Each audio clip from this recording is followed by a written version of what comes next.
Greetings and salutations, friends, and welcome to another little special where today we have a really good friend of mine as a guest, Sargon of Akkad. Thanks for stopping by, my man. My pleasure. Thank you so much for inviting me. It's always fun to talk about the current progression of Games Workshop into woke hellhole bullshit company. It had to We happen. do it a lot in private, so we may as well talk about it in public.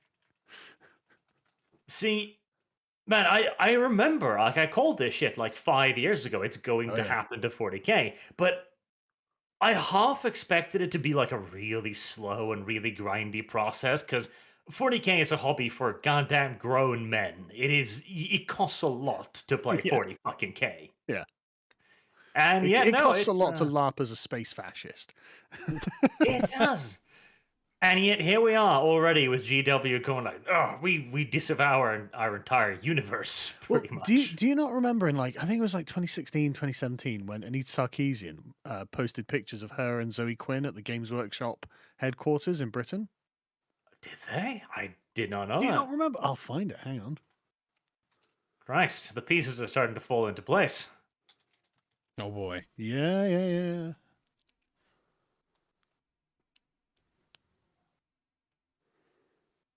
Let me see if I can find it. I mean, this was years ago.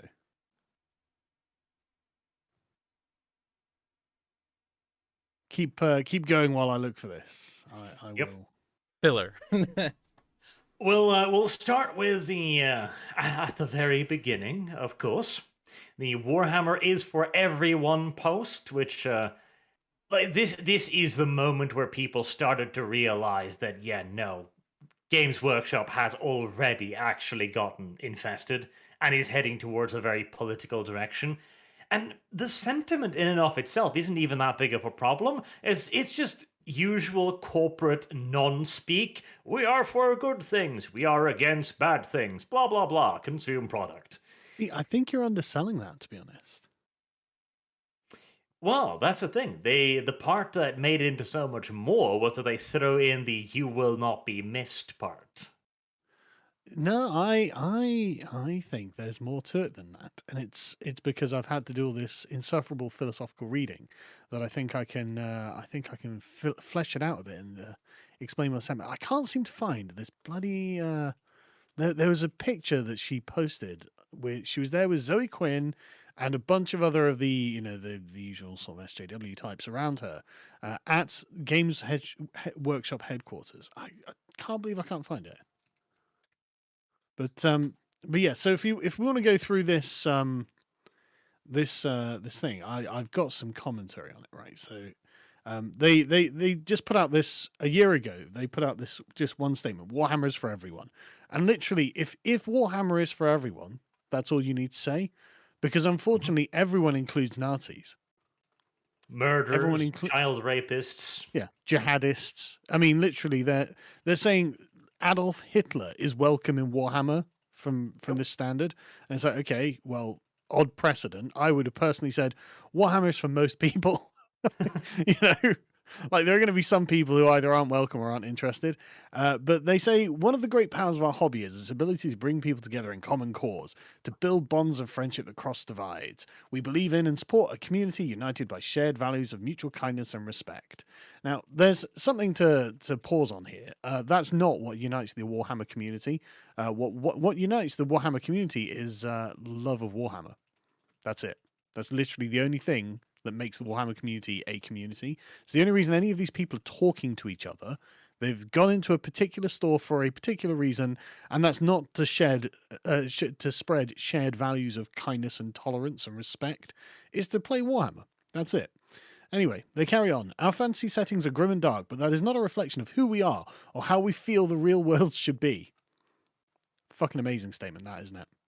Like, you sure? You sure you don't want to be constantly under attack by genocidal aliens? Well, that's the stupidity of it. It's again, it is corporate saying corporate things. Like, we are for good things. We are against bad things. No, it's more than that, because it would be very easy to give a kind of empty statement that's not ideologically loaded to that effect, that didn't have any offensive nature to it and would just seem tautologous, right? It would just be like everyone like, why are you saying that? But this is an attack. That's the point. There's a blade contained within this, and the cutting edge only goes one way. They say we will never accept or condone any form of prejudice, hatred, or abuse in our company or in the Warhammer hobby. So that's weird because you would expect any company like Games Workshop to innately be prejudiced in favor of their own product, right? That seems like just totally understandable. It would be bizarre if you went into a Games Workshop store, pulled out BattleTech, and started having a game of that, and they were like, well, I mean, you know, it's for everybody, even BattleTech players.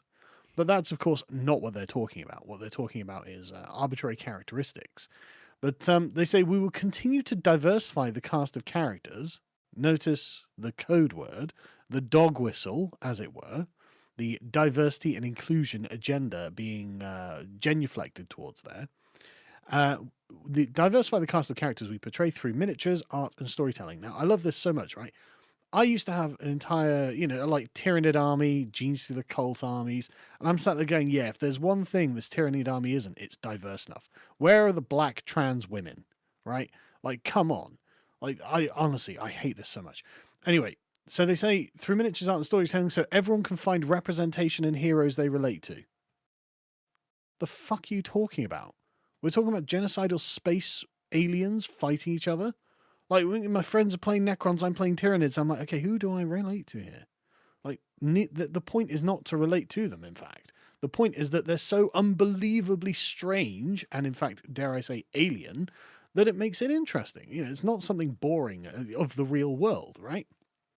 And then they say, if you feel the same way, wherever and whoever you are, we're glad you're a part of the Warhammer community.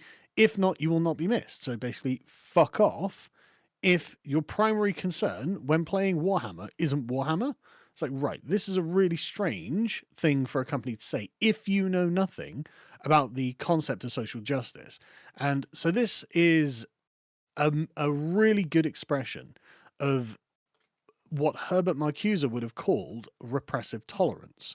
So it's, we're very inclusive apart from, and then that's the point at which tolerance ends.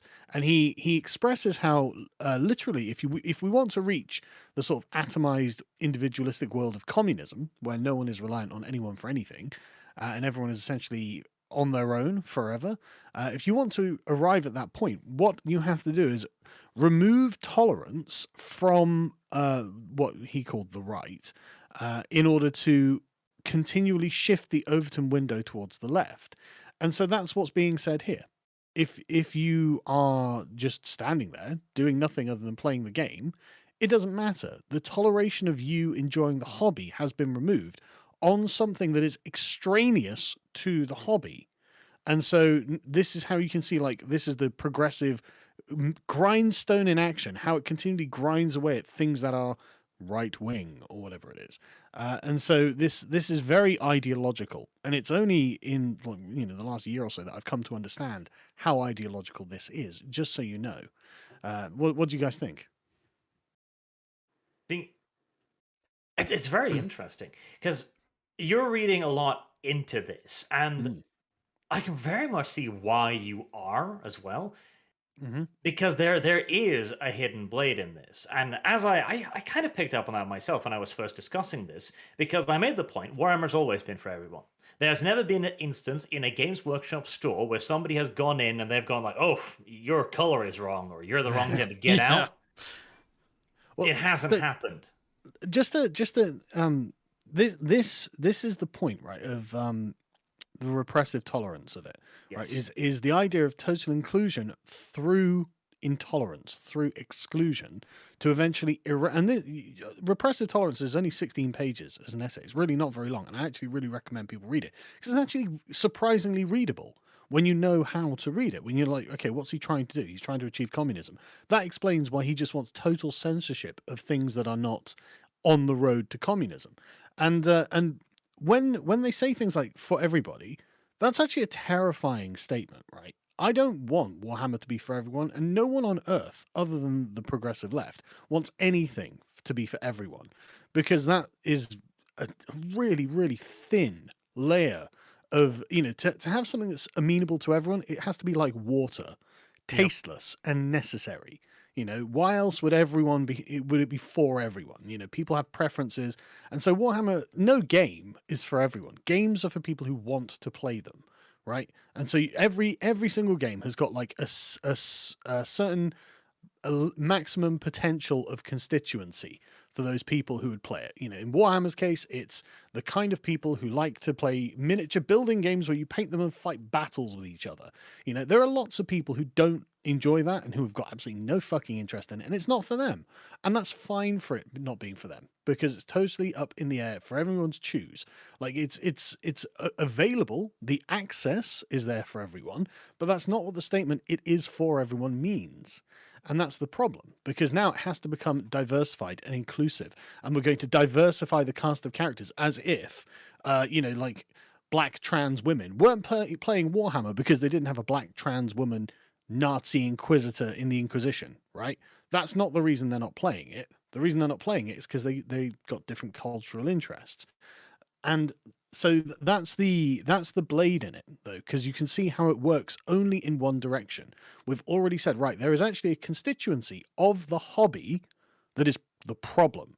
And as with any sort of governing body, right, whenever you create an institution that governs over a constituency, which, you can look at what, like, say, Austria was doing with the anti-unvax people. It's like, okay, now the government is turning on a segment of its own population. And the same principle, although, of course, this is not nearly as tyrannical, is in play here, where the company is turning on a segment of its own consumer base and saying, right, you're an issue. We hate you. We think you should die, is essentially their statement. And saying you will not be missed at the end. It's like, fucking hell. That's very, very corporate friendly, I suppose. Very ridiculously anti-business perspective. But yeah, this is a product of a genuine shift in mentality, and they've begun to turn inwards to start persecuting their own user base. That's what this is. This is repressive tolerance in action. And this also comes from a continuous external pressure as well from... Yes. Because we've seen this really heavily today, which is what we're going to talk about. The main topic is, of course, their very recent post on this. But this has been a long time in the coming, where a lot of groups have been looking at 40k in the most baby pool-esque fashion and go like, oh, this is fascist, or this is evil, shouldn't you change this? And there doesn't seem to be a counter-argument against it from Games Workshop's side. We're making the counter-argument. We're saying like, it's a video game. Or we're simply making the argument, no, the Imperium is something different than fascism, etc. Games Workshop has said before, remember when they killed their Warhammer Fantasy universe, that they don't sell stories. They don't sell a universe. They view it as they sell plastic miniatures. They don't care about their universe. Yeah, they said that when they did during, I'm not sure if you were following, but during the End Times event that happened around, what was it, 2016? 2016, they were transitioning Warhammer Fantasy into Age of Sigmar. And during that transitionary period, they went out of their way to basically say, and to talk to the people that were against it, they were like, okay, quit your bitching. Like, it's not about the setting, it's about the miniatures. Buy the miniatures. That's where I stopped actually getting into Warhammer, because I was like, you don't care about your setting? Does your world mean nothing to you? That's obviously false as well. That's so obviously false. It's such there are no miniatures without the setting. What would be the point in just having a miniature that didn't have the setting with it? Well, I guess you could buy a nice-looking model. Oh, yeah, sure. I mean, aesthetically, there might be nice models, but that's not why people are into this. Exactly. They're into this because of the lore. And Games Workshop knows this, so they're outright lying to you now. They know that this is not just about the miniatures. And if it was just about the miniatures, why'd you make the fucking video games? Why have you got any of this? Why have you got all these novels if this is just about miniatures? Bullshit, they're lying, and they know they're lying. Yep. They just want more sales. It's the same thing that killed BattleTech during their transitionary period when they were switching to models. No. If you wanted more sales, you wouldn't go about it this way, would you? You wouldn't be like, leave our community if you ideologically disagree with us. No, what they're looking for here is a form of purity. And them saying, well, it's not about like the setting. There is no setting, essentially. All there are just plastic miniatures that you buy because you're a fucking stupid Kuma. No, it's not. They that's a deflection tactic. Yep. that they know is not true. But they nonetheless they use that as a defensive argument, and it's kind of sad. Absolutely, yeah. But it's not true, and everyone knows it's not true. That's the thing. And so why are they lying to you? Like, why would Games Workshop be like, okay, we're going to start lying about why we do any of the things that we do? Isn't there like 4 people on Earth who control the lore of Warhammer? Not anymore. They've completely cut loose on the actual control of the lore aspect. And I believe there are 2 primary reasons why they're going down this route. One is because they have been, at least in part, infested by ideologues. A lot of their Black Library authors are hardcore far left fringe. Really? Oh yes, like Gav proper. Thorpe. Gav Thorpe is real bad with that. Yep. How disappointing. And secondly, it's because they are moving towards just simply commodifying their franchise. To them, they genuinely do not care that much about the setting anymore. They want to sell Minotaurs, which is why they're now releasing more and more action figures, which is why they're releasing ridiculous little chibi figures for Christmas decorations.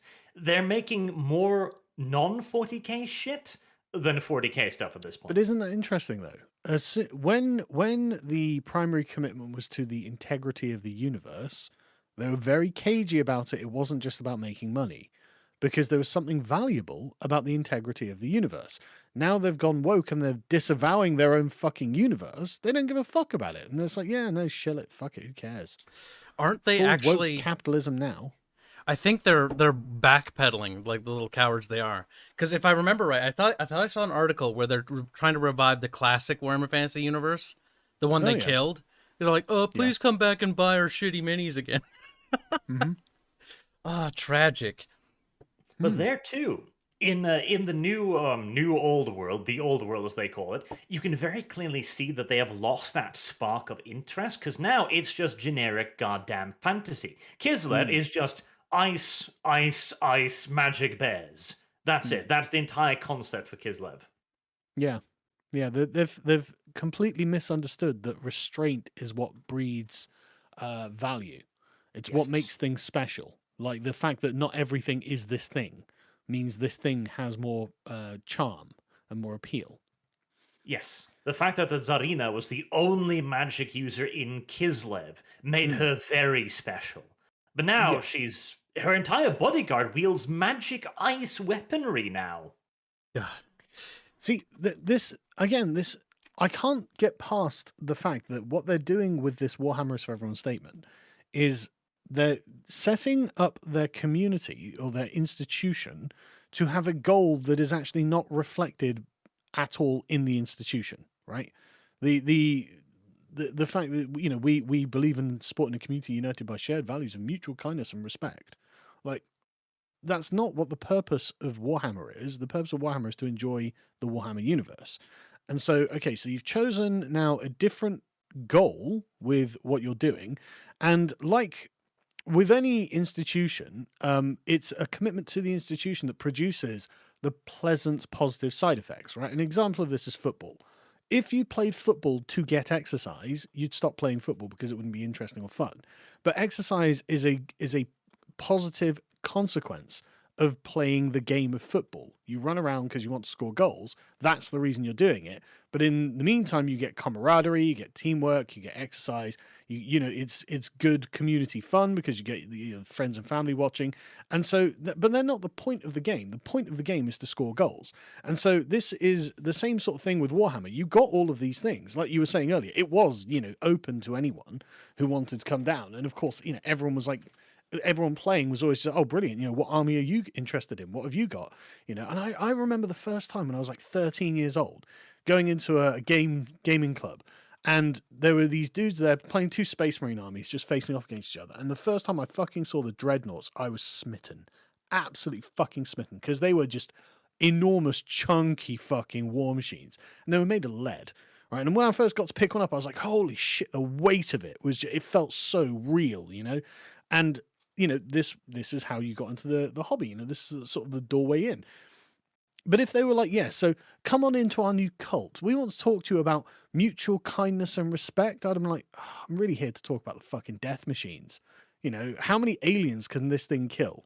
You know, Mhm. how thick is its armor? You know, that's what I'm interested in talking about. But no, now we have to primarily talk about mutual kindness and respect. And once you're sufficiently kind and respectful, maybe we'll tell you about the stats on the dreadnought.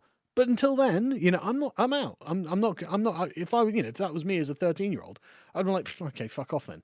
You know, I would not have been interested.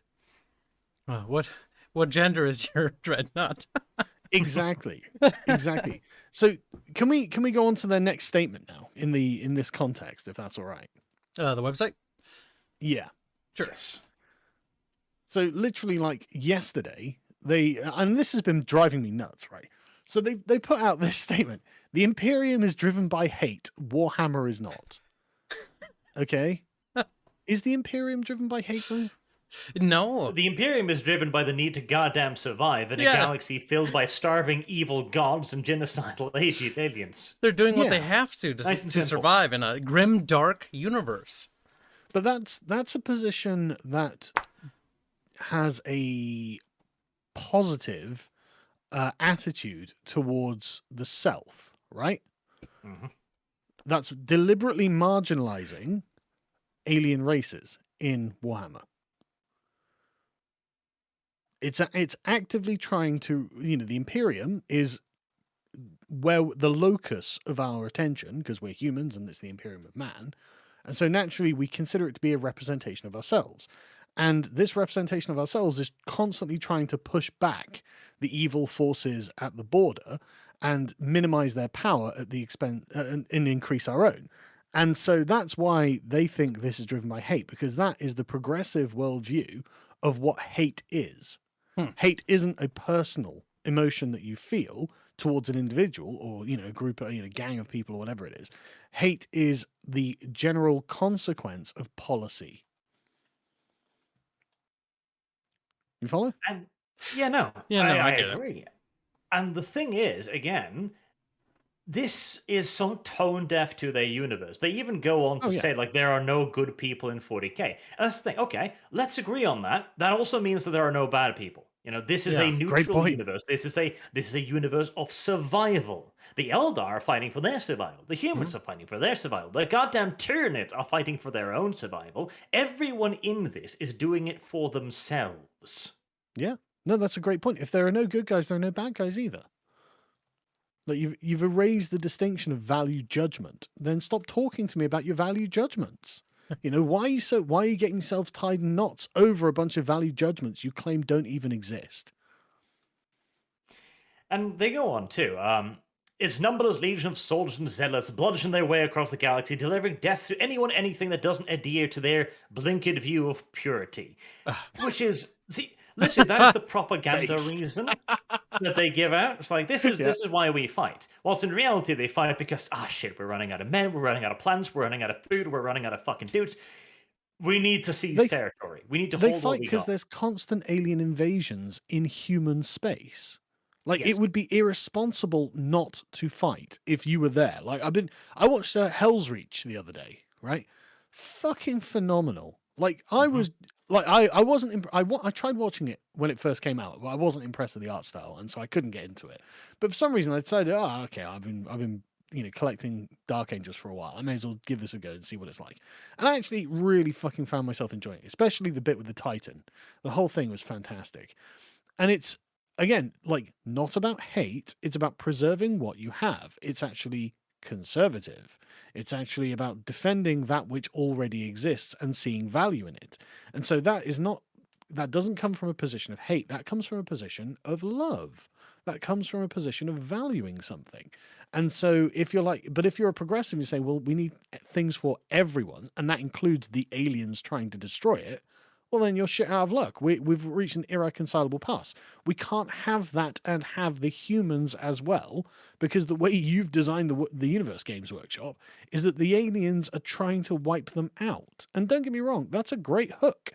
You know, and in a normal, you know, worldview, that's a perfectly acceptable hook as well.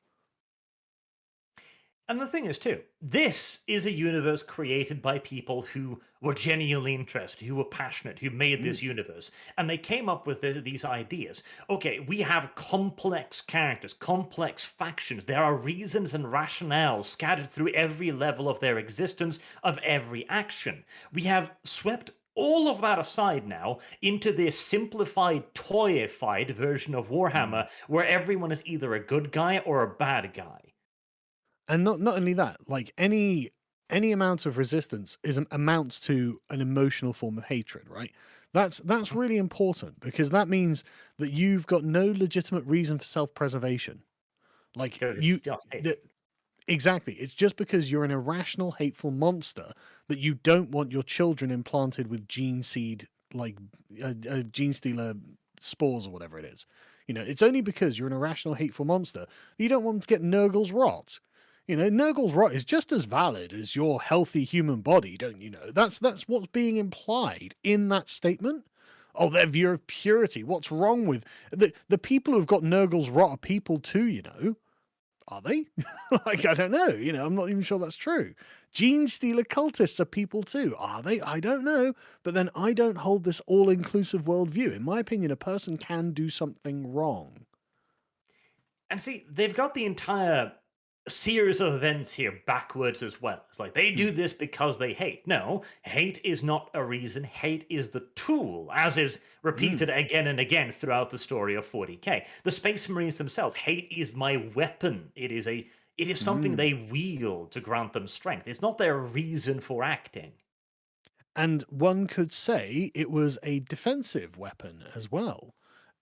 You know, mankind didn't go and discover the Tyranids. It didn't go hunt down the Tyranid homeworlds and start blowing them up because fuck it, I love doing this.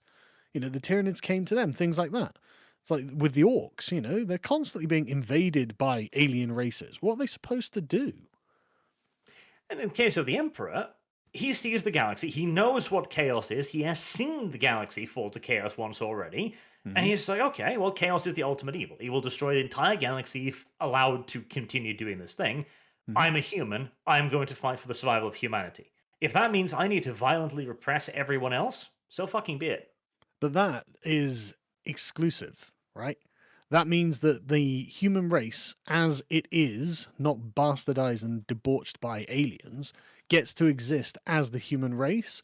And so you've got borders and boundaries there saying, look, this is a human, this is not a human, and this is something that has justification to be defended. And that's not for everyone. That's not for the plague cultists. That's not for the gene stealers. That's, you know, that's something that the humans can claim for themselves, and that's being considered to be this blinkered view of purity. Okay, And that's the thing, yeah. I guess. Like, I mean, it's an uncharitable way of putting it, but yeah, I guess it's blinkered. You know, it's the outside view. 40k Yes. used to be 40k because the best part of 40k was that it was such an internally consistent universe. It was well structured and built. Now 40k exists not by itself. It exists as something Games Workshop runs, kind of like they impose their will on the universe rather than the other way around. Yeah, so this reminds me of Robert Conquest. I think it's second law of politics, where it's like, look, to explain the behavior of any bureaucratic organization, just assume it's been co-opted by a cabal of its enemies. And fuck me, does that look like the case with Warhammer?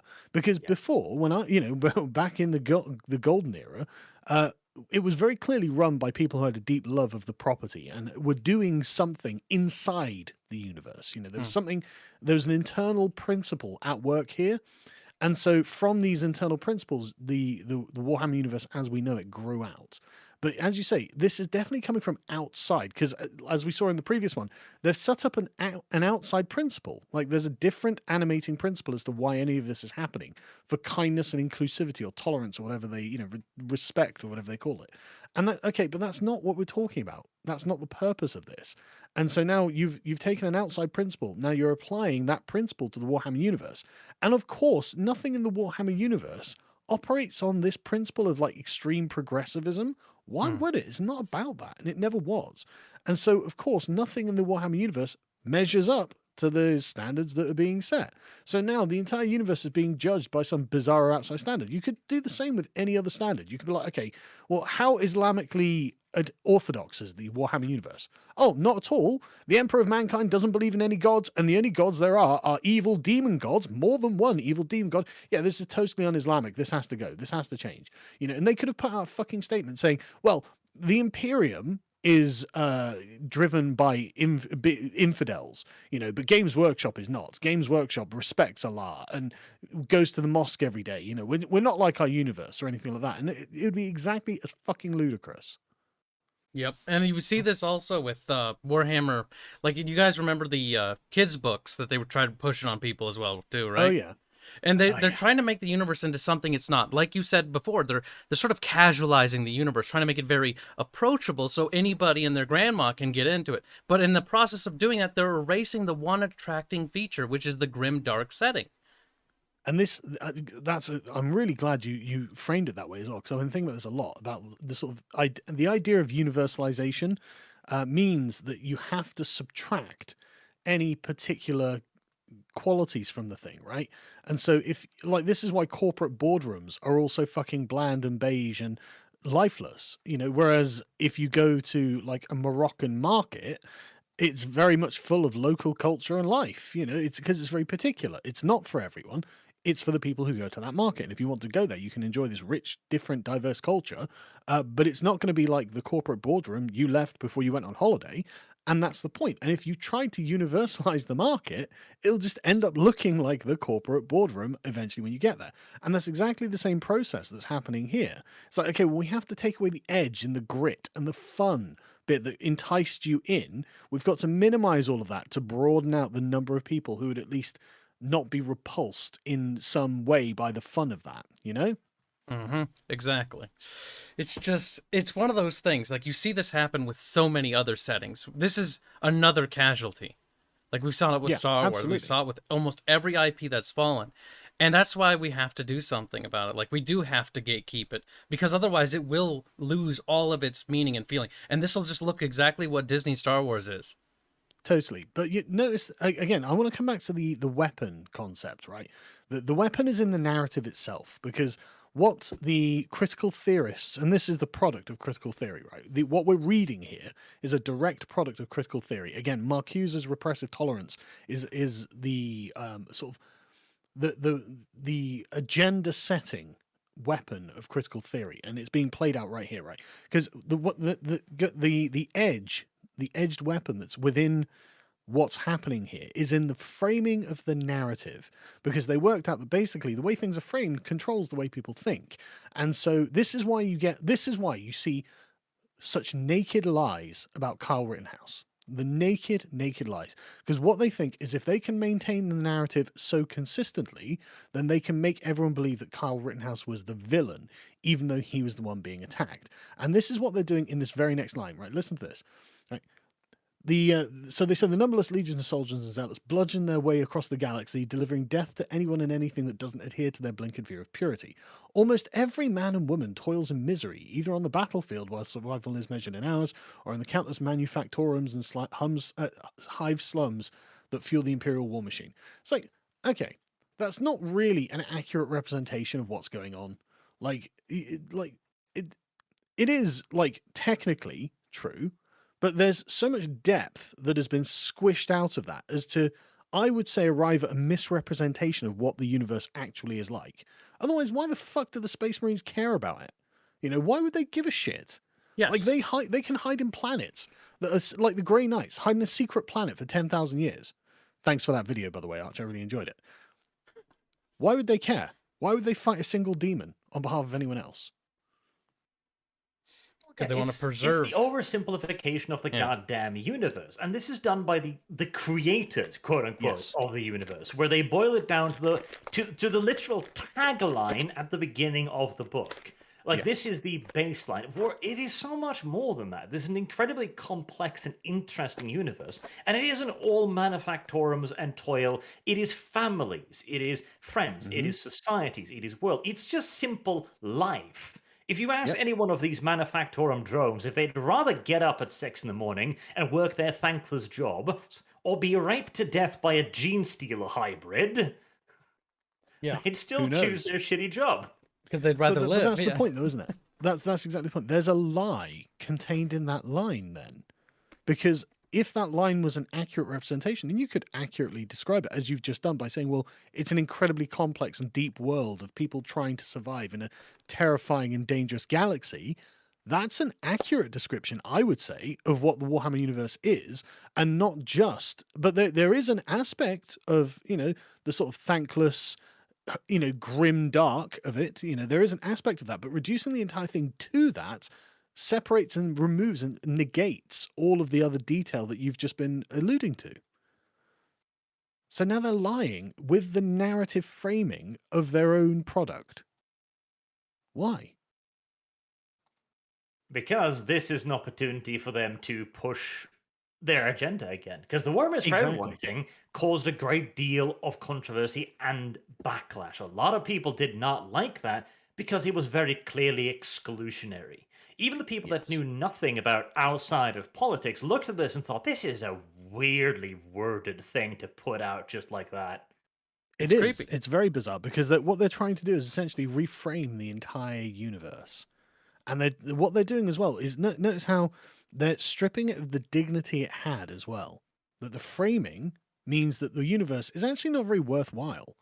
Like, why would you do any of this? No, they're just hateful monsters who go around murdering for the sake of murdering. And, we've heard nothing about these aliens, nothing about the threats that humanity is under. Why would they do this? Well, they're just hateful. And they're concerned about this excessive blinkered view of purity that no particular reason to think about that. I mean, it's not that, there are literally dozens of different entities, massive fucking star empires or interdimensional demon hordes that are trying to subvert and corrupt humanity. Why would you be concerned about purity if you weren't on the verge of being constantly corrupted? You wouldn't be. So to be concerned about purity, you must have a concern about being corrupted.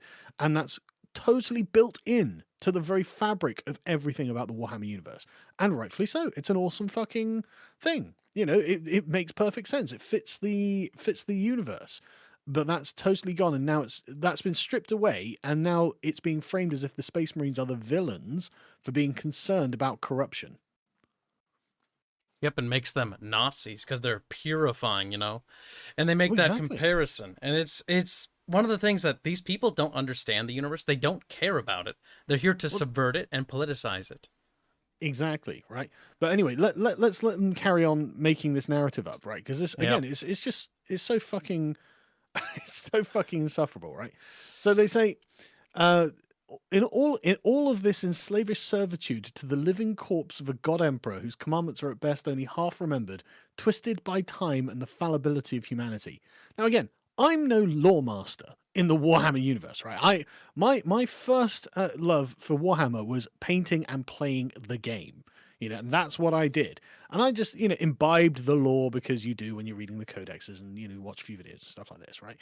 I know that the Emperor of Mankind is doing way more than just sitting on a throne as a corpse. Like, it's his presence that makes warp travel possible, makes communications between these planets possible, that protects humanity in various sort of psychic ways from incursions from the warp and things like this. Am I wrong? No, and this is the worst part. This is the Arendemski Bowden side of the argument. This is the chaos narrative, the corpse emperor. And this is how. Think of it like this. If you want to sell 40k, it is the god emperor, the savior of humanity. He's protected. The emperor protects. But no, it's, he's a corpse on a throne, He's half dead. remembered, twisted by time. Exactly. I mean, and you summed it up perfectly. It's the chaos narrative. That's what Games Workshop is giving. They're giving you the chaos narrative on the Imperium of Man. Are you fucking mad? Why would you do that? Like it's so wild, isn't it? It's literally like saying, well, what's the Nazis' view of the Jews when we start talking about Israel? Oh, God. It's like, well, I mean, let me tell you about the fucking international finance, all this, whatever a Nazi would say about Jews. And then you go, oh, wow, God, those Jews sound a bit bad. It's like, no, you don't listen to the Nazis when you're considering Israel, obviously, you fucking lunatics. Why would you do that? So why would they adopt the chaos narrative on the Imperium? It's madness. But it only comes from a position of the outsider, right? Like you were saying earlier. Mm-hmm. So anyway, this...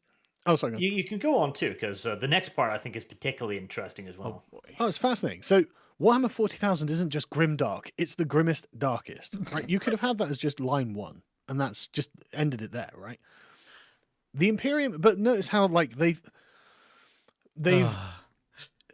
again, like they've built up, they've framed that paragraph in order to be able to say that. But the thing is, you couldn't reach that conclusion, that line, in multiple different ways. You know, you could talk about the phenomenal depth of human misery and suffering at the hands of these aliens, the countless tales of loss and heartbreak and sorrow that come from watching your loved ones being converted to chaos or turned into gene stealers or whatever it is. It doesn't have to be framed in the, well, you know, the humans are a bunch of Nazis, and so that makes them bad because Nazis are bad, right? It doesn't have to be framed in that way. It could be framed in a human way that speaks to you on a personal level, but it's not. It's framed in an ideological way. And so, but anyway, there's multiple paths to get to that line, right? So anyway, the Imperium of Man stands as a cautionary tale of what could happen should the very worst of humanity's lust for power and extreme unyielding xenophobia set in. Which is not... See, that's the thing too. Like, this is Games Workshop. This is their universe.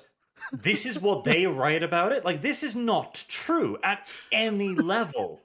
Jesus Christ. Like, well, give us some examples of how it's not true. Well, the Imperium didn't collapse because of lust for power or unyielding xenophobia. Yep. It collapsed precisely because the embrasure of the alien, Horus Lupercal, looked to the gods of chaos and went, yeah, let's try that for a bit. Even Lorgar was the guy who started this, and even when the demon was telling him to his face, yes, I will kill and I will torture your sons, he was just like, well, you know, I must embrace the truth. I must embrace the outsider. Mm-hmm.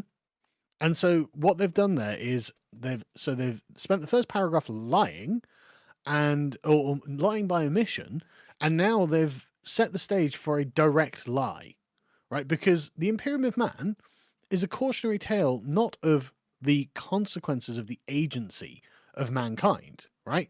The Imperium of Man is a cautionary tale of what might lie beyond our knowledge of the universe, like what we might find when we start exploring space. We don't know what it's going to be like. And the cautionary tale is the outside world is dangerous, like the outside universe is dangerous. That's the metaphor of it. And the Imperium of Man is probably the best case fucking scenario if the universe turns out to be as awful as Games Workshop hypothesizes it might be. Mm-hmm. And the thing is, too, 40k is not just humanity's failings. First, it was the old ones who messed everything up, started a massive war of the Necrons, and left half the galaxy derived of life.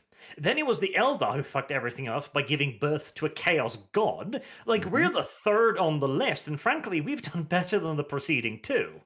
Exactly. And that's a great point as well. All agency is given to the humans. Everything else is treated as if it has no moral responsibility for itself, as if it never accomplished anything on its own, and it's only humanity that allowed all of this to happen. If humanity didn't exist in the 40k universe, so there was no Imperium, right, you'd still have all these alien races brutally murdering each other, like forever. This would still be going on. You know, humanity isn't the architect of this, and in fact, humanity is the victim of this. And so anything that is bad about the Imperium that people don't like, well, that's a consequence of the alien races who seem to be unreasonable in every way, shape, or form. But instead, it's humanity that has been framed as unreasonable. Again, not true.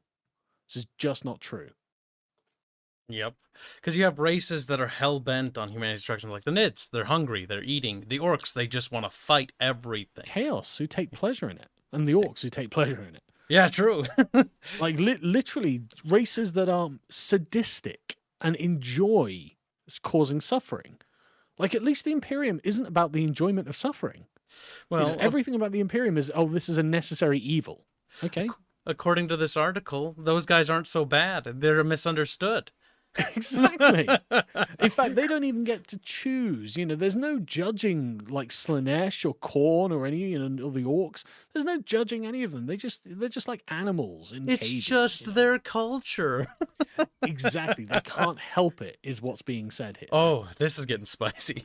And so this is written from the perspective of a human supremacist. This is written from the perspective of someone who thinks only human beings are people and have agency, right? None of the other races have any kind of agency or bear any kind of responsibility. That's the perspective of Games Workshop. And it's not just a human supremacist, but it's a human supremacist with a guilty conscience. That's what we're looking at here. And of course, this is exactly mirrored in the progressive framing when it comes to white people. They think that only white people have agency, and they are wrong. They are categorically flat fucking wrong. Should we carry on? Yeah, we got a lot to go through. Yes. Like so many aspects of Warhammer 40,000, the Imperium of Man is satirical. I don't think I would call it satirical. I would call it hypothetical, right? Yeah, I've actually made an entire video on this because the entire idea, they don't mention it specifically here, but it's very clear what they are saying. It is a satire of fascism.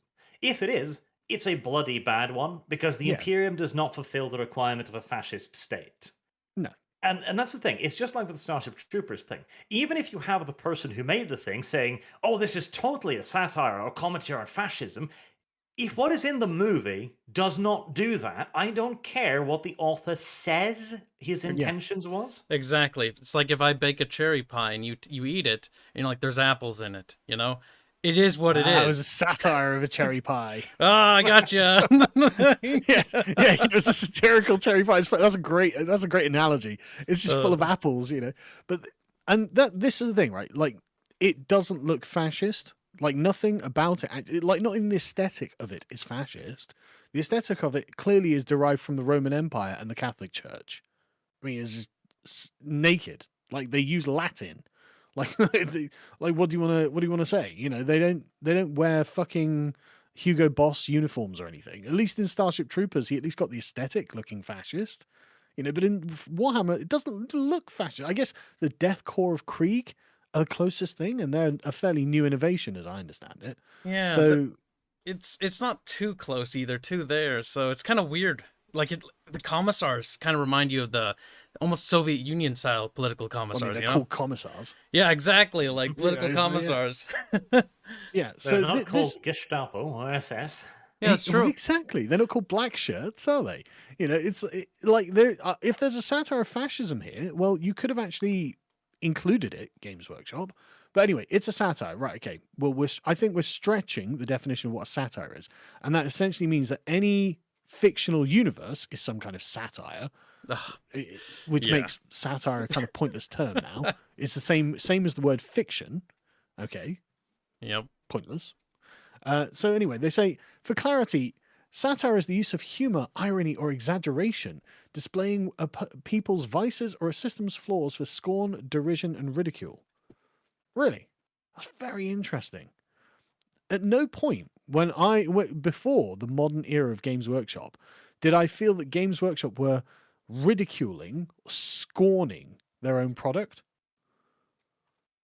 But they certainly do feel like they're doing it now. Yeah, they certainly fucking do, don't they? There was here's the thing, like there was a little thing that happened a while ago, and it's such a small thing in one aspect of it, and yet it's so telling in another. They put up a new little ad blurb for one of their new characters from the Horus Heresy. And it's a beautiful looking model of the Ultramarines Legion. And they list him as Captain Remus Ventanus of the 8th Legion. That's the Night Lords. So they got their Legion. Oh my god. And it is such a theoretically minor thing. Okay, they confused the 13th for the 8. All right, but I know that out of hand. Like no, the Ultramarines are not the 8th Legion. And you would think that professionals would know that back to front. You know, like I as a casual player, a casual lore enjoyer. I'm just like, okay, well, I have no fucking idea. I know the Dark Angels are the first, but that's about it. And so I wouldn't know. And so to me, as you say, that seems like a really small point. But as you say, it's like, a general confusing an army, like rank, right? And it's something you should know back to front. Yes. It's their job. And yeah. the best part is 13th is stenciled on the goddamn model. Fuck's sake. Okay, that's even more embarrassing. Yes. And So again, it's such a minor thing, and yet this is not something that the creators of 40K should be getting wrong. No, it's genuinely embarrassing. And they're selling it too. That's the worst part. They're asking money for that.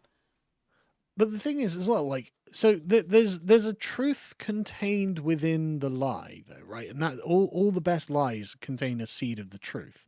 And what the thing they've got here is, satire is the use of humor for irony, exaggeration, displaying of people's vices, or a system's flaws for scorn, derision, and ridicule. So, okay, so I agree that there is a truth within that, and it's in the exaggeration, right? It's unlikely that the universe, as we begin exploring it as humans, and in 40,000 years' time or 38,000 years' time, right, is going to be as bad as it's portrayed, right? Yeah, that's true. It's unlikely that there are going to be literal alien gods, that are trying to wipe us out. It's unlikely there's going to be reanimating skeleton robots. It's unlikely, so this is all very much exaggerated. We're not going to be constantly inundated with waves upon waves of aliens, God willing, said the atheist. But the thing is, that's the exaggeration of the universe itself, not what mankind's reaction to that universe would be. Because if that was the universe, well, you would have to have a very militarized people in order to resist it, because otherwise you're going to die. And so, yeah, you would end up with, the sort of Roman Empire in space. That actually makes a lot of sense. That's pretty realistic, actually. That's not irony. That's not ridicule. That's not something, humorous. That's actually logically follows from the premises that if the universe is exceptionally dangerous, if you would like to survive in the universe, you also have to be exceptionally dangerous. You've got no choice. And so you would need something like the Space Marines. And it's the internal logic, the consistency of the internal logic of the 40K universe that makes it so fucking perfect. It makes it all work. And then using the aesthetic of the Roman Empire and the religiosity of the Catholic Church, man, it ties the whole thing together in a romantic bundle. It's like, look, if things were as bad as this, then fucking hell, this is what you'd get. And this is the best case scenario, not the worst case scenario, as they're portraying it. Precisely. It's got vision, it has soul. But the people who are working on it now don't give a shit about that anymore. They don't even like the setting. They care about inclusion. Yeah, they're not even here to play Warhammer. They're here to change it to conform to their views. Exactly. That's how you know this has been taken over by an alien ideology. This is what it looks like. And this is, in fact, a perfect case study of it, to be honest. So they say the Imperium is not an aspirational state outside of the in-universe perspectives of those who are slaves to its system. It's a monstrous civilization, and its monstrousness is plain for all to see. By what standard? By what standard, indeed. Yeah. Outside of the in-universe perspective, those who are slaves to its systems, as opposed to, that's another way of asking. The Tau, who aren't? Yeah, the Tyranids, the Tau who chemically castrate their populations. Yeah. Bit unethical. Yeah, but by what standard? And the standard is essentially by the most extreme version of progressivism and progressive morality.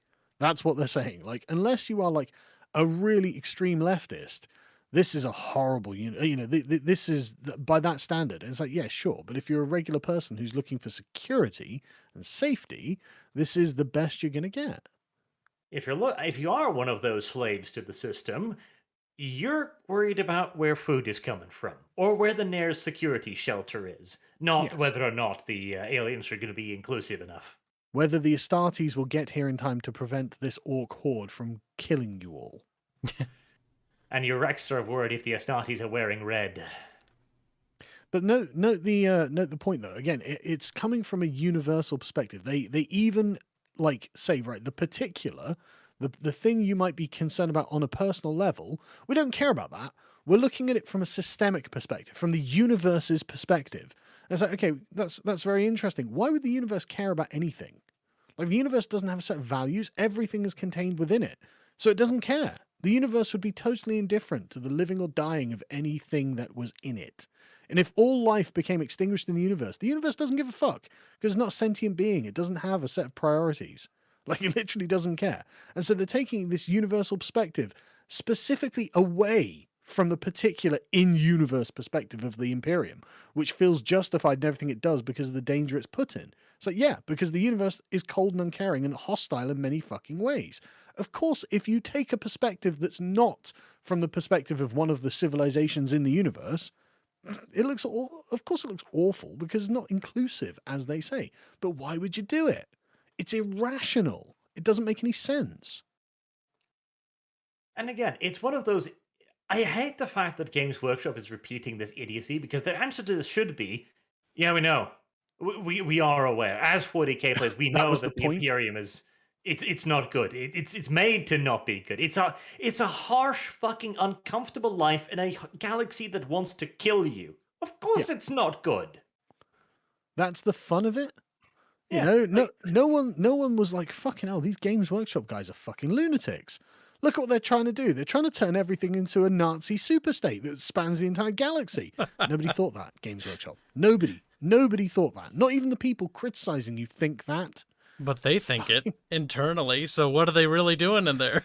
They're so worried. Yeah, okay, yeah, saying that, maybe you guys need to be sectioned or something. If that's what you're fucking... If you're worried about it, Games Workshop, everyone else thought you were making a model game, where it was just a bit of fun. But if you're a bit worried that it's not, like, maybe you need to speak to a therapist or something. Turns out they're a bit more invested than we thought. So they say it's not an aspirational state outside of the in-universe perspectives. Yeah, but in the universe, it is an aspirational state, and that's why it's as it is. That's why the propaganda for it is as it is. The internal propaganda. That said, certain real-world hate groups and adherents of historical ideologies better left in the past sometimes seek to claim intellectual properties for their own enjoyment and co-opt them for their own agendas. Now we see what the problem is. Co-opt our intellectual properties. Beep boop. Oh my our god. Intellectual That I sounds hate so the cold way that's mentioned. Yeah, exactly. It's like they don't care. It has no interest. Like, this is the owners of a universe who think that their universe is being co-opted for the evil, and all they're like, they're taking our IP. We're gonna sue them. Aren't they? Oh god. Games Workshop, you fucking assholes. They can think of nothing else but to sue people. But where? Where is this happening? I have no idea. Well, that's the thing.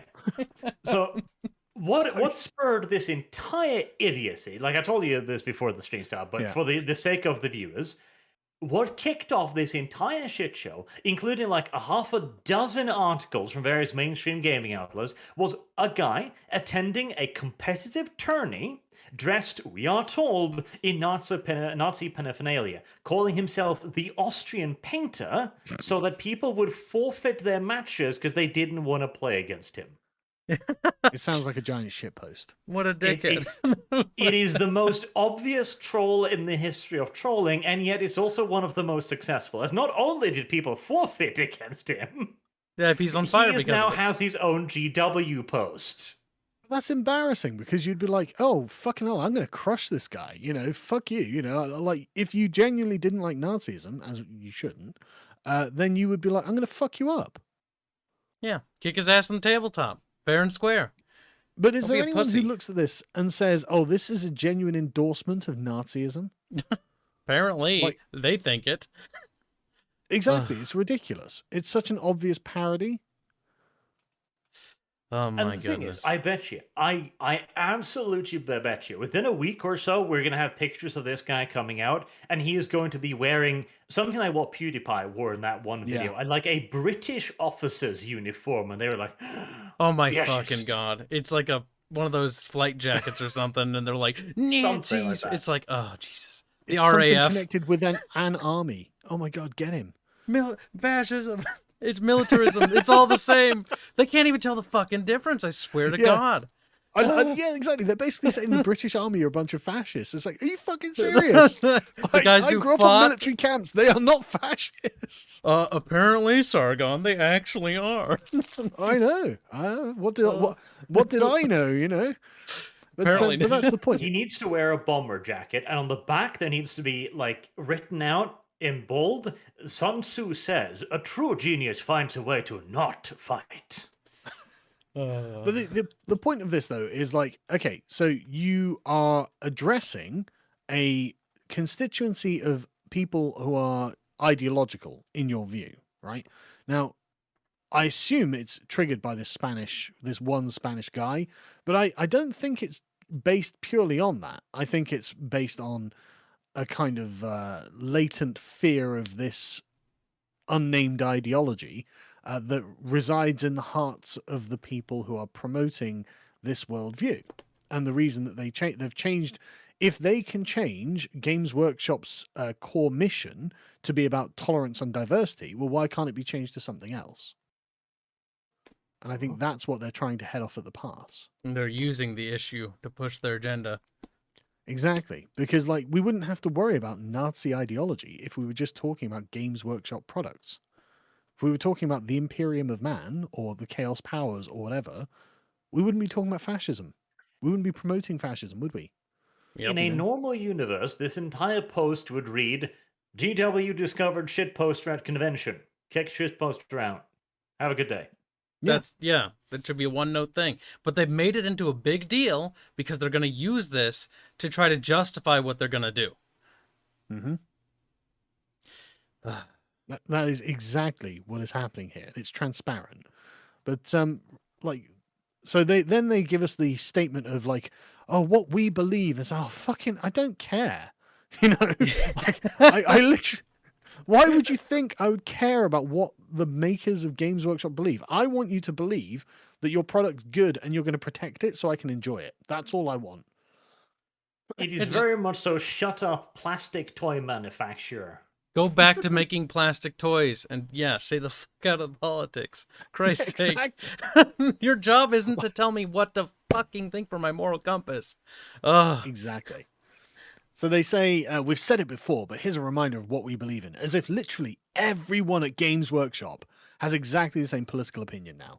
Notice the total homogeneity of the company as an institution politically. Like, because I mean, like any company, you've got thousands of people working for you.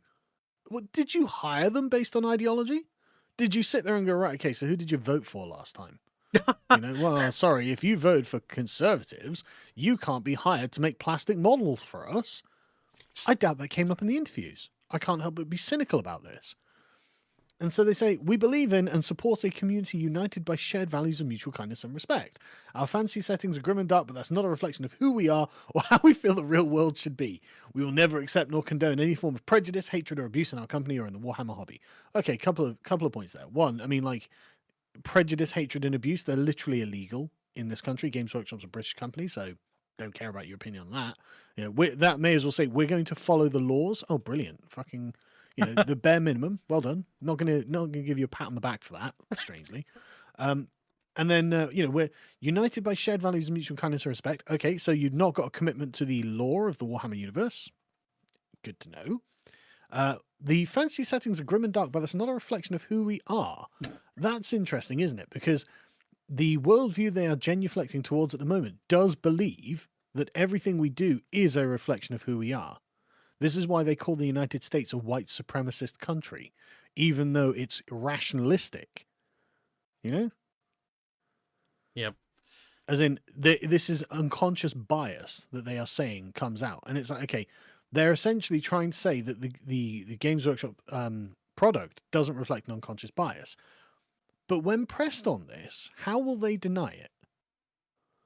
Like, how did they choose any of these things if not a reflection of some kind of internal bias? It's going to be difficult. Think they can get out of it. Yeah, me neither. I don't think they've really thought that through. Like, this is all a bunch of pointless platitudes and a bunch of mumbo jumbo to be like, oh yes, we're inclusive. We care about diversity. That's exactly right. These are the magic words to keep the SJW activists off their back on Twitter, right? Yeah. But what they're also doing is stepping into a trap. And the trap is like, just waiting to spring. And one day it will spring. One day it'll be like, oh, well, we got rid of the fascists. And it's like, yeah, but why do you still have this thing in your universe? This is still an expression of a systemic bias that you have in favor of blah, blah, blah. And it'll carry on. And so there's no escape here. Like this is a mere temporary reprieve, right? And so they get to the next bit. If you come to a Games Workshop store or an event and behave to the contrary, including wearing the symbols of real-world hate groups, you will be asked to leave. Undefined, obviously. But I mean, honestly, I think that's actually fair enough. But you could just do this under the rubric of any political symbol. Why single out some? What's going to be defined as a hate group here? But, I think it's actually relatively fair. We don't want you being political at an event that's not political, because the politics are of the internal universe, not of the outside world, hypothetically. Yeah, and with that's that, what happened to BattleTech recently. Oh, God, MechWarrior yeah. Online had a competition where a couple of teams entered, one named Trans Rights and the other's named Trans Fight, and they started their matches with Trans Right battle cries. This is an obvious political statement Fuck. on the That was face of it. awesome. And the moderators looked at that and went like, okay, well, this is distracting behavior. It's real world politics. Please change it. And then they simply said, but this isn't political. And they got away with it. And then the moderators, I'm sorry. We didn't understand. You have the right kind of politics. Fuck, I hate that Excuse me, shit. sir. And that's how this is going to be used too. Real world hate groups. Do you think they'll ban somebody if they walk in their full fucking commissar outfits, hungry hammers scattered all over their goddamn selves? No. And this is the repressive tolerance in action. So tolerance will be given to the left-wing cause, but will be rescinded from what is perceived to be the right-wing cause or the enemy cause, whatever that is. Anything that's outside of the scope of pushing the Overton window further to the left will be punished, but anything that's within it will be permitted. Yep. Weaponized hypocrisy. Yeah, it literally is. And so, yeah. So they say, obviously, we won't let you participate. We don't want your money, and we don't want you in the Warhammer community. So they've gone further than you won't be missed. Now it's fuck off, right? If you disagree with us politically. And there must be loads of employees in Games Workshop going, fucking hell, I vote Conservative. I'm not voting for these commies. What the fuck's this? Am I going to be fucking kicked out if I'm discovered that I voted Conservative? It's a genuine fear. Yeah, that's what I'd be afraid of. I'd be looking at this thinking, fucking hell, these guys are going nuts. But anyway, I know, of course, they say, well, if you're going to run your own Warhammer events, well, please do the same. But obviously, they've got no. They have no fucking principles. They don't care. Yeah. No. Yeah, no, it's a genuine concern because you raise a good point there. Like, if you work for a company like this, and I know people who do work for companies that are SJW, and they are actually afraid to speak because if they do, what's going to protect them? Well, they know what's going to happen. Yeah, they're going to get fired. The might of the institution will come down on them for being wrong thinkers.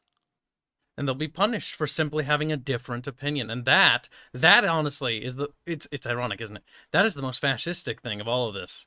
It's the intolerant tolerance that Marcuse was advocating for. Yep. It's open, it's naked. And yeah, so that's basically the end of it. Apart from the bit at the end where they're like, we've already contributed millions of pounds to our Warhammer Alliance network and are continue to providing free miniatures and resources to schools, scouts, and similar youth groups with the hope that it can provide a creative educational outlet, building a community of shared belonging and respect between young people of all walks of life. Not get people into the hobby, make a shared respect and belonging, as they were saying, like this inclusive ideology. So now they've become an activist organization. They're using the funds of the organization to spread the ideology. Yep.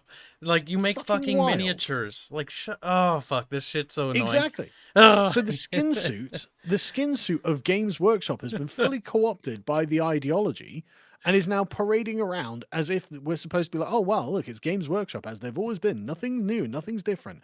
Everything's the same. Just carry on buying the miniatures. And I probably will because I'm a fucking chump. But, it's one of these things that the skin suit is so fucking naked. And it's just looking at you saying, love me. I'm the thing you love. Love me.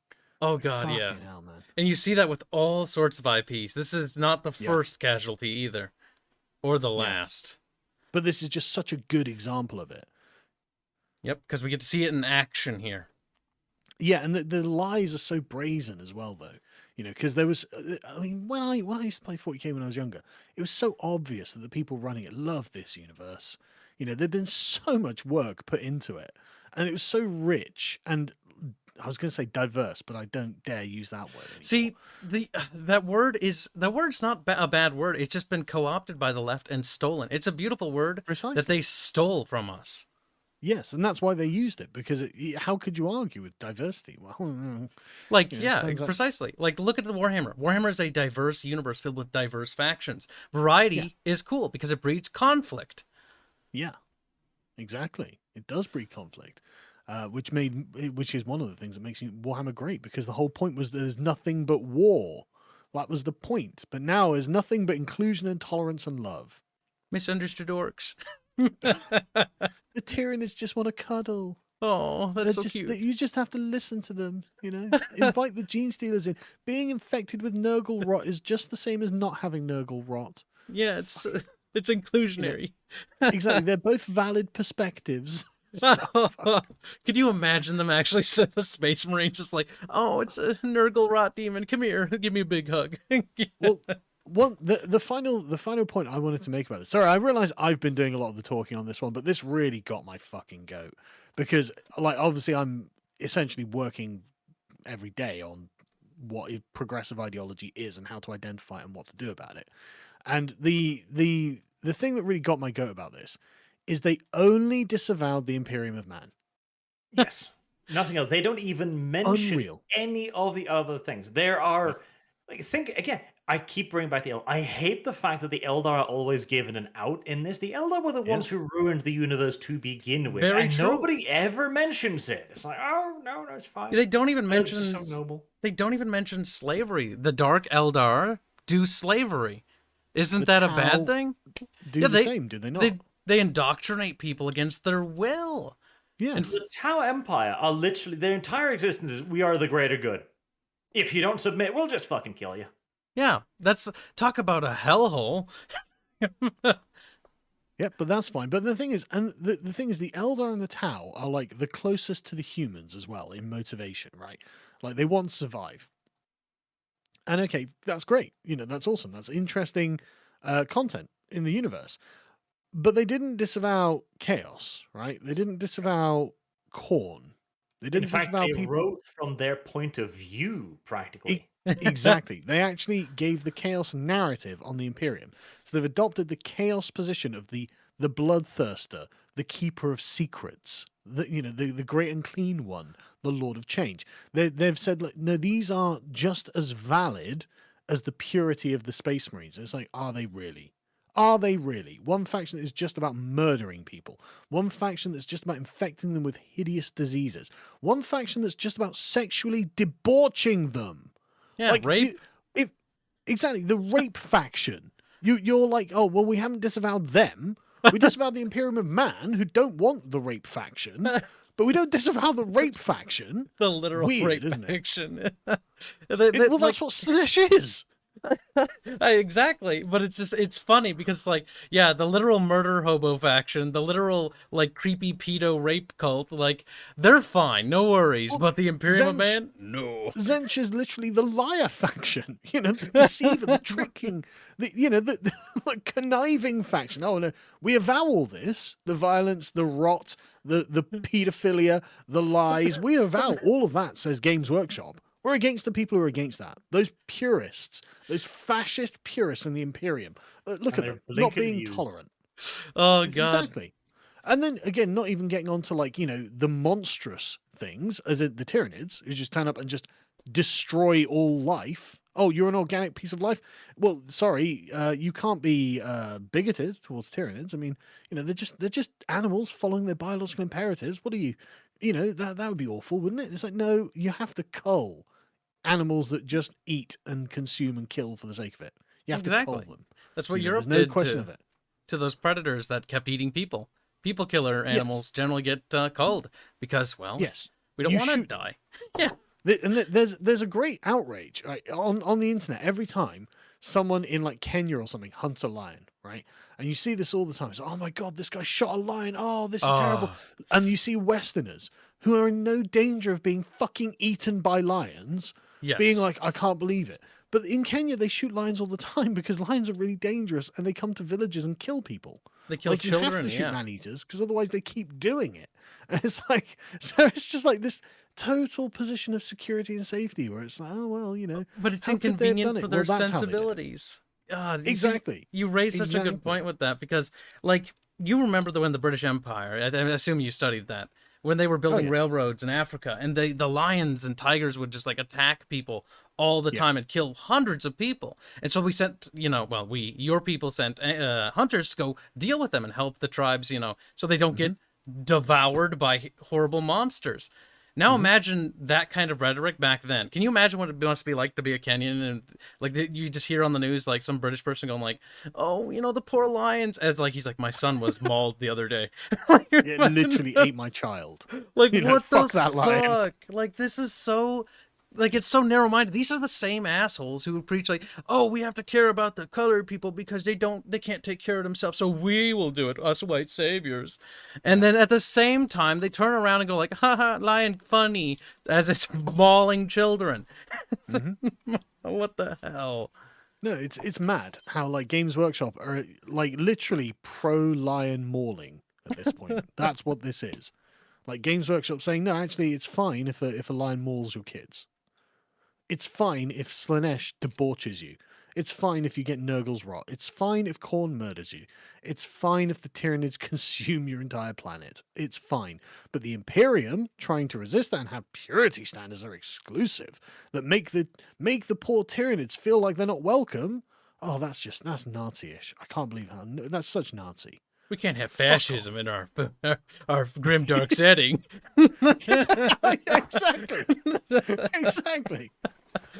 And as if there's a plague of fascists going around now. That like again, you would have to be a radical leftist to think that fascism is a viable political force.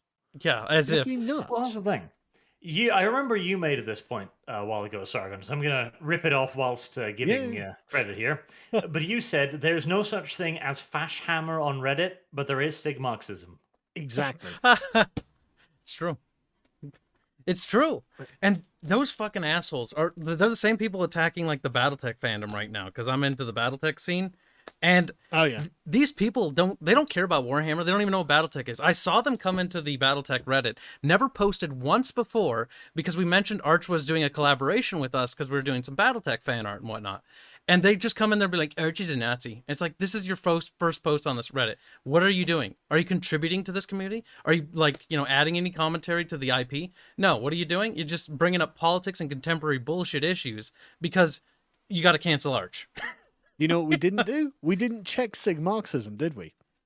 Should have fucking checked Sigmarxism because you think this didn't go uncommented on Sigmarxism? I've just pulled it up, right? I sent you a link, Arch. And I found another one. I haven't read through these yet, but I bet we're going to find gold in this, right? So someone has posted, would you look at that with a screenshot of the thing? And they're like, we don't want your money as a direct response to the corporations to sell to anyone crowd. I'm impressed, GW, good work. Communists, thrilled. Yep. Because they are the ones they're speaking to.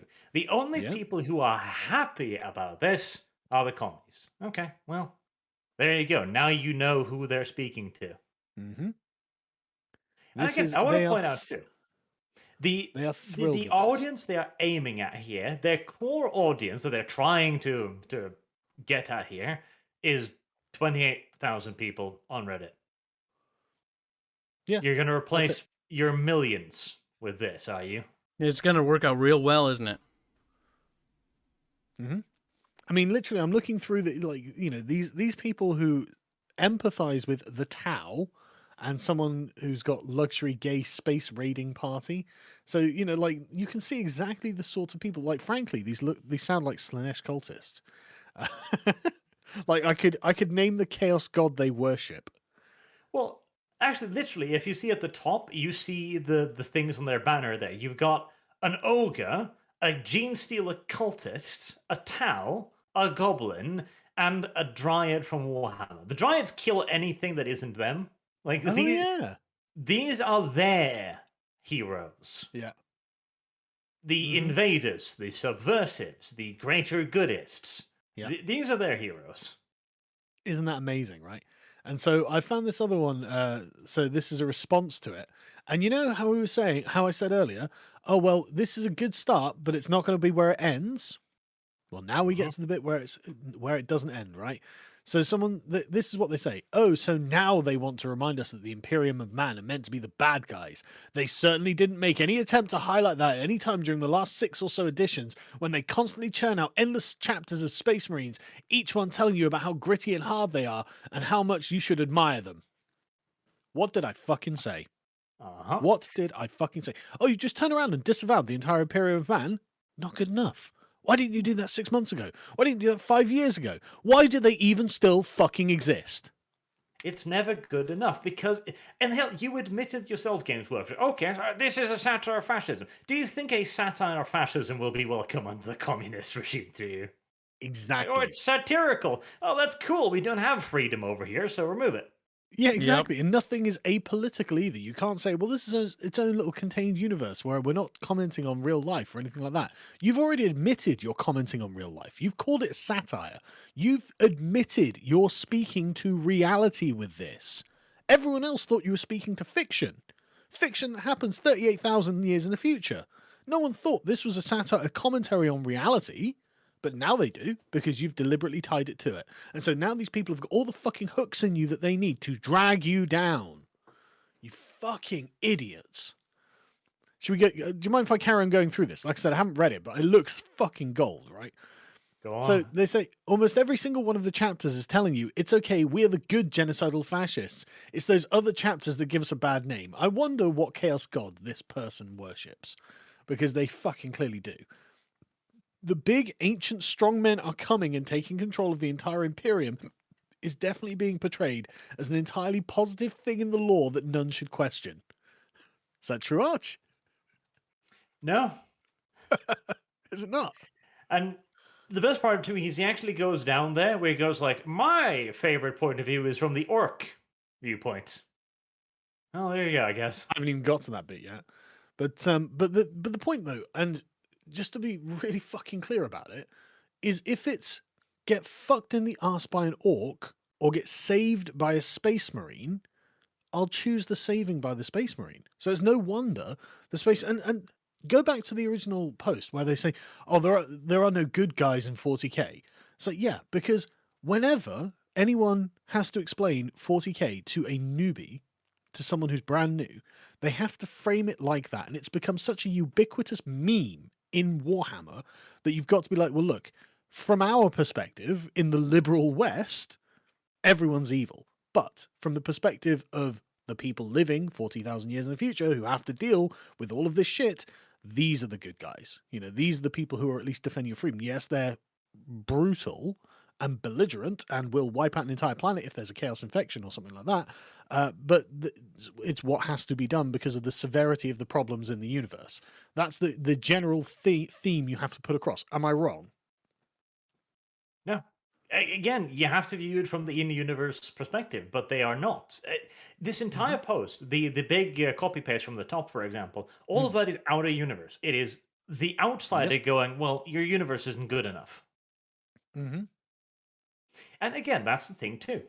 They are aligning themselves with people who don't like 40k. They don't enjoy the setting.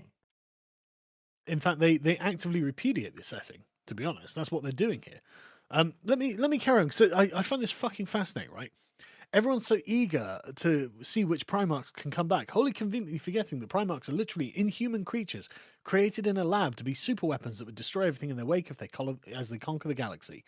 It has to be a good 20 years, or at least second edition to 40k, to where it has at all read as satire, and the actions and behavior of the Imperium were clearly represented as horrific way of running the galaxy. But I remember I played second edition. That was how I came into it. Again, it wasn't a satire on reality. Like no one thought that this was a commentary on the real world, and obviously it was brutal. That was the point. That was what was appealing about it, frankly. It feels super disingenuous to write this in a community post when absolutely everything about Warhammer 40,000 is presented shouts definitely the exact opposite. And not just 40k, but they had to inject the Space Marines virus into the Warhammer fantasy to mutate it into AOS 2. And really, for those of us who have been on the internet long enough to know this game, you catch a bigot red-handed and they say, oh, but it's just a joke, it's like satire and allegory. You aren't made to take it seriously. It's the excuse they make every single time about how seriously and how coldly they were spouting hate. So they're talking from the in-universe perspective there.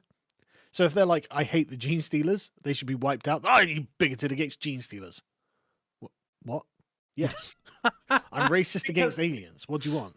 Because this is what happens when you enforce your own ludicrous ideology on a universe in which it makes no sense. Yeah. It is so dumb.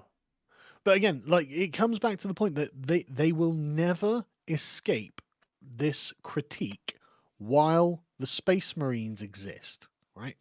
GW made an active, knowing choice to bury that it was intended to be an extreme satire long ago, at least the time they started churning out novels like The Great Crusade and 30k, confirming all of the potentially hyperbolic propaganda that the Empire was spouting was actually 100% true, accurate, right portrayal of history, and absolutely definitively the best and only way at all to secure a future for humanity. Like we were saying, it's not a satire. It's a fictional universe. That's it. It's a fictional universe in which the pressures are so great that they demand absurd and extraordinary measures. It's logically consistent, as this communist recognizes from his outsider perspective. And there's no other option. For there to be another option, you would have to radically change the entire nature of the universe. Yep. You would have to have an alliance of, Eldar, Dark Eldar, fucking Chaos Cultists, Tau, Orcs, blah blah blah, that would somehow come to the table like this was the fucking Federation of Star Trek and have a negotiation over who gets what rights on that mining planet or whatever it is. It wouldn't be 40k. The point of 40k is it's so awful there is only war. Their differences are actually insurmountable. Like the closest anybody gets to an alliance is the humans and the Eldar occasionally going like, all right, we won't shoot at you for the next 5 minutes if you agree on shooting those other aliens first. Yeah, basically, yeah. And that's actually, again, I actually quite like that. Like there are genuine forces in the 40k universe that are so heinous that the rational races can find themselves in alliance, and then once those forces are alleviated, once that pressure's been taken off, the bigotry of both races, because it's not like the Eldar aren't a giant fucking bunch of bigots as it is, but the bigotry. Sorry, Monkeg. Exactly. Like the whole thing is that the Eldar are such fucking bigots. And that's fine. That's one of the good things about them. That's one of the things I like about them, frankly. They're funny to me, to be honest. The Marines are funny in that way too. But that's the point. Like this is a different kind of story that you don't get to hear anywhere else. And that's what makes it appealing. And so complaining that the story, the fictional universe, is like reactionary or whatever it is they're fucking going for here, is like, okay, well, yeah, but then you're saying that just certain genres of fiction are not allowed to exist. And I don't agree with that. I agree that there could be a communist fiction. And I'm not going to sit there and say, oh, this is creating communists. Look at this communist propaganda. I mean, it will be communist propaganda, but I'm a liberal. I don't mind that. I can separate art from reality, unlike these lunatics. It's fiction. You're allowed to like whatever you want in fiction. And that's the fucking thing I also hate with this stuff, because you see it in every IP now, where they're like, you can't like this faction because if you like the Sith or the Empire in Star Wars, you're fascist. It's like, oh, okay. You can't like anything. Yeah. But this like, they say it's 100% accurate, true, right portrayal of history and absolutely the best and only way to secure a future for humanity. That's, again, not true. The only way under these circumstances. If we don't run into these circumstances, this is not the only way. And that's implicit in the Warhammer universe. Because it's a story.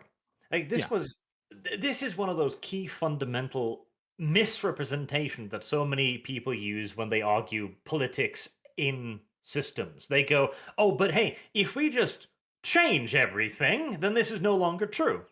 Well, duh. That But is true, yeah. then it wouldn't be the thing we're like anymore. That's the sort of tautology that my child can understand. Yes. Like, why would you even say that? It's such a stupid thing to say.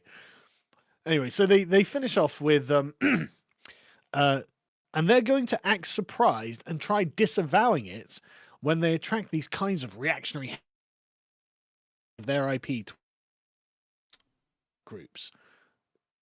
Okay, where is the 40k to Nazi party pipeline?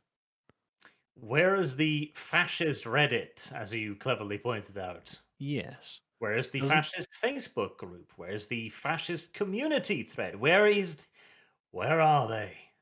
And how do you stop fascists from enjoying things apart from only creating communist approved material? Why are we even talking about fascists at all? Like, where is this fascist under the bed mentality coming from? Oh, it's coming from the communists, which is the ideology that Games Workshop has adopted in this view of inclusivity. Anyway, so And they the grand say, boogeyman is one shitposting fucker who dressed up in order to score free wins. and now it's an entire pipeline to some, as if when like as if like next week or something, there's going to be black shirts marching down the street of fucking Westminster or whatever, and it's going to be like, okay, what's going on? Well, we've marched on Parliament. We're demanding that the Games Workshop Mussolini be put in charge. And it's like, oh, Jesus. Okay, well, where's this all come from? Well, we all played 40k for about 10 years, and we all realised that actually that's the way that things should be run. And so we're overthrowing the government now because of Warhammer. As fucking if that would, like, come on. There's like, what danger does Warhammer pose to Western civilization? Not much, I would say. Seems to have been one of the great things about and one of the great boons of Western civilization, in my view. But what do I fucking know? But they say it doesn't matter who they think they are deep down. What represents you is what you put out into the world, not if you think what you create represents you deep down. Told you. I fucking told you. It's almost exactly what I said. They're going to say it's an expression of what you are, even if you say it's not. Because that's how they think. Everything is like this weird systemic view. And if everyone knows, you may not be able to prove you're a fascist, but you are a crypto-fascist. well, look at this fascist fucking Imperium you designed. Why would you design the fascist Imperium if you aren't somehow sympathetic? And everyone knows GW isn't going to fix the way the IP is represented. It's dug in too deep, making new money off Primaris, Black Templars, and Sigmarines. We aren't going to get stories, much less whole novels, that portray their shiny boys as the horrific, inhuman antagonists they should be. And there you go, the outsider perspective. Which is also kind of hilarious, because we finished up 30k Horus Heresy not that long ago, and that was like a 50 book series on Horus Lupercal going mad and slaughtering half of the universe. So it's when he becomes chaos that he goes on his mad slaughter. Yes. Weird. Yeah, really makes you think, doesn't it? But yeah, like I said, this is such a great example. This is why I'm rabbiting on. Sorry, I realize I've totally taken over the fucking stream, but no, it's fine. I mean, hey, it's free that's content. That's the point of guests. Yes, you're monetizing your persona now. You're here to make arch money. Fine, because I happen to like have very detailed knowledge of the thing we're talking about. That's fine. And in return, you get to curse for the first time in like 6 months. There is that. What? Honestly, I swear to God, it's so fucking transparent what is happening here. It is transparent. And I don't know why Games Workshop playing into it, but I tell you what's going to happen. They're going to be pressured in effectively retiring the Marines. And that will be the death of their company, because the Space Marines are by far the biggest sellers, because obviously they look awesome. And then the Defenders of Humanity, why wouldn't people be like, oh, I'd like to play the heroes, quote unquote, if possible? Of course, people are naturally going to be inclined to want to play the Defenders of Humanity, even in a circumstance where those defenders themselves are morally compromised. Yeah, because we're all humans. And honestly, it kind of ties back to the whole, like relatable thing. Like, when you look at a Space Marine, if I look at a Space Marine and I look at, like, a Tyranid, the Space Marine I can relate to a lot more, and that's going to be my easy touchstone into the IP. I'll be like, well, I may not know what this NID thing is, but I do know what humans are, so I'm gonna try out the Space Marines, and then that's your introductory to the universe. Yep. And also, they look amazing. Like, I'm sorry, but they look so fucking cool. Well, they used to. I hate the Primaris Marines. I fucking hate the Primaris Marines. The eighth armor is the best armor, obviously. Yes.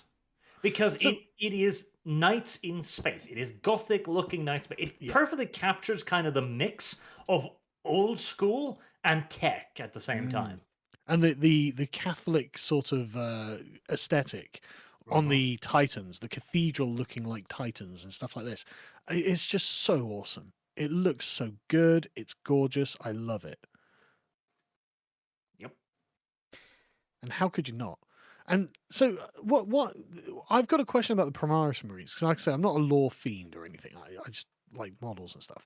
Why didn't they just say, well, the Primaris Marines are like the 9th version of the armor? Because why wouldn't you? Oh boy. Well, Arch is gonna get into it. Well, I'm interested. that's a good question, because it primarily, I think, because they wanted to make an entirely new line. They want to re-release the Space Marines and basically force you to purchase them again, because they don't sell the old school Marines anymore, and the Primaris Marines are slightly taller, and they have so many new models. I've sent you a picture here of one of their Dreadnought replacements. Oh yeah, I've got a Look at Primaris that Dreadnought. thing. Yeah, I've got a Redemptor Dreadnought. Yes. But like you were criticizing, oh, this Primaris Marines. Like, well, they don't sell anything else, so Exactly. But that's the thing. This is them reselling their most popular line by basically going like, okay, we're going to phase out Space Marines now to make you repurchase your entire army. Oh god, BattleTech did that too when what was it, WizKids took over. A lot of tabletop companies do that because they're like, oh, sales are down and no one's buying our new armies and stuff like that. Just make new versions of the same crap we already have, but if you buy the new version, it's better and stat wise in every way. So you have to.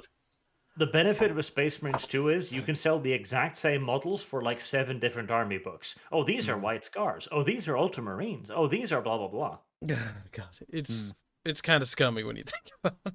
Like, it's cool on a aesthetic level, but when you see past that veneer of like style, you're like, wait, they're just doing that so they can milk it. It's like, why do the Space Marines have so many different models? Yet, well, I'm not a fan of the Eldar personally. The Eldar haven't gotten touched up in how long? Okay, Han, let me make a quick defense of aesthetics here, because I'm paying for the style, right? I want the style. I don't care that, like, you know, it's like a veneer that goes over the top of the Space Marines, right? I don't care about that.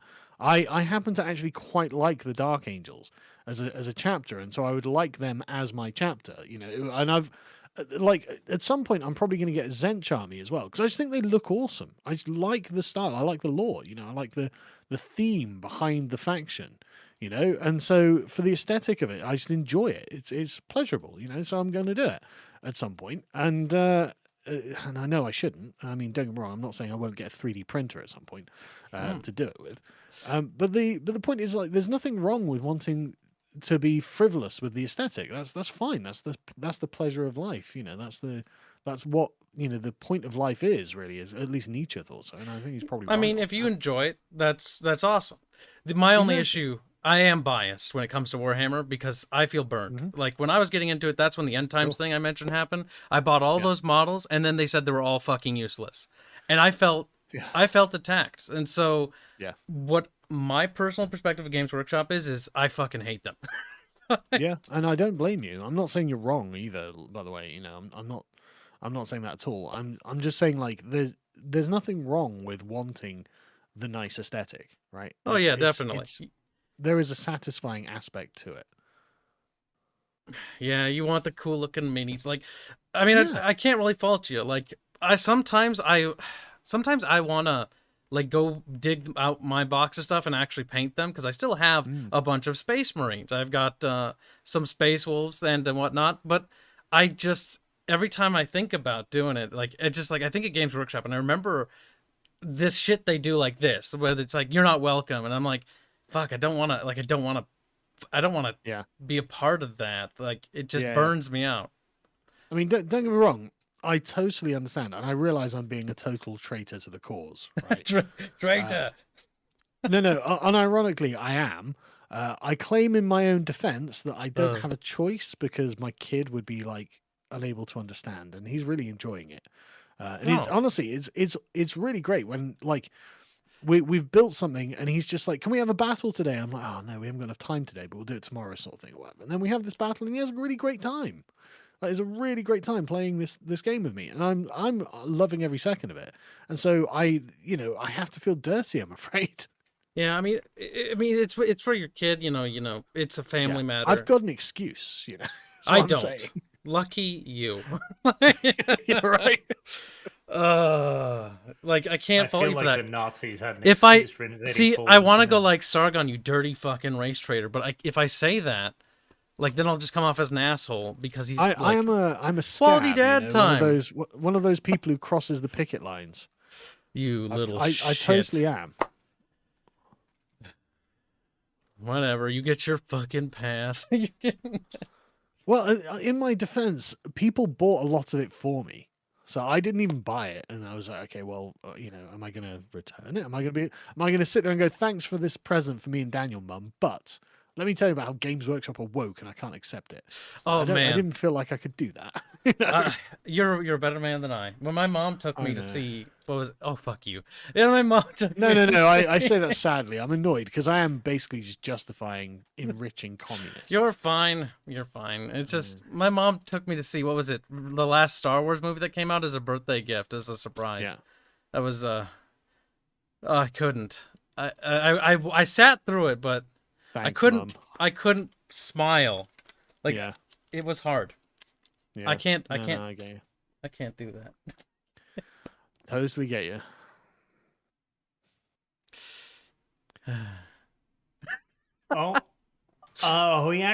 We have a image of the evil Fascist. What? Oh, okay, yeah. Send me a link. Warhammer 40k, the genocidal Imperium. That link? Where is it? No, I'm sent it to you now on your laptop. This is the guy who called himself the Austrian painter, right? Yes. Is that? They didn't even take a picture of him. Fucking cowards. Well, that is the extent of the unironic Nazi imagery right there. That's it. I mean, it's not a swastika, but I guess it is a white nationalist logo, or at least looks like one. See, I mean, I'm not an expert actually, to be honest on them. So, I think like his jacket has like the little swastikas on them, but there's like 4 of them. Right. Like I expected the Austrian to be there like in full brown shirt garb, like an armband and everything, just like What's on his arm there? His left arm. He's like a little red patch. Nah, it's got white stuff on it. I think it might be. I don't know actually. Oh. But I mean, I'm happy to say that this guy's a white supremacist. That's sure. Fine. He looks like one, I mean, he's going to a tabletop event. There might be people of color there. A white supremacist. Playing Spanish games. White supremacist. With potentially... Well, yeah, the irony is not lost on me. God damn it. I don't know. I'll be cold in the grave before I accept Spaniards as white people. Oh, everyone I talk to hates Iberians. What the hell? One person in a tournament of a couple hundred. No, I've been to Spain. I've been to Spain. I live in England. They aren't white. They're Mediterranean. Like, end of story. Oh, okay. I was going to say, I know some people who went to live in Portugal. They have nothing but bad things to say. Oh, no. They're nice countries, and the people are lovely there. I had a great time there. But, like, if you're like, okay, well, I'm now going to talk about someone's skin color. Okay, fine. Thanks, left-wingers. Let's talk about the skin color. Pull up a picture of a Swedish person and a picture of a Spanish person, put them next to each other and tell me they're the same. They're not the same. And that's fine. It's okay. Europe has a plurality of peoples in it. That's fine. No one cares. Actually, they're all European. But it's the left-wing categorization. These are white. No, they're not. They're just not. And it doesn't matter either way. It's not judgment. It's just true that they're olive-skinned. That's fine. I mean, that's very true. Like, honestly, leftists, when it comes to this, always piss me off because they never understand that Europe is made up of multiple different, like, little ethnic groups that both migrated during the migration. Yeah, there's like Loads of the Polish, there's the Magyars that settled in Hungary. Mm-hmm. Like there's so many, the Lombards that settled in north of Italy. Like, but they're like, no, they're just white people. It's kind of like the same racist shit that they say about Africans. So like they're just black Yeah, it is. people. It's like there's Oh, they're all just right, black. Africa's one big fucking continent, right? There are different groups of people scattered throughout this continent. They're not just black people. It is possible to tell at a glance the difference between Nigerians and Somalis, for example. Yes. Somalis have different nose structures because of centuries of being predated upon by Arabs. You know, they've got lighter skin tones. Like, there are genuine differences. I can tell the difference between a French person and a German just by looking at them. Not even joking. Yeah, I believe it because they're different peoples. Yeah, exactly. They're different people. And it's just like, okay, that's fine. Who cares? You know, like no one would make a judgment on this until we get to categorizing based on skin tone, as if that fucking matters. But anyway, I agree. From whatever definition they're using, this guy probably is a white supremacist. So, shock and surprise, the left have actually identified a Nazi. For once. Yeah. They've identified one Nazi out of how many hundreds at this tournament, out of how many hundreds of tournaments across Europe? And also, how many times have they falsely accused people, mind you, of being Nazis? Well, exactly. You know, the witch hunt must continue. Part of me, I genuinely think this might have been a goddamn strategy. He signs himself up as the Austrian painter, wears this, people forfeit playing against him, giving him free wins in a hyper-competitive tournament. Like, half of me is like, oh, well played, sir. I mean, it just sounds like a shitpost. Yeah, I can't really... I have a difficult time buying into this. Why would he call himself the Austrian painter if it wasn't a joke? If it wasn't a joke, yeah. Why wouldn't he have his name and just have the logo on his shirt? Yeah, if he was just racist, yeah. Like, I don't know. It's bizarre. Like, anyway, so yeah. I mean, it worked. Yeah, I think it's those. Yeah. At the end, too, let's have a look at that Kotaku article. Resurgence of fascism forces Warhammer to remind fans Imperium are villains. What? Okay, thank you, Forces of Chaos. I mean, so it might be a good point at this point to shill the Imperial Herald and any of the other Warhammer Satire pages. Oh, yeah. What's the other one? There's another really good one as well. Arch, come on. You should know this stuff like the back of your hand. I shouldn't. These are social media things. Like, I ignore social media as much as I can. Oh, no, there's another good one. There's the Imperial Herald. Chat, come on, help me out here. There's I can't remember the name of it. I follow them on Facebook basically, and they're fucking brilliant. And I like every single post of theirs basically. I did send you the link for them, though, Kyle. So I'll put the Imperial Herald up on screen so people can have a look at it. It's a Facebook group, and they are pretty good. Make me open up Facebook on my computer. Oh. I know. But basically, so this is the satire that they claim 40k is, right? And what they do is just translate any real world events into 40k speak, and you can see just how fucking ludicrous it seems, right? Gilliman criticized for crossing rift lines to reach Baal. You know, civilian who detonated blight grenades was a convert to the Imperial cult. Phew. Things like this. I fucking love this. By refusing to excommunicate Brother Kyle for murdering Chaos cultists, the Inquisition sets a dangerous precedent. Killing cultists in self-defense is allowed, even if journalists grant them carte blanche to rape, pillage, and kill. Perfect. It's such good satire. And so it's this sort of thing that is like I think is gold, and but this is what they're claiming Warhammer is, and it's like no, it's not. Like that's why these satire pages exist. Space Marines finally succeed in becoming trans, but suffer heavy casualties under an attack upon the Palace of Mirrors, as the Space Marines see their own cursed visage and turn their bolters upon themselves. Oh my god. It's spicy too. Yeah, but humor is allowed to be. Like you can have dark humor. Grim dark humor, if you will. But not to the left. So let's hear this Kotaku article then, Arch. I haven't actually read it. I just saw the headline. I was like, oh, fuck off. Oh boy. Let's take a Oh, look. the headline alone is almost worth it. So anyone who watches the mainstream gaming media will have seen this happen again and again. One of them will do one of these things. In this case, it was Kotaku, and every single one Yeah. of them will copy it next to verbatim. Yeah. And that's what happened why? here. Do you know why this is? This is a strategy that was developed by a guy called Charles Lawrence, who's a critical race theorist. So he's moved on from the critical theorists into the critical race theorists. And it's because they view power as being derived from narratives that Charles Lawrence literally says, and I quote, "We must flood the airwaves with our narratives." And so it doesn't require a conspiracy. This happened in Gamergate as well, and this is when I was first exposed to it.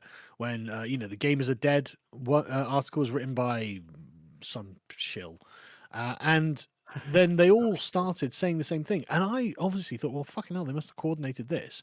It turns out, no, they don't, because it's a way of affirming the mission. Right? They all see it happening and go, right, okay, this is a strategy. We're all on board because we all agree with the original article, and therefore we have a duty to continue propagating this narrative. So we have to flood the airwaves with our narrative as opposed to others. And that's why they do this. They can't help themselves. It's inbuilt in the ideology. Yep. And they offer next to nothing. Like I read through like 5 or 6 of these. There's no personality. There are no takes. There are no like, oh, this is my experience as a 40k fan. Oh yeah. It's the exact same goddamn story every time. And I love the little subtext in their title here. Games Workshop tries to take back Warhammer 40k from hate groups. Oh my What? god. Games Workshop, the owners of the IP, are trying to take it back from one fucking Spanish dude. It's like they lost the whole IP to him. Wow. Yep. He took it Who? all. Other than the Sig Marxist posters on Reddit, who thinks Warhammer, the Games Workshop stores, are just Nazi recruitment centers? Well, that's the I thing. I go into our local Games Workshop store like 3 or 4 times a week because they're really nice, and I would like to, get new paints and stuff. And like everyone in there is just really nice. They never talk to me about politics. They always talk to me about Warhammer, and that's how I like it. Well, to them, Yeah. you're probably a giant walking wallet at this point. Like, oh, it's that guy again. Well, that's exactly what they're thinking, yeah. They're like, And pay that's raise. fine, I actually don't spend very much money there. I'm a bit of a tease, really, but Yeah, but that's fine because it's like keeping contemporary politics out of hobbies. Like that's something I think we can all course. get behind. who the fuck wants to talk about politics when you're trying to play Warhammer?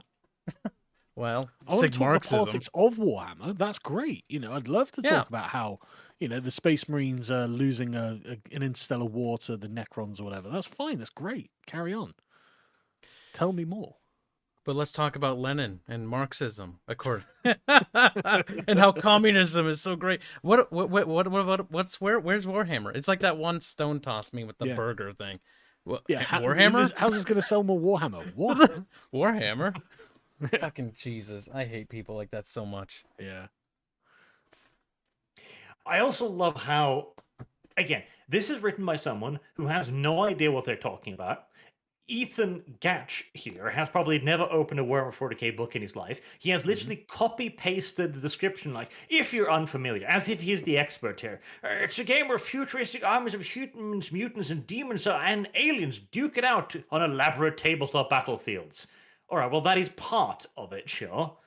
I mean, that's And- literally what the Games Workshop introductory text is. Yes. And they go also, some Warhammer 40k players think the game's fascist Imperium of Man faction is awesome and actually has a few good ideas. It does not. Where? And then, later Where on, are they finding this? A Warfash website. it doesn't exist. But then they mention, but some of its aesthetic and lore have been co-opted by alt-right, blah, blah, blah, blah. And Where? they describe it as a feudalistic galactic empire modeled after Rome. Kind of, yeah. Yeah, but they just called it fascist. Like, that's the thing. Oh, they're fascist. Oh, wait, they're a feudalistic galactic empire modeled on the basis of the Roman Republic. So, I mean, Feudal literally the opposite of a listic. fascist empire, then. Yes. Oh, the understanding Feudalism of is literally the opposite of fascism. Yeah, And here, to give it to Kotaku, feudalism is one of the closest descriptions of the Imperium. Now, I would say Sure. feudalistic theocracy rather than just an empire model after Roman Republic, but details. yeah, Yeah, you did a whole that's video close on enough. that. Yeah. Yeah, that's surprisingly close, and it's miles away from the original fascist. Like, hold on, you just defeated your own point there. Yeah. So we admit we're not talking about fascism. Go on, Kotaku. What else do you have to tell us? So what else do they have to tell us? Nothing. Literally, that's what I love about this entire article. It is literally just a fascism is bad, fascism 40k. Because what they're trying to do here, because they don't denounce Warhammer or 40k, not as like the Sig Marxism do, because to these people, this is an attack angle for infiltration. This is a dog whistle to their readers to go, hey, get into this. This is the new hot thing. You got to get in here now. This is the new woke thing.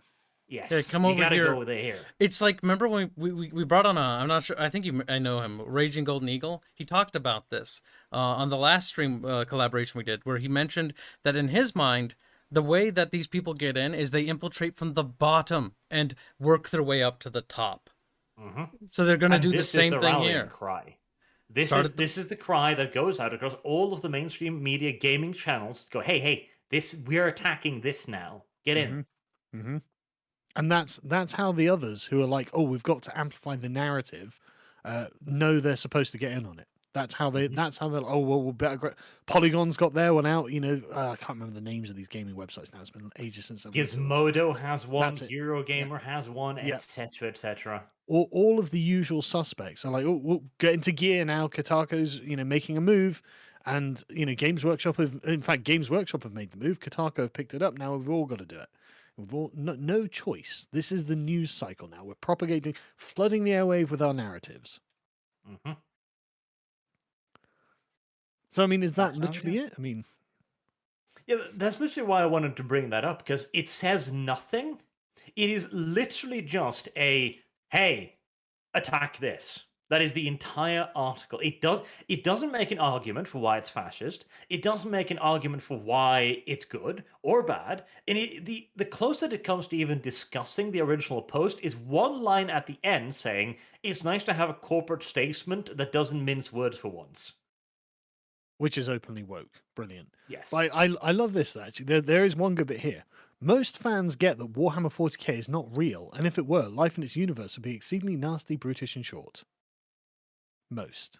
They leave it a little ambiguous, though, so that way it's like most, but, the other half, the other, 40% I mean, do. The tagline of Warhammer, for anyone who doesn't know, is, in the grim darkness of the far future, there is only war.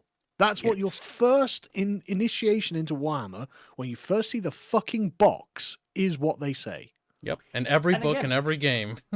Yeah, you can literally, you can visibly read the confusion in the article that they don't quite know what they're doing. Games Workshop tries to take back 40k from hate groups, and then follows on. Most of the players don't believe in this. Then which one is it? Yeah, if it's being owned by hate groups, what does that mean? Exactly. If this is a hate group's entity now, why the hell do most of the players realize that the Imperium would be an awful place to live in? Well, the next line here is, but some of its aesthetic and lore have been co-opted by the alt-right, white supremacists, and other crypto-fascist groups. They link to this Vice article, which again, I haven't read, but I'll send it across to you, Arch. They link to this Vice article, where it's from a year ago now. The Warhammer 40k community is trying to weed out its far-right faction. Has it? Like, what? Where is this? I remember reading this one, and the thing is, there's a little link down there. Women of Warhammer show their finest work. That was an older Vice article where they desperately tried to fish. They were asking questions like, have you ever been sexually harassed in Games Workshop stores? And all of the women in the article were just like, the fuck? Why are you talking about this? I thought I was here to talk about Warhammer. That's an odd question. I brought this really brilliant miniature I painted, and I got a lot of veneration for it. Oh, good. Now, did anyone touch you? I even got contacted by the author of that one afterwards, and I asked him some very pointed questions. And one of the really interesting things he mentioned was that he didn't believe he would get permission from Vice to run a positive article on 40k, Wow. a purely positive article. Wow, that's interesting. Can't I have a see. good article about it. Because, of course, like for exactly the reason that Sig Marxism guy said. Well, you knew you were making evil space Nazis when you made the Imperium, so why do they still exist? Yep. So I'm just having a quick look at this. So many Warhammer fans are becoming increasingly uncomfortable with the alt-right faction of the fandom flowering in certain online corners. The Where? usual weasel words. And again, Yeah. it is once again the invitation, like, hello, fellow leftists, this IP is really cool. It's growing really fast. You need to get in, and you'll be welcomed. It's fine. Yeah, but I mean, like, I've never heard of any of this. I mean, where are we talking? It doesn't So exist. here we go. There's a charity called No More Damsels, which is, I'm just going to open it up, bringing more people to the gaming table. Let's go to their About Us section. Have you ever looked around an RPG night and thought, gosh, there are a lot of people like me in here? Because we have, there are not a lot of people like me in here, sorry, because we have, and that's why we created No More Damsels. So it's a feminist advocacy group. Oh boy. That's what this is, to create more feminist like action, right? And so last month, No More Damsels co-founder Sarah Pipkin helped write an open letter to address the Games Workshop, calling out bigotry in Warhammer. Let's have a look at this open letter, right? So they say, "Dear Games Workshop, we are gamers, painters, and loyal customers of Warhammer. Sure you are. We deeply care about the community. Sure you do. And are actively trying to working with players to make it an encouraging and welcoming place. And so you need to turn around and tell a segment of your community to fuck off. We are concerned about the growth of hatred in the community and the apparent lack of action on your part to address toxic behavior in the community." My God, it's just fucking Gamergate all over again, isn't it?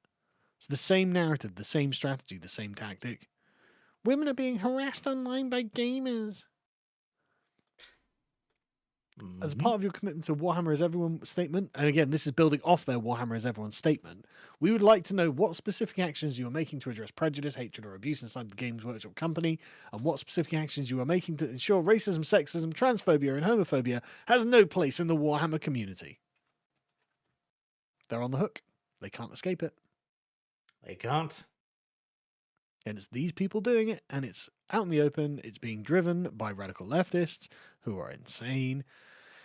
And they're coming for the hobby. They're going to destroy the Space Marines. That's the pillar of the Games Workshop universe, the 40k universe, and they know it. And so the Space Marines are the problem. Games Workshop is fighting a rearguard defense of their own property against SJWs. It's a bit That special. should work out just as well as every other time. Yeah, exactly. They're going to lose because they've already set the standard to be no X, no Y, no Z. And it's like, yeah, but this faction is explicitly those things you're claiming. It's like, wow, that's got to go then, isn't it? But so where is this? Well, you want to know where the alt-right part of it is. A little bit further down the article, they mention me. Oh, do they? Oh boy. Oh, do they? Where they say that Arch does not identify as a member of the far right and says he was not aware of any alt-right or fascist sections of the 40k community. Oh my god, I forgot about that. Yep. Their evidence for me being far right, though, is that I said that the Sami people were gypsies but worse. A statement that, by the way, I absolutely stand by. The Sami are an awful people. Almost as bad as the Swedes. But not quite. This is, yeah, well. It also seemed by people who did not welcome your inclusion statement, such as Archer's evidence that Warhammer for Everyone post is not reflected in corporate actions. But further action on communication, what exactly are you doing? And yeah, so like what they're claiming, so they've got here, we have yet to get any public response to Josh Mallett's account of his experience of racist comments from a Warhammer staff member. Mallett himself has been very open about his attempt to reach out to you. He doesn't want the staff to be punished, but rather educated, so this doesn't happen in the future. So brainwashed, Tau style, into an ideology. But that's it. That's the accusation, right? Like, what are you doing about the toxic community? And it's this one example.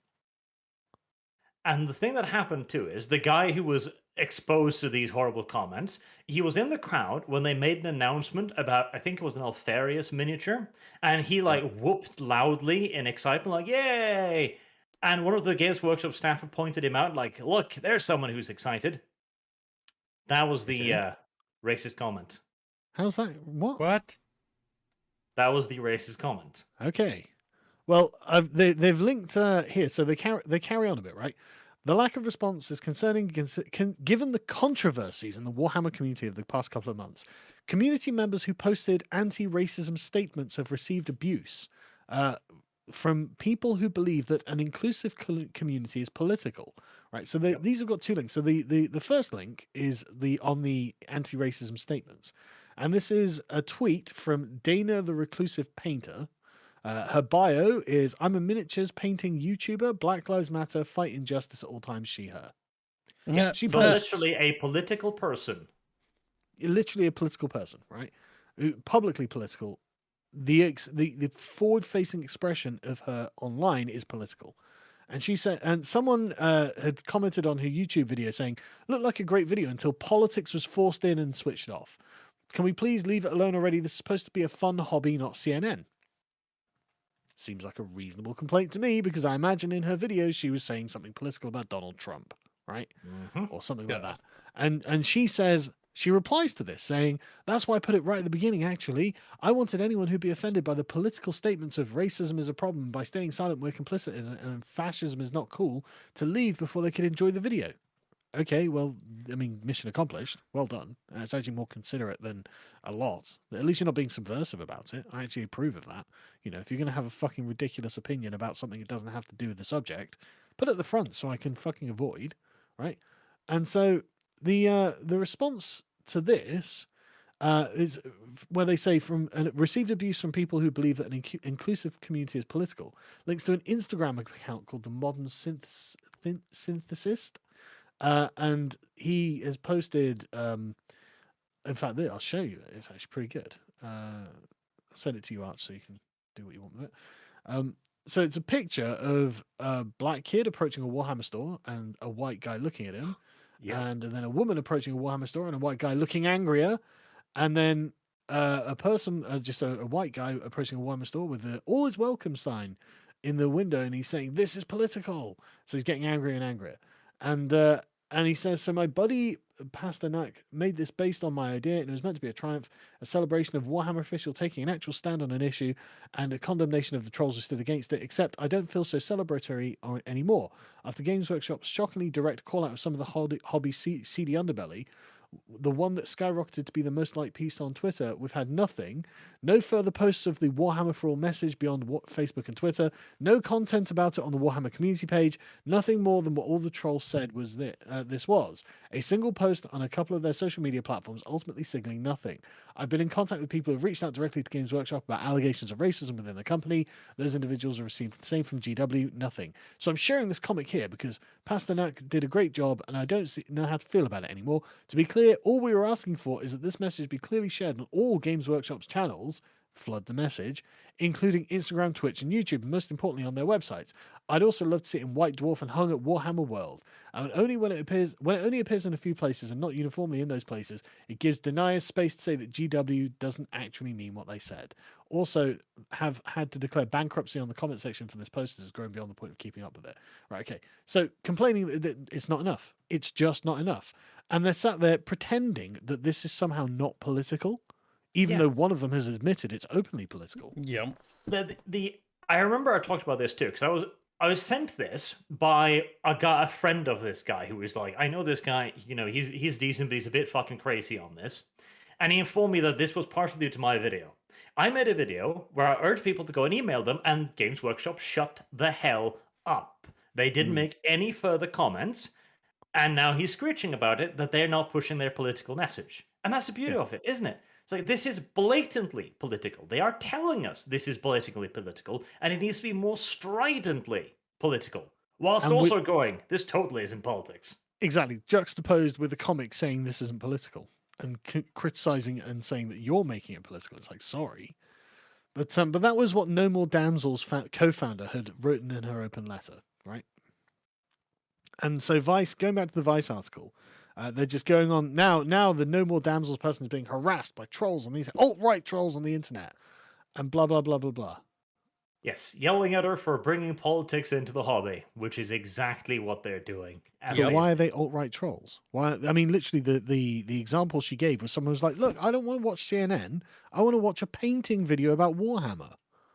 And she's like, "Yeah, well, fuck off." Basically, I can't help but talk about politics in all things. Yep. And that's also why they brought me into this, because the guy who wrote this contacted me and asked me about the stuff, and he was surprisingly decent in that he actually wrote what I said. That I was like, I'm not aware of any alt right movements, and his evidence of this is some person on my server apparently used a term field exercises, and he then told me, "Are you aware this is a fascist term?" And I remember just What? being like, "No." Are It's you a sure? military term. Ugh. And he was like, no, this is used by fascists. I'm like, well, dude, you know more about this than me, I guess. Field exercises is just what an Yes. army describes as exercises that are like in the field. See, this is one of the Yes. problems with these people that I've seemed to notice. They always conflate military terminology with fascism. They don't actually know what fascism is. Hmm. I Very have no much so. idea. Embarrassingly so, in fact. So they carry on. We may as well carry on this Vice article because I find this fucking interesting, right? So Josh Mallet is a black wargamer who has publicly spoken about these racist comments made to him by this Games Workshop staff member, apparently. Okay. Others believe the company's marketing strategy may be inadvertently feeding far-right sentiment in the community. Where? What's your evidence? Thomas Parrott, who freelanced for Games Workshop once, thinks that adopting a surface-level narrative of good guys versus bad guys in a bid to appease the parents of younger customers who might otherwise be put off with 40k's cartoonishly grim lore opens the door to a troublingly simplified reading of the game. It's really easy to misinterpret the Imperium of Man as being presented as a good thing, as opposed to originally what it was, which was lampooning the very idea of this totalitarian state. No one thinks that. This is a embarrassingly problem with stupid. these people. Like, This these are is the written by a person who wrote for Black Library too. That's the saddest part. God, that's fucking pathetic. Like, these are the same people, the same Puritan bullshit that we saw, like, you know, not that long ago with video games and whatnot, where they're like, you can play as you're playing a World War II video game, a multiplayer game, and you can play as the Germans. That's horrible. You're a Nazi. It's like, Yeah. They mistake fictitious entertainment for endorsements. I love that they have your quote here, Arch. Though this is it's actually really great. You come off sounding really sensible compared to the lunacy that they've been talking about so far. Like all this, like there's a Nazi, Games Workshop to Nazi pipeline that Games Workshop needs to know about, and so. But some of the 40k community felt that Games Workshop should not have made such a statement at all. One such member is Norway-based YouTuber Arch, known as Arch Warhammer until the trademark dispute. He launched an email campaign in July urging his subscribers, 200,000 plus subscribers, to email Games Workshop and tell them to keep the politics out. Again, is that really what a fascist would say? The No. totalitarian fascists who are like, yeah, so everything within the state, nothing against the state, nothing outside the state. Please keep the politics out of this video game. Yeah. Please not in my hobby though. No, it sounds like the liberal position, where there's a distinction between the political and the personal, and you don't want the political invading the personal. And in the personal, we have hobbies. And Games Workshop, 40k, is a hobby. And so if someone brings real-world politics into it, that's invading an inappropriate space. That's what you sound like to me. Arch says he does not identify as a member of the far right, but insists he was genuinely not aware of any alt-right or fascist section of the 40k community. Which is exactly Because what we've been Fash sitting Hammer here doesn't talking about exist. today. Like, and I remember, I think that was I ripped off your point there too. I literally told him about that because he mentioned Yeah. Sig Marxism later. Because I point out, like, this seems like a dog whistle to me to a very specific group, and I can even show you the specific group. So yeah, he's not. Rather, he takes the view that Games Workshop statement was tantamount to aligning itself with extremists who support communism and says he advocates and says that they advocate violence. For me, this is some kind of dog whistling that we hear about the alt-right. They talk about their code phrases. He explains, this seems to me a signal to be a very small group of people. What my campaign is saying is that Warhammer is for everyone, full stop. Good statement, actually. And yeah, and then he posts from references Sig-Marxism as well. Then he moves on to actually talk about the communist Sig-Marxism. Like, I loved this article because he does a lot of the work for me. Yeah. How long ago was this? Oh, but you made some edgy statements, Arch. You made some jokes.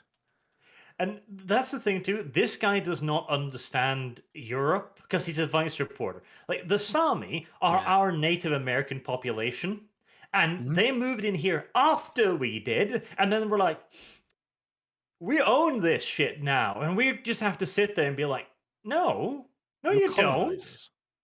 Yeah. I mean, the Norwegians have been in Norway for well over 1,000 years. Yeah. Probably well more than that, in fact. And the Sami were tribes of Finns that just wandered in here. We're like, we've been here for hundreds of years. Cool, we've been here for thousands. Yeah, Why are you here? Why are you squatting? But it's also just that this is our ethnical humor with one another. It's like I take the piss out of the Swedes. I don't want to genocide the Sami, unsurprisingly, but I will take the piss out of them. Yeah, exactly. That's exactly. Like, Americans do not understand European ethnic banter at all. You know, European ethnic banter is a way of normalizing relations between ethnicities, and they don't understand that whatsoever. It's embarrassing, actually.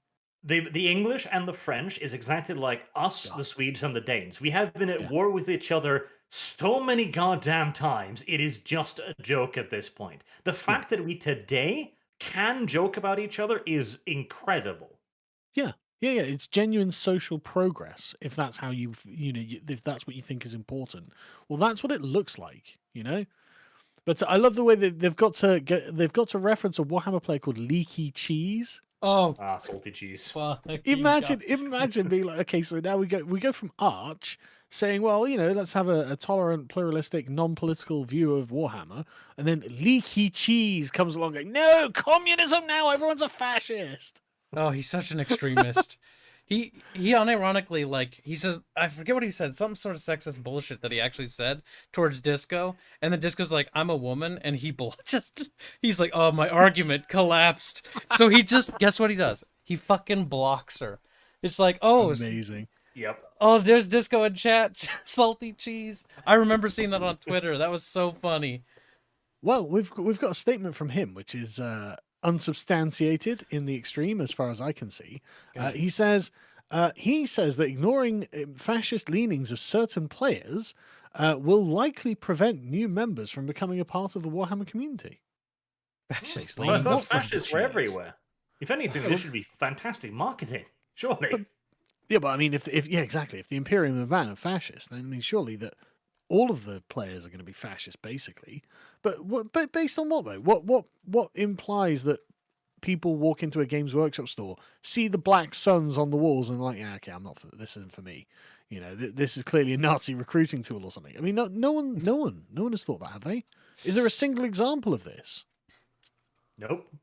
Well, there's one Spanish guy in one tournament a year later. I guess so, yeah. There you go. One. Yeah, I guess there's this one guy. Out of the entire fucking planet. Whoop-de-doo. Unbelievable. I also love his conclusion. They keep going because he has a fantastic take on our favorite Swede. Okay, hang on. Oh, yeah, I just see it. Yeah. And worse, it could radicalize young people getting into the hobby as part of Games Workshop's school program, which is specifically designed to radicalize people into communism by leading them down the PewDiePie.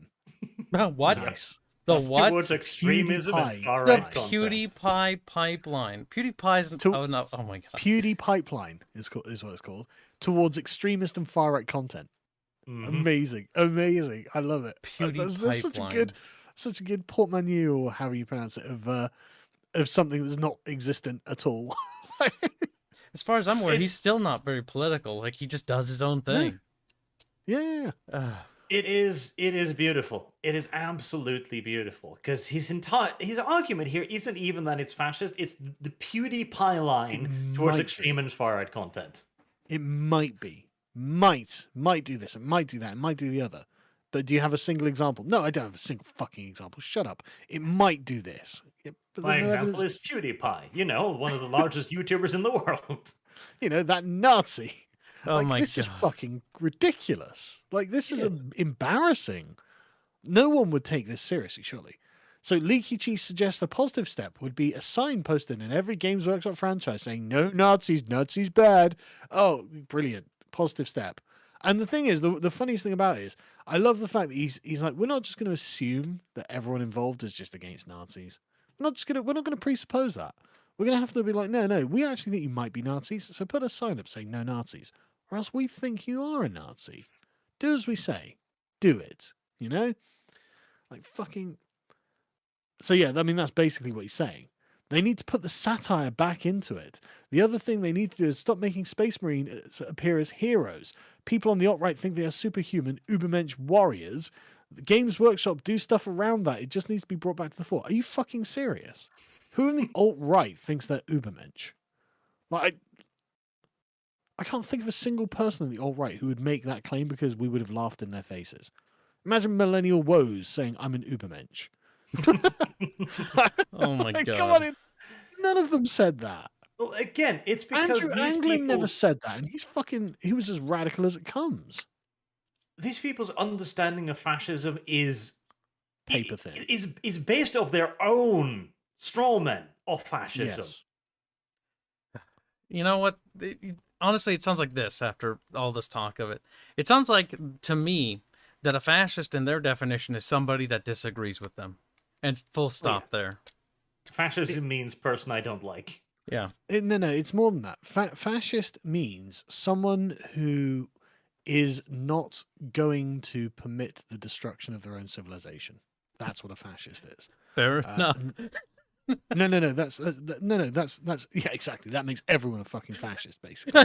But Yes. but that's what Marcuse's getting at in Repressive Tolerance, where he's trying to radically overthrow our entire civilization in order to open the doorway to the kind of radical extreme communism that failed from Marx's predictions. That's what critical theory is based out of. They're trying to be like, okay, why did all of this fail? It's like, shit, there's a society here that people aren't willing to give up, and we need them to give it up if we're going to get communism. And so, okay, well, how do we do that? Well, constant deconstructive criticism, which is just operates by holding people to standards that can never be admitted and can never be accepted, can never be like achieved. And that's what they're doing here. What they're going to force Games Workshop to do is abolish the Space Marines, which means abolishing Warhammer. Mm-hmm. Putting a sticker in front of every book going, hey, you fascist, fascist pig, stop it. Oh, God. Yeah, it's exactly. like that. Remember the vampire book in the beginning of it, too? Yes. It's like that. Yep. They explicitly, in Vampire the Masquerade, one of the later editions, they explicitly had something like that. And then in Dungeons and Dragons, where they're like, oh, orcs aren't going to be chaotic evil anymore. Why? Because they represent black people. Okay, What the fuck?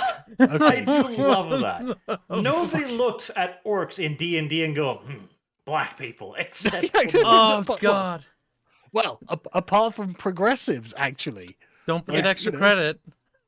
Yeah, extra credits. Yeah, exactly. Like, up until then, it had never crossed my mind to consider orcs as a facsimile for any kind of human. Like any kind of human at all. They were specifically non-human. But now they're blacks. Sorry, blacks. That's not my opinion. Just Oh, my God. fucking wild, isn't it? But yeah, so that's amazing. I love watching this happen. Well, I don't love watching it, but it's good to have it as an example in real time that's so crystal clear. So at least it's demonstrable to people, It is good to have examples of this because we do need to do something. Like, I'm not sure if you've been following what Razorfist has been saying, but I have because I like BattleTech a lot. Yeah. Yeah, and he's like, gatekeep the gatekeepers. And, like, honestly, like, he's absolutely right. Like, the BattleTech franchise is very small. It's not as big as Warhammer, but the problem is a lot of people are transitioning because they're pissed off at GW into BattleTech. But what we're seeing is some of those fucking rats jump off the ship too. Yep. And they're crossing over to try to start infesting this hobby as well. So he's absolutely right. I just want to make it clear. I've played a lot of BattleTech. Oh, yeah? Oh, cool. Oh yeah. And like I've always had genuine sympathy for the Inner Sphere because honestly, the clanners are basically cheating. Again, I used to play all the board games, right? And the clan mechs were just so much fucking better than the Inner Sphere mechs. Yes. Double heat sinks, get fucked, you fucking cheating shits. See, look. My battle master will still fucking wreck you, but like, Wow. Either way, right? The clans felt like fucking cheating. But yeah, I've played a lot of Battle.tech. I'm totally sympathetic. But the question is how? How are you going to do this? Because obviously, I totally agree with the sentiment. Keep the extremists out of your hobby. Keep the people who want to change the hobby from changing the hobby. But how? What leverage over whatever? I can't remember the name of the company who makes Battle.tech. Catalyst Games Lab owns it now. Catalyst Games Labs. Right. Okay, but how? What leverage do you have over them? How are you going to make them? That's keep actually lunatics out? That's actually a really good point. Oh, go ahead. That's why I made an entire series talking about that now. Okay, And I'm what's the still plan? working on that. And the Yeah, thing what- is, it's an incredibly complicated thing because there are so many things you need to do. Because frankly, our opposition here is fairly sophisticated in what they're doing. Very. One of the things I talked about, for example, is the weaponized hypocrisy. And that is their ability to say one thing and do the exact opposite. It is the ability to blatantly say, this is not political, we need more politics. I mean, it's literally called intolerant tolerance. Yes. That's literally the term that Marcuse uses. Yes. So, So it's I've founded made several hypocrisy. videos on this topic, which you can find on my channel, of course. Just kind of taking the individual little parts of it, because there's no simple solution. The only like simple thing that's always going to be true is if you see someone arguing for a change of your universe that is not justified by in-universe reasons, that person needs to be named, shamed, and yeeted. But when they're not, when Kotaku are producing articles saying this is how Battletech needs to become more inclusive, and all of the other outlets start doing the same, what are you going to do? What can be done? Again, Because if you're not actually in control of the gate, you can't gatekeep, and that's the problem. The fandom need to do their part because yes, we don't own the companies. We can't actually literally close the gate, but we can make honestly a hostile fucking environment. If you come into our universes and start prattling on about diversity or inclusion or any of this nonsense which has nothing to do with our hobbies, which are open to everyone by definition, it is the fans' duty to tell that person to get fucked. Ferrofibrous fucking armor as well. No, talking about I haven't played BattleTech in like 20 years, and now it's all coming back to me how much I fucking hated the clan. Oh god. Yeah, see, I'm too young because I wasn't there for that. But every time I talk to people, they've been around because you can tell because they complain if they've been around since the beginning. They complain about the clans being introduced. So they get extra light engines. They get better internal structures. They get armor that's lighter and I think it's half the weight of normal armor as well. They get double heat sinks, so they move faster. They can take more damage. They can fire more guns, and their pilots are always better as well, right? And it was just, and don't get me wrong, it's in universe law that justifies this. These rogue clans have basically been away from the Inner Sphere for millennia or however long it's been, and they've come back, and the tech difference is important to the balance of the game. Don't get me wrong, but I always just had a fondness for the Inner Sphere mechs. I mean, the clan mechs all look amazing, so they're all sleek and cool, but like the Inner Sphere mechs look like like the Dreadnought from 40k, clunky but realistic looking, like clunky, industrial like things rather than these sleek sports car style mechs.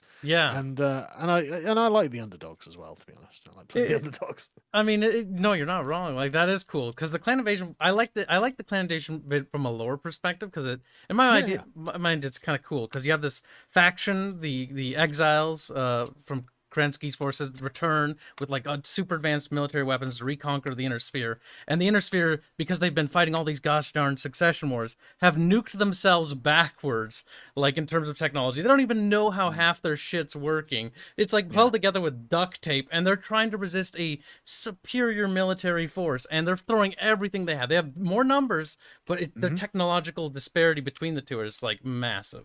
Yeah. And don't get me wrong, I like the evolution of the lore as well, like the Bushwhacker.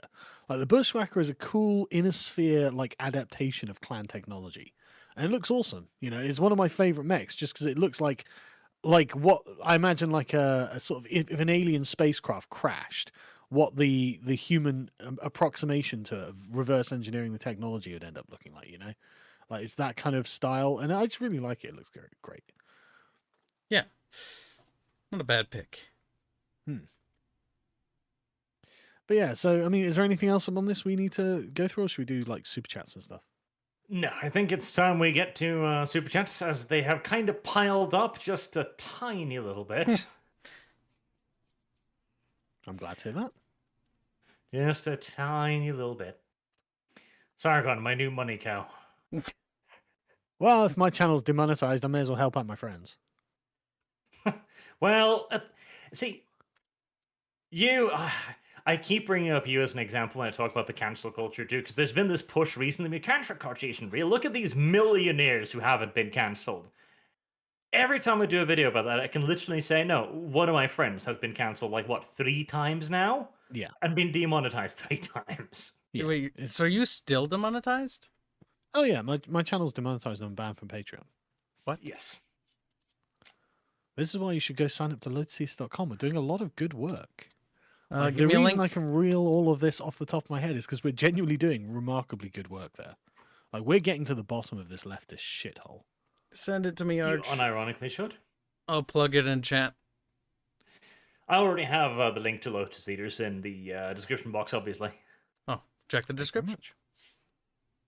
But no, like, that's the thing. Like, let me just be a little fanboy here, because it's nice, isn't it? Oh, God. But Sargon, you have made like what 3 super successful channels and the Lotus Eaters now. You've been knocked down how many fucking times, but you still manage to get back up again every time. The Lotus Eaters are doing great. You're producing great content, and you've got a really good staff now. Callum, particularly, he has gotten so good at that co-host role now. Yeah, he's fab. He's fab. We've just taken on a couple new guys, and they're all brilliant. They're all really brilliant. One of them is doing a PhD in philosophy. One of them has a master's in psychology. They all have degrees in something or other, and I'm just sat there going like, fucking hell, I feel like a fucking idiot. Like, these people are so well qualified. It's mad. I know, But thank you. absolutely. Right, Discord is posting Lotus Eaters link in the chat. That's a bannable offense. Links there. Shilling without authorization. No, I'm kidding. It's true. Only Kyle's allowed to do that. Right, so let's begin at the top, shall we? Primed Knight says, hello, Sargon. Love Lotus Eaters. I've been showing one-page rules to my friend, and they like it. We'll soon start playing it. May GW stock fall. What was that they've been showing? One-page rules. I've never heard of that. What's that?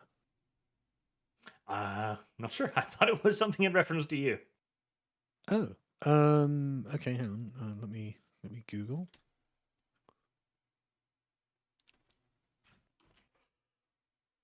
Wargaming made simple and fun. Have a look. Grim Dark Future. Right. Okay. So right. Okay. I don't know what this is, but it looks like GURPS for wargaming. It does, and that's very obviously 40k they've put up there. Hey, that's fine. If there's a good alternative, I'm not adverse to a good alternative. Absolutely not. Long may Especially if GW it's free. stock continue to fall. Which it seems to just be free as well. Okay. I appreciate you sending me this, and if okay, all right. I'm curious. I've not seen this before. There you go. Maranga2 says, thank you both, Sargon and Arch, for helping through a rough patch in my life. I became a house carpenter because of you. I even based my Landsknecht mercenary RPG campaign off of your game. Oh, that's great to hear, man. I'm very glad that our retarded ramblings on the internet can help you through life. This is pretty cool. This does look like GURPS for war games. Sargon is distracted with his new shiny toy. Sorry, yeah, no, sorry, I shouldn't be distracted. Someone's just sent me a new shiny toy. Valid excuse. Yeah, I think so. Okay, so I'll yeah, no, this. Okay, yeah, I'll leave that in the browser for later. Thank you for that. Cubius SC7 says Warhammer's for everyone, except for people who don't like certain people. Those we will exclude because we don't like them. Aren't we virtuous? Aren't we Yes. inclusive? Aren't we tolerant? By the way, those are the people over there I don't like. Get rid of them. Oh, see? Popper was correct. You cannot be tolerant towards the intolerant, which is why the only way to gatekeep is to yeet them mercilessly. We made the Yes. massive mistake, and we couldn't have known any better, but to begin with, you, I, everyone, we looked at the Anita Sarkeesians and Zoe Quince, and we were like, okay, but if I can just explain to these people how stupid this is, they'll see it, right? Yep. That was a big mistake. I honestly, I think back to the first videos that we made about this subject and how naive we were about the depth of it. Oh, blue-eyed. Like such shiny starry eye. But they just, if they just understood why they were wrong, fucking, they know why they're wrong. They know that this is a power play, and they know that you've got to go. We just need to show them all of the female characters in video games, and they'll get it. Yeah. Oh, like fuck, will they? Yeah. Oh god. Like 5 years later, are they doing this on purpose? I think they might be evil guys. Oh heavens! Lord Metalman says, "Yeah, the Warhammer is satire line is being heavily abused by Twitter's wokehammer groups. I'd say allegory might have been a better word to describe it. You guys got any thoughts on that?" I would say fantasy. Like Yeah, it's a just straight up. fantasy. Like it's a fictional setting. That's it.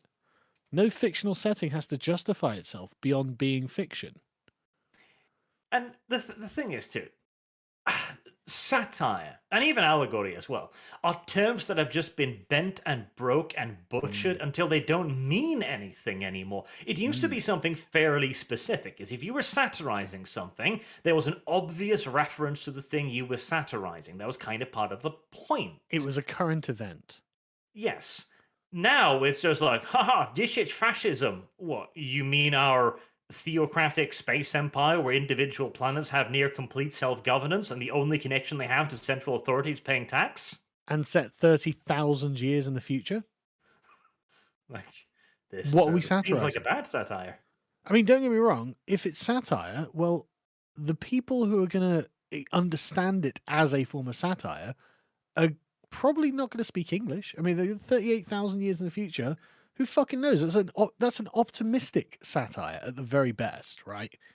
Like, it's very optimistic that anyone will find any satirical content in what has been created here. Mm-hmm.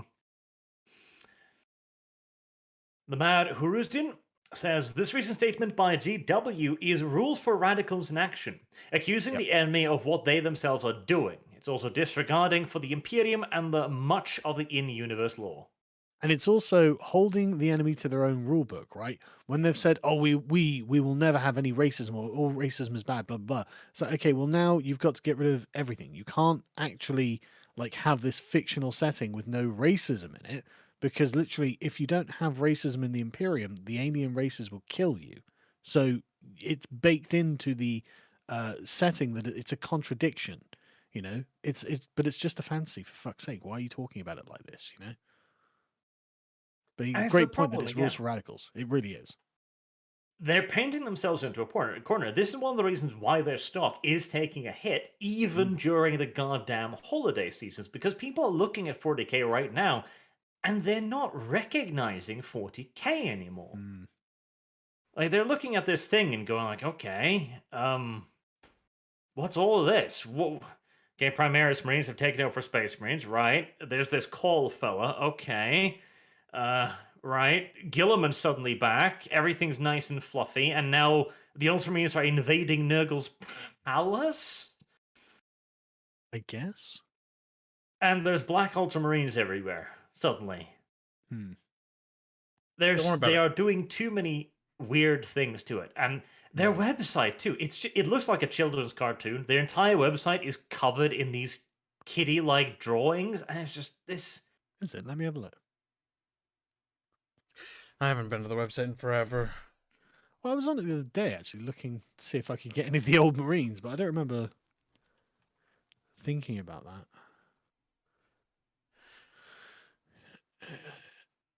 UK English. Oh yeah, shit. You're right. Oh my You're god. right. It Yep, is. I'm pulling it up. Why don't they just have You've got to scroll down to get the pictures of the models. Yeah, if you scroll past it, they got like little Christmas.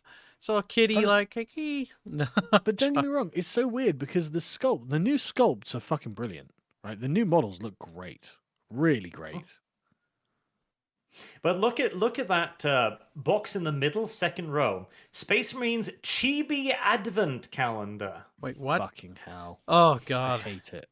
by Bandai. They did a collaboration with them not too long ago, didn't they? Yep, God. and slightly down to the left there's Warcry, which is more 40k, but this is the future of 40k right there. Boxed sets of rules to be sold in toy stores. That is the future. That is what they are trying to do. Are those pre-painted? I believe they are. Some of them are. Others come in just like solid colors. Well, where's the fun in that?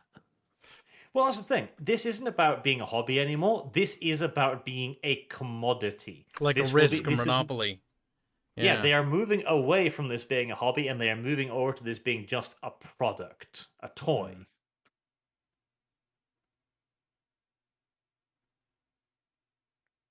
And then right next to it, Baneblade. Buy now. Yeah, I would like a Baneblade. Thanks. Fucking They don't include the prices on the store page for me. I don't know about you. no, Yeah. of course they don't. That's like, because click you on don't want to it. know. But to be fair, there's something to be said for that. Because to be honest with you, if you're really scrimping and saving for money, this isn't for you. You know, and it never has been. It's always been expensive. You know, and that's That's it's the a thing about long running hobbies. complaint, but it's just something true. And it's like, okay, fine. You know, Warhammer is for everyone, so long as you're willing to sell at least one kidney. yeah, except for poor people. Farmers. Fair enough. Dragon Master Outcast says, "Forgive me, Arch Christ, I have sinned. I have bought all the new Black Templars minis." Well, I feel your pain, mate. that is wrong of you, but luckily, just like the church back in the day, we have an out, and that is give more super chats to Arch, and I will give you your relief. Oh, you are forgiving savior. Just like the church of old, I have figured there's a business model here. Tithes included. Indulgences. That's what this is. Selling indulgences. That was a brilliant move by the church right there. Exactly what Jesus intended, I'm sure. Precisely. Come unto me and give me your months for fish. And see, that's the thing too.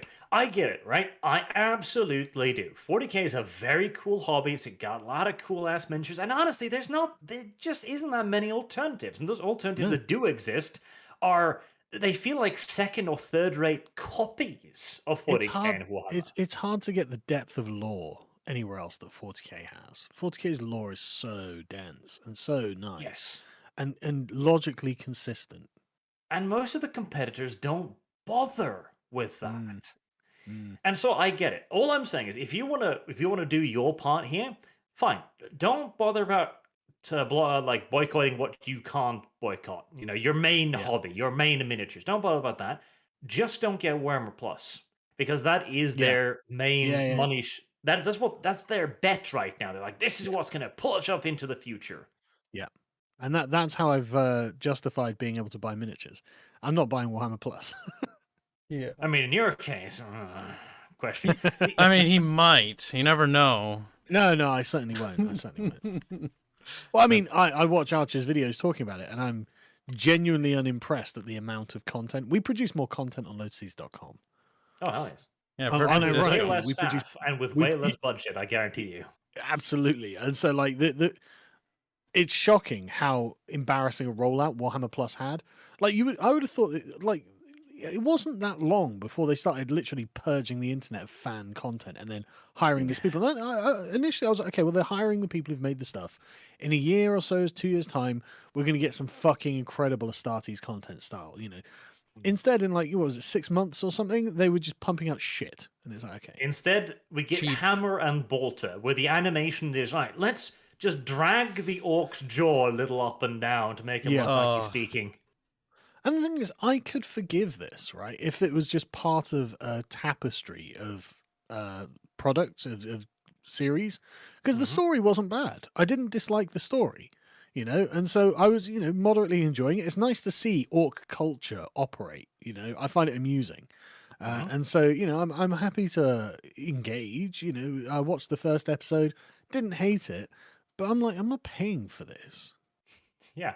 And you're paying for just that, and on a good week, 2 YouTube videos. Yeah, painting tutorials. Well, sorry, YouTube's full of those. And the painting tutorials too. Like, if the woman they hired is actually really good. I've seen some of her miniatures, and they're excellent. But all they have her doing is basic bitch shit. The Yeah. last one was how to paint silver. It's like, get a spray can. Yeah, I mean, there is fucking more done. to it than that, but like, fuck it, you know, that's not like anything new. There's nothing new there. And they even had a tutorial on how to paint black, like how to base coat a miniature. I mean, don't get me wrong. I'm not saying don't have one, but that was like their week's release, wasn't it? Yeah, Like that was their week's release. Yeah, this week we're going to show you how to paint black. It's like, okay, sure. You know why, but okay. And the other videos are usually a battle report. So what you get is a super basic painting tutorial and a video of them playing their own game. And you pay for the privilege. It's like, wow. They also like spray paint it black. I remember Arch complaining about that for fucking ever. I hated that so much. And then there's the lore masters, which is these tiny little blurbs of lore about only their biggest things that they're currently selling. Like, I hate it because it shits all over what I do. It's like they do Abaddon the Despoiler as this tiny little bite-sized thing, and they're done with his entire story in like 5 or 10 minutes. And I'm sitting there like, I wouldn't be done bitching about his armlessness at that time. I mean, Well, they don't. It just, it's just profoundly, because I mean, like, okay, how long does it take you to do one of your hour-long lore videos? Very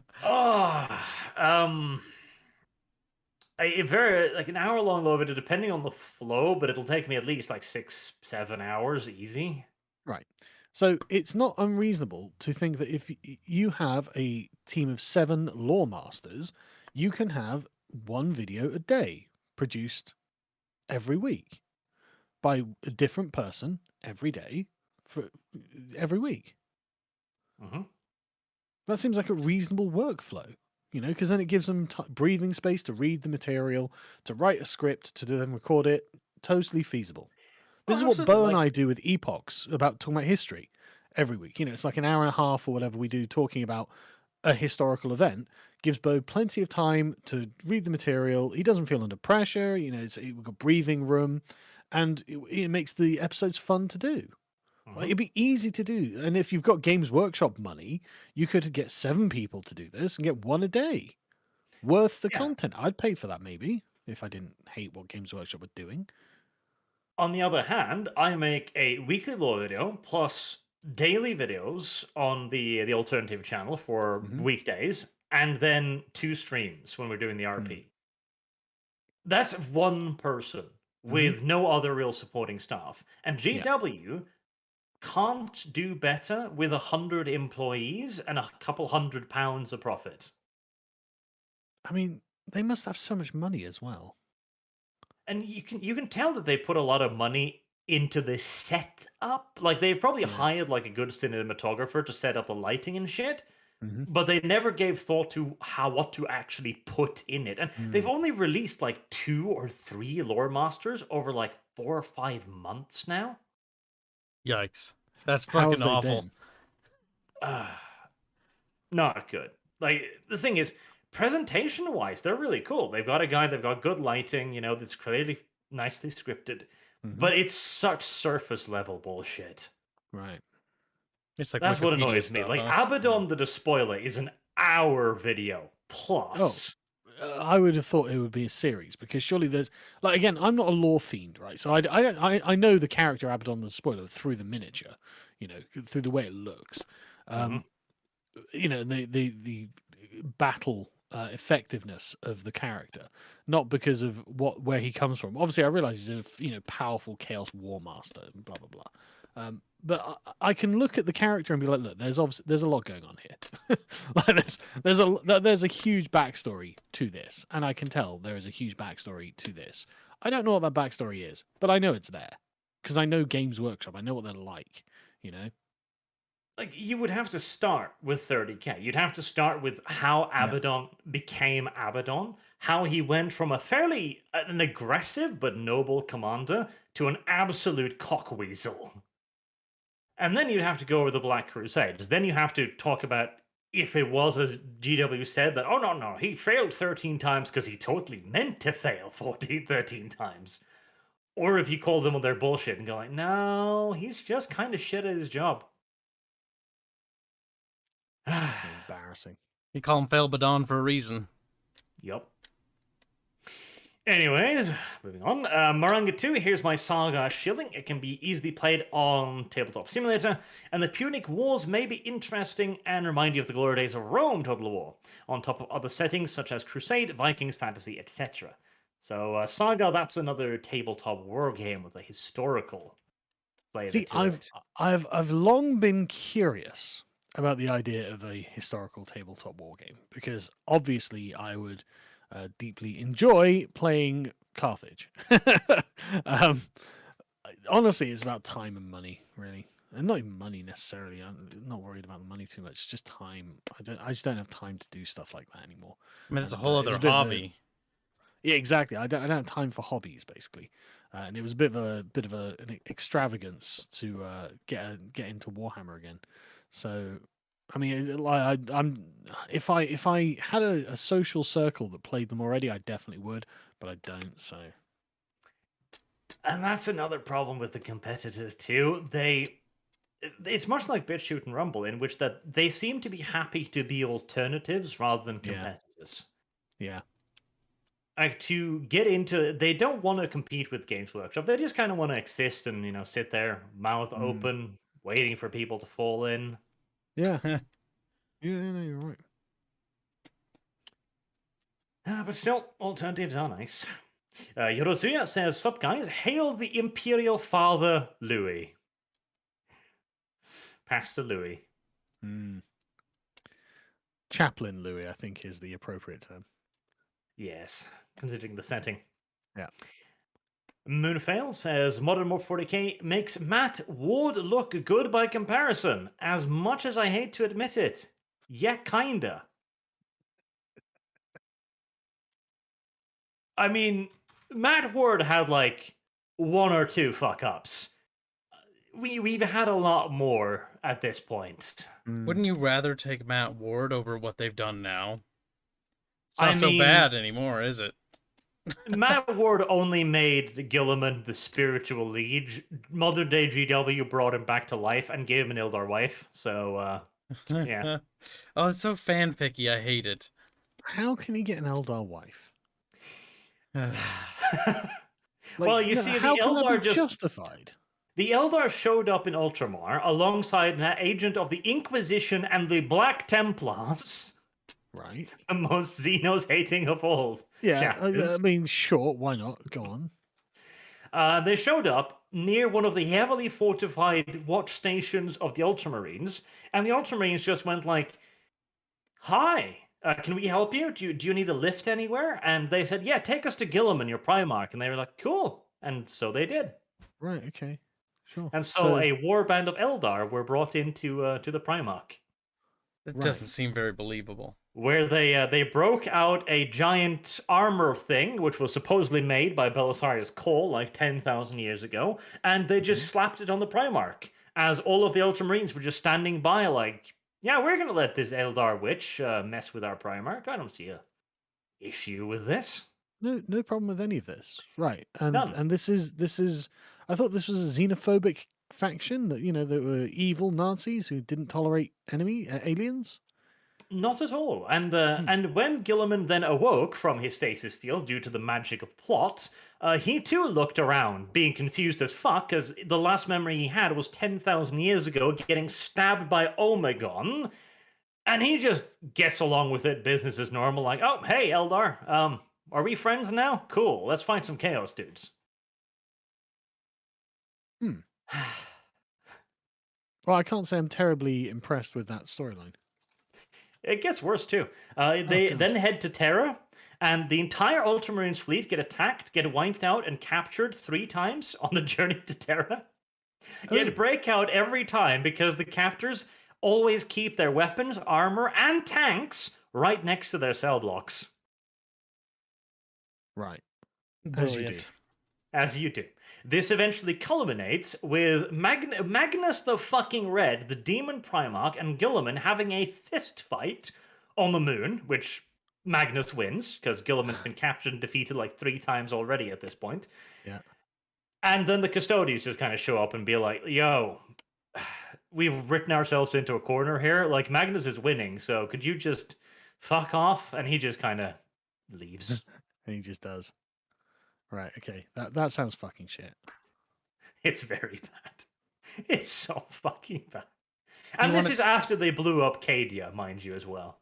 I mean, that's not the worst thing they've done. I don't know. That's bad, but like some of the Horse Heresy stuff with Urda and the Emperor's name being Neoth, like that's pretty bad in my opinion. I don't know if you've heard about this, Sargon, but the Emperor has a name now, and it's Neoth. Yeah. The Emperor has a name? Yep. Yes. No, he doesn't. Neoth. He has a wife too, by the way. Yes, and he doesn't. And his wife was his queen. Incorrect. Yes. And his wife birthed the Primarchs. What? Yes.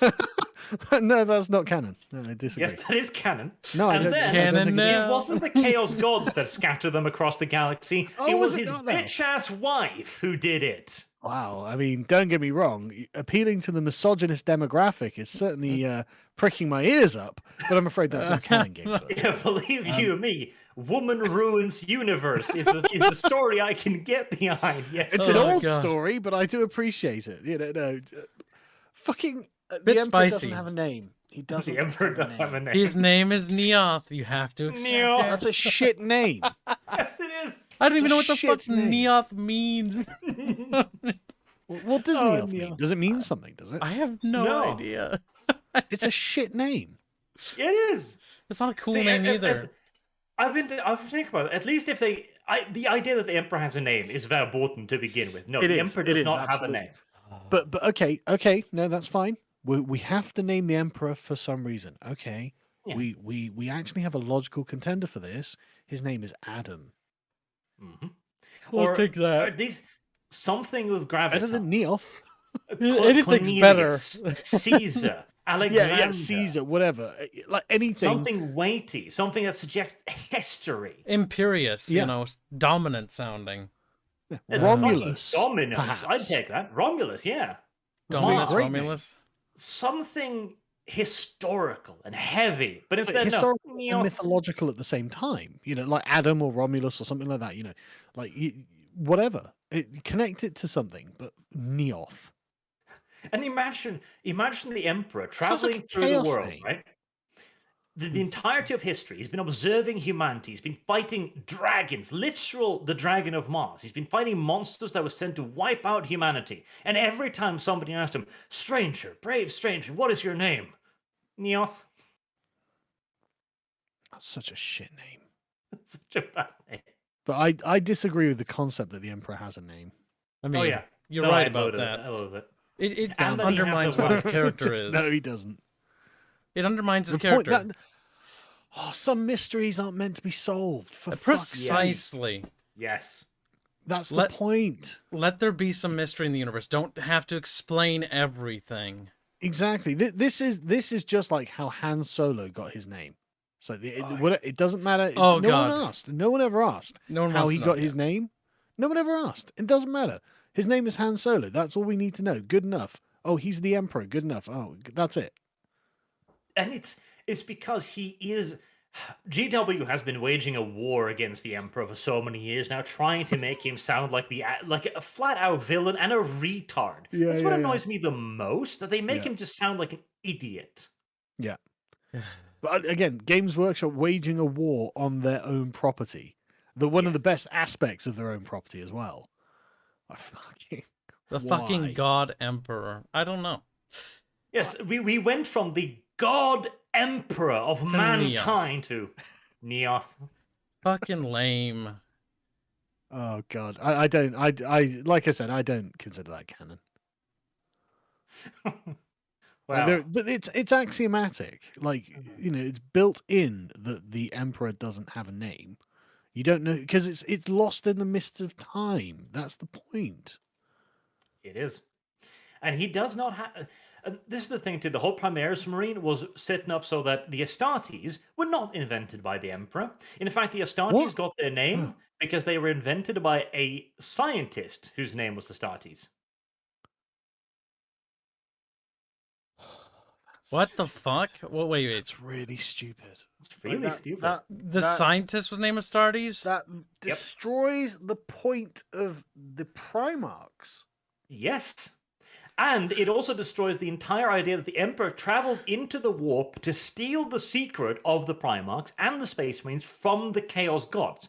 All of that didn't apparently happen. It was his fucking wife and a bunch of random scientists. But what's so special about the fucking Space Marines if they weren't engineered by the God Emperor? Well, that's the thing. Nothing It's a parallel. double-edged sword too, because what's so fucking special about the God Emperor if he didn't make anything? What did the Emperor do? Yeah. Why is he the Emperor if he's not the savior of mankind and elevates himself through reason to becoming the level of a god? Creating the Primarchs, the Space Marines, the reconstructed Imperium after it being lost for 10,000 years or whatever it was. Like, what's the point of any of this if someone else invented the Space Marines? The Primarchs. It's like somebody who didn't like it got a hold of the IP and is like, I hate this IP. Let me just trash it. It's like Kathleen Kennedy with Star Wars. Like, this is the exact same shit. Yeah, it is, yeah. Oh, yes. Character assassinations. It's Aaron Dembski Bowden, one of the writers, ADB. He hates the loyalists, and he goes out of his way to write them as actual idiots at every turn. There's one part where the custodies are hyper-specialized, counterintelligence, super security dudes. They run blood games constantly where they try to infiltrate the Imperial Palace, and they have a massive security net around the entirety of Terra. Like, this is their job. Lorgar fools their entire security gathering mission with a fucking loop tape. What? Okay. He kills all of the custodians aboard his ship, and he just keeps sending a cycling message back to Terra, and the custodians on Terra are like, I've heard this 15 times already, but I guess this means everything's fine.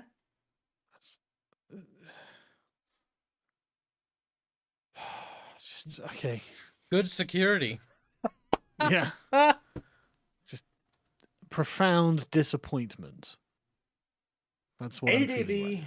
is great at writing chaos, but whoever let him near the Emperor should be deeply ashamed of himself. But I just don't agree with any of this.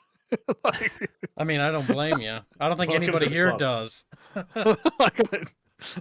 No, all of this explodes the lore. It just explodes everything that was magical and unique about the Emperor and the lore itself. So I just don't believe it. I At feel this like point, I yeah. feel like I'm undergoing a discussion with a religious heretic, to be honest. I'm not even joking. Like this must have been what it was like for the Christians to encounter, like, the Muslims. It's, oh no, this all came from Muhammad. Actually, it's like, what? No, it didn't. None of that makes sense. Shut up. Like, I just don't believe you. I mean, I don't blame you. Your version of the lore is much better than GW's, My version is just what it was. which was But perfectly chat fine. points But out they had to ruin ADB it. is to loyalist what Gareth Thorpe is to Eldar. Yes. Oh, Yes. God, Gav Thorpe. Every time you bring him up, I just think of all the cringy stuff he writes. I've never read any of it. What's he write? He wrote this one book, and it's kind of what soured me to 40K. It was called The Last Chancers, about a penal outfit that just magically wins everything against like absurd odds. Not even in a cool way. It's like they're infiltrating the Tau single-handedly. They're at the center of all the interest. The characters are all Gary or Mary Sues of some kind that just win every scenario. There's no tension. Who wants to read about a book like that? I mean, they haven't like abolished the original sin of the Eldar or anything, have they? I'm sure they're working on it somewhere. God damn it! Why do you do this to yourselves, Games Workshop? People who write for it don't like it anymore. Or, well, let me rephrase that. The people who've taken over for the people who have left don't like it. I bet you a lot of these authors are looking at their universe now. Now that they've gotten supposedly older and wiser, and they cringe like, I can't take this seriously anymore.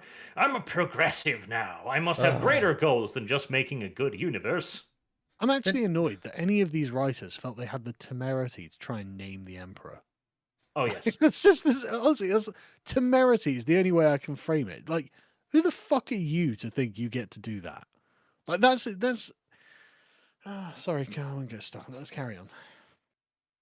I'll finish up with the only acceptable reaction in the GW board meeting when this was brought up was to spit on the man who suggested it. Especially when he said knee off. Face. Nice phlegma me one too.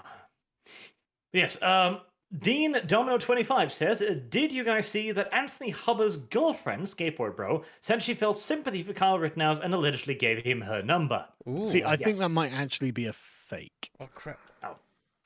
It would be funny if it's true, though. It would be hilarious. But I do think it's fake. Ah, damn it. Please. Cold water poured on it. I'm just glad he got let off. I was genuinely expecting there to be FBI agents outside of the courtroom, just like, haha, no. I mean, hopefully this sets a good precedence. Hopefully. Harry the Human Substitute Arankar says, just please don't let them find the early lore that is all anti-religion propaganda. I don't want that cringe brought back. Just leave it in the past. I cannot stand the early setting. We will see. Oh, God. I remember the good old days when our greatest concern was debating creationists on the internet. Yeah. I think we made a mistake, to be honest. I don't even remember that. We should have allied with them. Just join hands and like, right, hold on. I know. We disagree on a lot, but there's a greater threat on the horizon. Yeah, I mean, don't get me wrong. You're clearly full of shit, but... like, you're not like, right, and that means we should overthrow Western civilization. You know, it's like... Yeah. Yes, you're just mad, but you're not a grand threat to me. Yeah, exactly. You're not going to tear down everything we have, so, you know... Go on, tell me about how in the beginning God created. I mean, at least then we can kind of spice it up, be like, okay, this is kawaii and shit, but let's do the Norse one instead, where the god was created by a cow licking salt, because that's much better. Oh my god. Harry the Human Substitute Arankar continues, saying, for context, in law, humanity, genocide, religion, and instant utopia. Now, with no good humans, become gods. Ah, yes. The anti-religion plan of the Emperor. I do like how they expanded upon that, though, in the Horus Heresy. It's the one thing the Horus Heresy did all right, before they named him Neoth. You're back. 1 second. Gotta grab a drink. Yeah, instead of the Emperor, they have Neoth said. You can't unlearn that now, Sargon. That's knowledge you have now. I'm actually annoyed about it, mate. I'm legitimately annoyed about that, actually. Because, like, there's a majesty that the character has, that he's beyond being just a human, right? And this is why he becomes the Emperor. He is something more, you know. There's to give him a name sullies the character. It degrades him. It lessens him. Yeah. Like that beautiful painting of Horus versus the Emperor with Sanguinius lying broken on the stairs. You will never be able to see that perfect chiseled face again without thinking, Neoth. Oh, fucking hell. But that painting is so good. And it's old as well now, isn't it? It's been around for a long time. It's ancient. But it's so it captures everything about the whole thing perfectly. There has been a betrayal by someone evil against someone good. You can see it. It's all just there. You don't know. You don't like. I have friends who weren't in 40K, and they were like, "Oh, that's awesome." It's like, yeah, it is awesome. You don't need to know anything about the characters involved. You can see it. Heck. It is immediate and it is visceral. Yeah. Unlike the lefty meme of modern day 40K lore. where you Yeah, need it's to not a read block so of much. text. Yeah. Crazy Loon says, "Wow, Sargon on the ArchCast. So are we going to see Arch on Lotus Eaters? Eventually." Sure. When you're allowed to come here. Yeah, you gotta stay in Yes. Disco's. You gotta stay in Disco's garage. I remember that. Yeah, you're more than welcome to come over anytime you like. Just See, there's the qualifier. Anytime you like, so long as you feel like sneaking out of the country past the Gestapo guards. basically. So, in Europe, what's it like? Are they still locked down over there? Well, you say in Europe, but we had this discussion how there is no in Europe in the same way there's no I'm in sorry. Africa. I mean, Norway and Britain. Yeah, so I mean, in Britain, there's no lockdowns or anything, right? You can go anywhere and do anything. There's no mask mandates. Far fewer people now wear masks anywhere actually, and it's actually becoming a little bit of a sort of social faux pas to wear a mask. It's kind of like, what? You don't need to do that. Come on, right? Okay. So that's good. It's just entering and leaving the country. You've got to have like a negative PCR test or lateral flow test, whatever it's called, and or be double jabbed. And a lot of people have had the vaccine anyway, so like there's no. It doesn't make sense to be like now we need vaccine passports, but you can still see it's on the horizon. They're still talking about it. Whereas everyone here is living their lives. But I mean, in other European countries like Austria, for example, they're returning to their Nazi roots and becoming pure fascists about it. The French are total fascists. You can't go into a restaurant or a cinema or whatever without a vaccine pass. Oh, sorry, when I say Britain, I mean England, right? In What? England, we're free, right? But in Yeah. Wales, you need Scotland? vaccine passports to go to the cinema. In Scotland, it's the same thing. In Ireland, I believe it's the same thing. In France, it's insane and exactly that. But then you get worse places like I think it's Latvia or was it Lithuania? I can't remember which one it was, where they have like full-on vaccine apartheid. And so basically citizens are being dispossessed because of their lack of vaccine status and stuff like that. And like there are people who have genuinely got health concerns to not take the vaccine. And so it's just like, okay, well now what? Oh, you're just going to die. That's what. It's awful. So England's like the last free place in Europe, basically. Again. Again. We have- exactly. Again, yeah. Very few internal restrictions at the moment, though we recently voted in a communist government, as usual, Ugh. and they Good job, immediately Norway. began talking about vaccine passport. Immediately. Yeah. So you can And see we which way the can't wind's go blowing. anywhere without tests either, and I am not taking that fucking vaccine, because now they're talking about third dose, and they're beginning to whisper about the fourth. I'm like, no, I don't know what's in this fucking thing, but if the first one and the second one didn't work, I'm not going to take the third or the fourth one. I'm personally just on the I shouldn't have to. I mean, you shouldn't. It doesn't stop the spread, which is something we can say on YouTube because it's obvious. The scientific consensus is that it just prevents you from getting seriously ill from it. Okay, great. I've had it, therefore I don't need it. End of story. Now let me leave the fucking country. God. The COVID thing has done so much damage to us. It's not even funny. Oh, yeah. I hate it. Our own governments willingly did it though. Yep. Bastards. Let's see. Sam Doom says, "Hail the great horned rat, Arch. Salute to you, Sargon. Breed Gibbs. Question to you, Arch. What are your thoughts on the Doom of Kavzar? I think I'll make an RP based on it. Might make a good horror Warhammer RP D&D game." See, if you want to make a like full-on kind of horror-y style game, the Doom of Kavazar is not a bad one, but you're gonna have to work out a lot of the details yourself.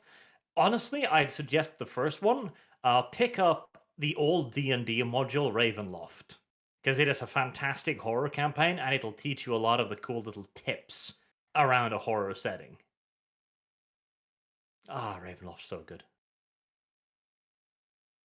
I never played it. It's really No, good. no, that is I highly actually. recommend it.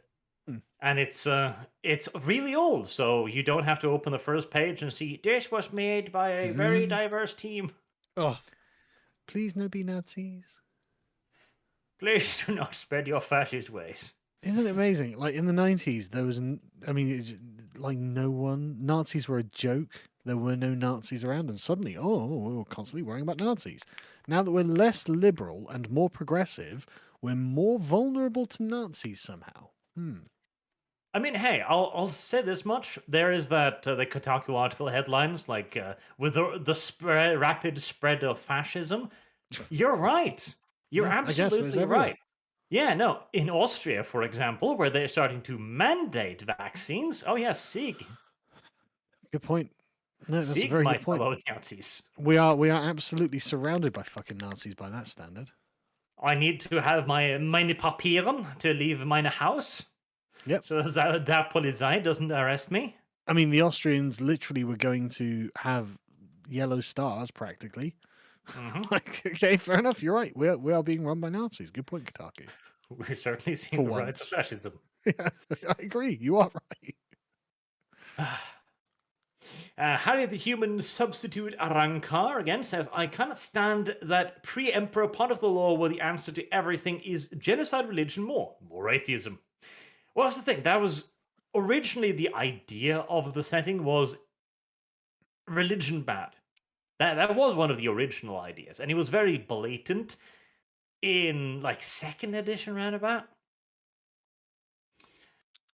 I just want to say that there's a surprising genius to that narrative, though, that I think is being underappreciated here, because essentially the teleology of the Enlightenment, the direction and goal of the Enlightenment, is the supremacy of reason, and anything that wasn't created through reason is therefore primitive, archaic, and eventually going to be destroyed by reason.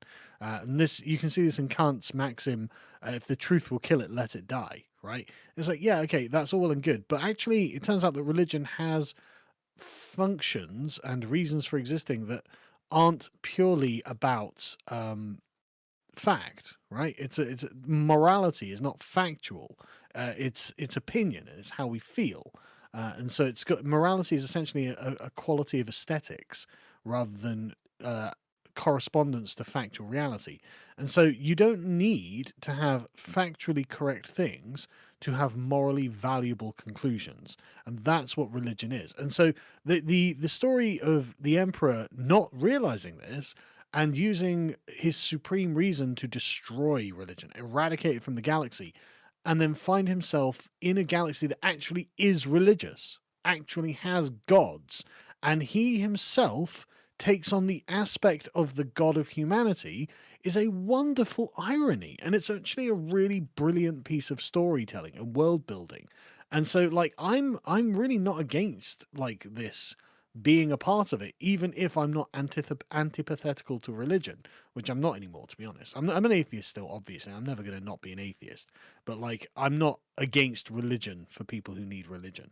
The question is one of temperance and discussion. But anyway, the point is, it's a really brilliant arc and sets up the universe to be so brilliant, which is one of the reasons we don't need the Emperor's fucking name. He's God. Any other questions, you know? Communism will make faithful of us all. Oh yeah, and I Christ. don't think that the people who wrote this realized the scope of what they were doing, could tie it back to the philosophical roots of what was happening in Western civilization. It's just a natural outgrowth of it, right? It's following the logic built within what we as a civilization have done. Yep. Patrick Joseph says, hey, Lord Arch, here's a manga-like Gate for you, but different. Here's the title, Nihonkoku Shokan. Have a good read. Have a god read, actually. Assuming good. I will look it up. I do always like myself some new manga. Evolved Potato says, Kyle is making the stream late again. He was indeed. Since he didn't learn his lesson, 3 pencils this time for the extra widening. Oh, Let's not explain that one. we weren't that late. And hey, I got it working. He did. Yeah, we didn't have any fuck-ups this time. Long Dashman says, the blade needs to be turned inwards to scrape the poison off the bone. A quote from the Chinese Communist Party. What?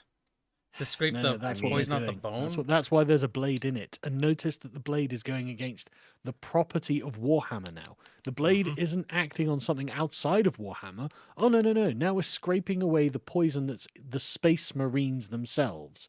It's exactly correct. That's a great quote. Broken clock. No, no, it's not that. It's that they were communists. That was the point. That was what they were trying to do. And so it's like, yeah, you listen to a communist. What were they trying to do? Scrape the poison off the bone. Well, we're seeing it right now. See, I enjoy the pencils in the chat and the occasional newcomer who is brought here by Sargon. I'm going like, wait, what is this about pencils? Oh, it's best Don't if you ask. don't find out. Yeah. Don't ask. I know enough to know I don't want to know anymore. Yes, if you want to ask someone, just ask Discordia. She's the one who brought it all to life. She's on Arch's server. Her DMs are open. Crazy Loon says, also, Arch, how long before we get to hear your 30-part rant on the Horus Heresy book, Master of Mankind? Oh, It might be a while. I finished Scars, and I just kind of... I looked at myself after finishing that Horus Heresy lore breakdown, and I was like, I don't want to do this anymore. You ever read 1984, yeah? Yes, I have. You remember the bit where after he's been tortured by O'Brien, he looks at himself in the mirror and he's like, he's wasted and he's balding and he's, withered. He's the product of torture. I'm picturing that. Close. I was just thinking like, it's only going to get worse. And that was kind of bad already. And I'm getting so close to the really bad point now. So we'll see. We will see. We will see. Lupu says, do you know about ESG investors being the ones making companies go woke for investment capital? Ethan Van Schrijver has a video breaking it down. I do know about it, yes. I don't. Can you give me the summary? ESG is what was it? Like ethical social governance. Oh, okay. Environmental social governance. Yeah. That was it. Oh yeah, brilliant. It is a enormous hedge fund like entity which controls billions upon billions upon billions. Thanks, I hate it. And the companies have an ESG score, which determines how much of those billions upon billions upon billions that companies get access to. Oh, very clever. Diabolical.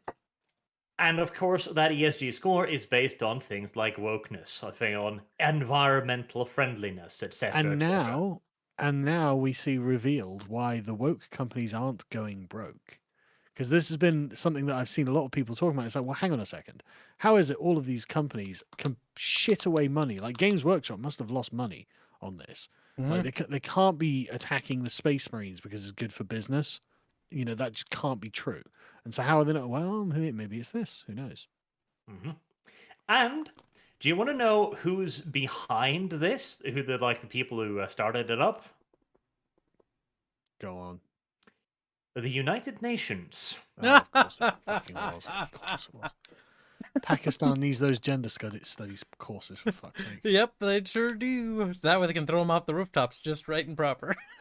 I'm gonna have to close. I've got two monitors, and on my second monitor, I've still got the Games Workshop page up, and I'm not just glancing occasionally, and it looks so awesome. And it's like, what a fuck! All I'm seeing now is the skin suit. Fuck's sake! See, you're kind of entering the zone where I'm in, the depression zone. Yeah, but I mean, let's carry on. Yeah. But no, this is the reason why sites like Kotaku are still around, despite not having turned a profit for years. It's investors. Yeah. Political investors. They know what they're getting for their money. Yes. It's political lobbying, basically. This is why we need Elon Musk, and we need our own billionaires to wake up and be like, hold on, I will never leave this planet to go to Mars if the communists take over. So counterculture now. Good point. Great point. Elon, they're literally, I mean, in fact, we saw that, didn't we? All of them, oh my God, I can't believe these billionaires going to space. No one should have a billion, blah, blah, blah. It's like, yeah, they're going to stop you from going to space, buddy. They're literally going to do it. They're gonna sure as hell try. And they will succeed. Like, I don't care how much money Elon Musk has. If the United States goes, Yeah, things banning. nope. Yeah. Give me a few million, and trust me, you'll like the results. And set up a slush fund, like what YouTube did for Black creators only. Yeah. You know, their race fund. Elon Musk's base creator slush fund. Come on. What have you got to lose, Elon? Nothing. Exactly. Nothing but your chains. Yeah. WMC Wolverine says Warhammer doesn't have any hate, but here, buy our new box set of Black Templars and our new range of Sisters of Battle. Ah, yes.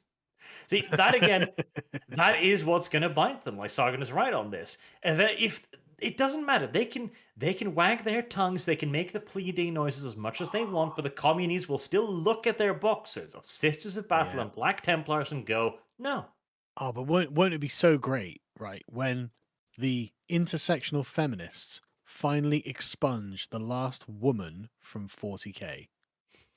Thank Why? God. Because she's hateful xenophobe. She has to go. That'll be glorious. Like, all the misogyny on Earth couldn't get rid of the women out of 40k, but now feminism has arrived.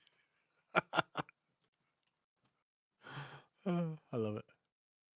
Feminism gives you Urda, the woman that destroyed the galaxy. Feminism gets rid of the entire female faction, the female-only faction. Oh my God. It's so tolerant. Samuel Eddy says Games Workshop are literally chaos worshippers. Yes. Yeah. Well, the social justice warriors are literally chaos. I mean, like, seriously, when I go into the Games Workshop, I went in there with my mate Pete, who's the website administrator, the other day, and we're just like looking at the corn box art and the Nurgle, and it's like, look, this is fat pride. This is fucking, Black Lives Matter. This is Slanesh, LGBT and all this sort of stuff. Like, sorry, it really is. The ethos behind the Chaos Gods is the social justice movement. I wonder if the writers envisioned that. Because that was written before all that SJW nonsense. Yeah, exactly. They're like, we're going to make bad guys, and then the bad guys get made in real life. That's the thing. That's one of the beautiful thing about Starship Troops and Heinlein.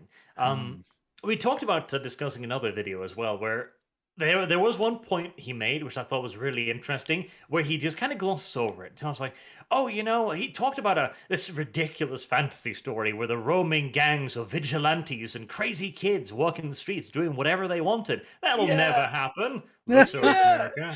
Oh, it's like, God. dude, are you not watching the fucking news? It's happening Like, right now. The reason Carl Rittenhouse is in trouble is because of these roaming gangs of vigilantes. This silly novel needs a war with China and vigilantes walking the street. It's ridiculous. Looking at the news again. It's like tensions with China are at the worst. We got roving fucking gangs of vigilantes that are rioting all the time now in my fucking country. It's like, Christ. Xi Jinping is staring at Taiwan with a hard-on.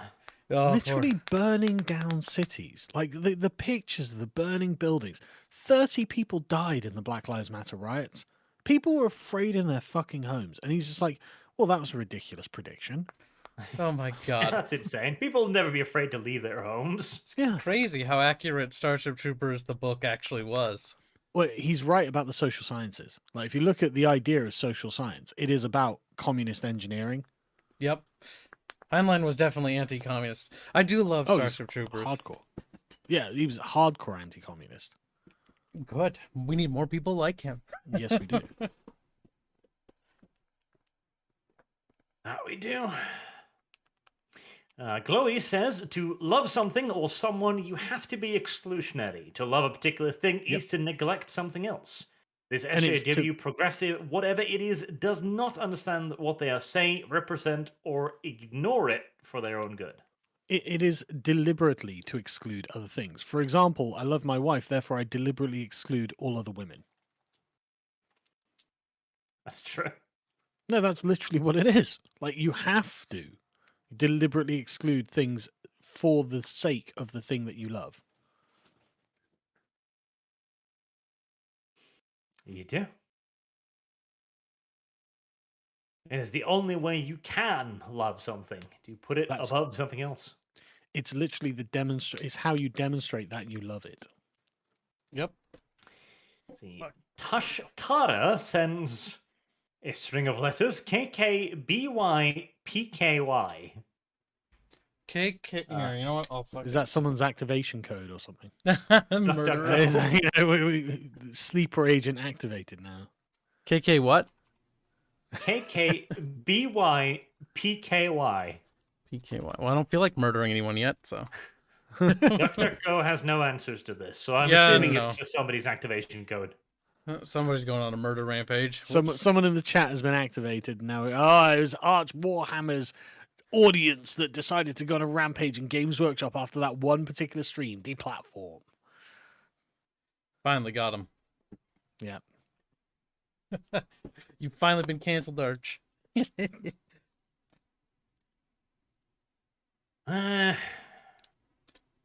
GW might have deserved it.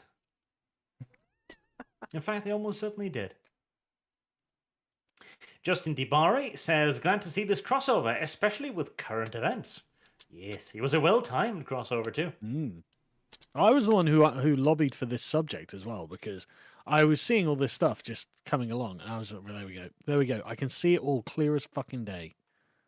Mm-hmm. Bear also sends a message for 1488 with no message, so I'm assuming that's probably the message. Dick. WMC Wolverine says, weird question and tangent, but isn't the Death Code of Krieg actually based off World War I French? No, mostly Germans. The little Pickelhaube and such other nonsense. Yeah, the But is it Kaiserreich. World War One though? I think so. Right, so not Nazis. Proto-Nazis, we'll call them that. The Or they're just particularly woke on the German question. the Stahlhelm they used was invented during the waning days of World War One, as the Germans realized that their goddamn leather Pickelhaubes didn't really stop shrapnel all that well. Major ouches. Right, yeah. They figured that was a bad idea. But then again, these days, if somebody just sees an eagle, they're like, fascism. Yeah, Oh my God. yeah, that's true. I mean, they literally did say the American eagle was fascism. Yeah, I remember seeing that. Yeah, and it's like, this has always been your fucking symbol?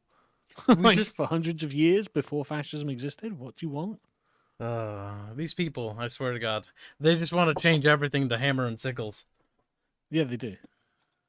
Unironically. We do. Black 1917 says, Hail Arch Christ, our Lord and Savior. Also, hi Sargon, and breed Kibbs while sounding him. Oh, that's not an image I need. Thank you. Don't worry, Sargon, you don't need to know these terms. It's something Disco came up with. Disco is she's revealed a lot of things to us that changed my opinion of Disco. Yes. Okay, well, don't reveal them to me because I got to work with her. Fair enough, fair enough. But if you ever want to know what sounding is, ask Disco. She has intimate knowledge now. Well, I certainly don't now. Jesus. Eric Just says, question to Kyle, Raging Heroes Arcadian Elves. What is your opinion about them? Are they a lawsuit waiting to happen, or is it safe? Well, I think he asked this before. Remember, I do anti-pirate work. I'm not a legal expert, but probably not. It's probably fair use. If I had to guess. And that's a guess, and I'm not a legal expert. I need to say that several times. Quit asking me. No. Keep sending me money to ask him. It makes him uncomfortable. Mr. Personality says, Rakita mentioned your lawsuit with Patreon the other day. Are you able to talk about it soon, Father? Well, I'm not engaged in a lawsuit with Patreon. It is possible that something could have been done, but honestly, I just can't be bothered. Fair enough. Yeah. I It's mean, a at the end of the long day, line it's road. the thing about it is not that I would get money out of Patreon. It's that essentially if you could create sort of a coalition of patrons who are denied service or whatever it is, they would essentially be able to cost Patreon more than it would be able to reasonably financially bear and essentially take them under. But they'd probably just get bailed out by some fucking hedge fund anyway. So I honestly just couldn't be bothered with it. But I mean, don't get me wrong, Godspeed, fuck Patreon. Obviously. Yeah. Well, it's sad that a lot more of those payment things, like you'd think there'd be, like I'm normally not for regulation, but that's the kind of stuff that those companies that handle money, like, yeah, that's a banks slippery denying slope. Service is shocking. That's shocking. That is actually that should be illegal, basically. I agree. Like Richard Tice, one of the co-founders of the Brexit Party, got his bank account closed the other day. Like what the fuck the do Brexit you do? Party? Nothing. They're totally mainstream. You have no recourse. Oh my god. Totally mainstream centre right. Yeah, they've got no recourse, obviously. Mainstream centre right. You know, they're the party who were in the European Union Parliament. They were the final referendum, led by Nigel Farage. You know, like totally mainstream, totally centre right, centrist party, and he got his bank account shut down. It's like fucking wow. Okay. He's milquetoast, he's totally milquetoast. There's nothing radical is going to come out of his mouth. I mean, they're doing a good job of trying to radicalize people, if anything. Fuck's Well, sake. yeah, exactly. If they want people radicalized, well, this is how you do it. Like, make sure they've got nothing to lose, I guess. Well done. Oh, jeez. Like, they don't seem to understand that if you want to make someone conservative of the current system, you give them investments in it. Make sure they're making money. Make sure they have profit. This is why Hassan Piker is the best capitalist that will ever exist. He will never do anything to revolt against capitalism. And he will continually act as an outlet for the catharsis that the socialists are looking for as well. They want to hear, oh, capitalism bad, this is why you've got to work in fucking McDonald's. Now give Hassan Piker some money. And Hassan Piker is going to suck up literally millions and probably hundreds of millions of dollars in the end. And no amount of capitalism will have been abolished or dismantled or anything like that. And all it is just making these socialist losers feel better about the fact they're losers. That's it.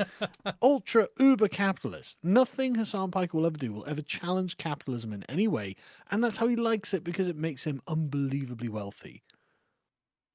Paid to complain. Literally. Well, that is the current state of things. Not a bad deal. We have an internet aristocracy now, where we have a tiny percentage of performance artists, many of which are socialists, at the top, whinging whilst both hands outstretched to the system. Yeah. Totally in bed with it. Verified on Twitter, fucking millions of followers on Twitch and all this. Who is it? Like the H-Bomber guy, AOC went on H-Bomber guy's stream and stuff like that. So, connected to mainstream politicians, like people who are constantly in the news, people who are famous, people. And it's like, okay, so you've got this giant thing that doesn't want to change, and what you're saying is we want radical change. You're never going to get it. You're never going to do it. This is how it is forever now, as far as you're concerned, because you're so invested in the system.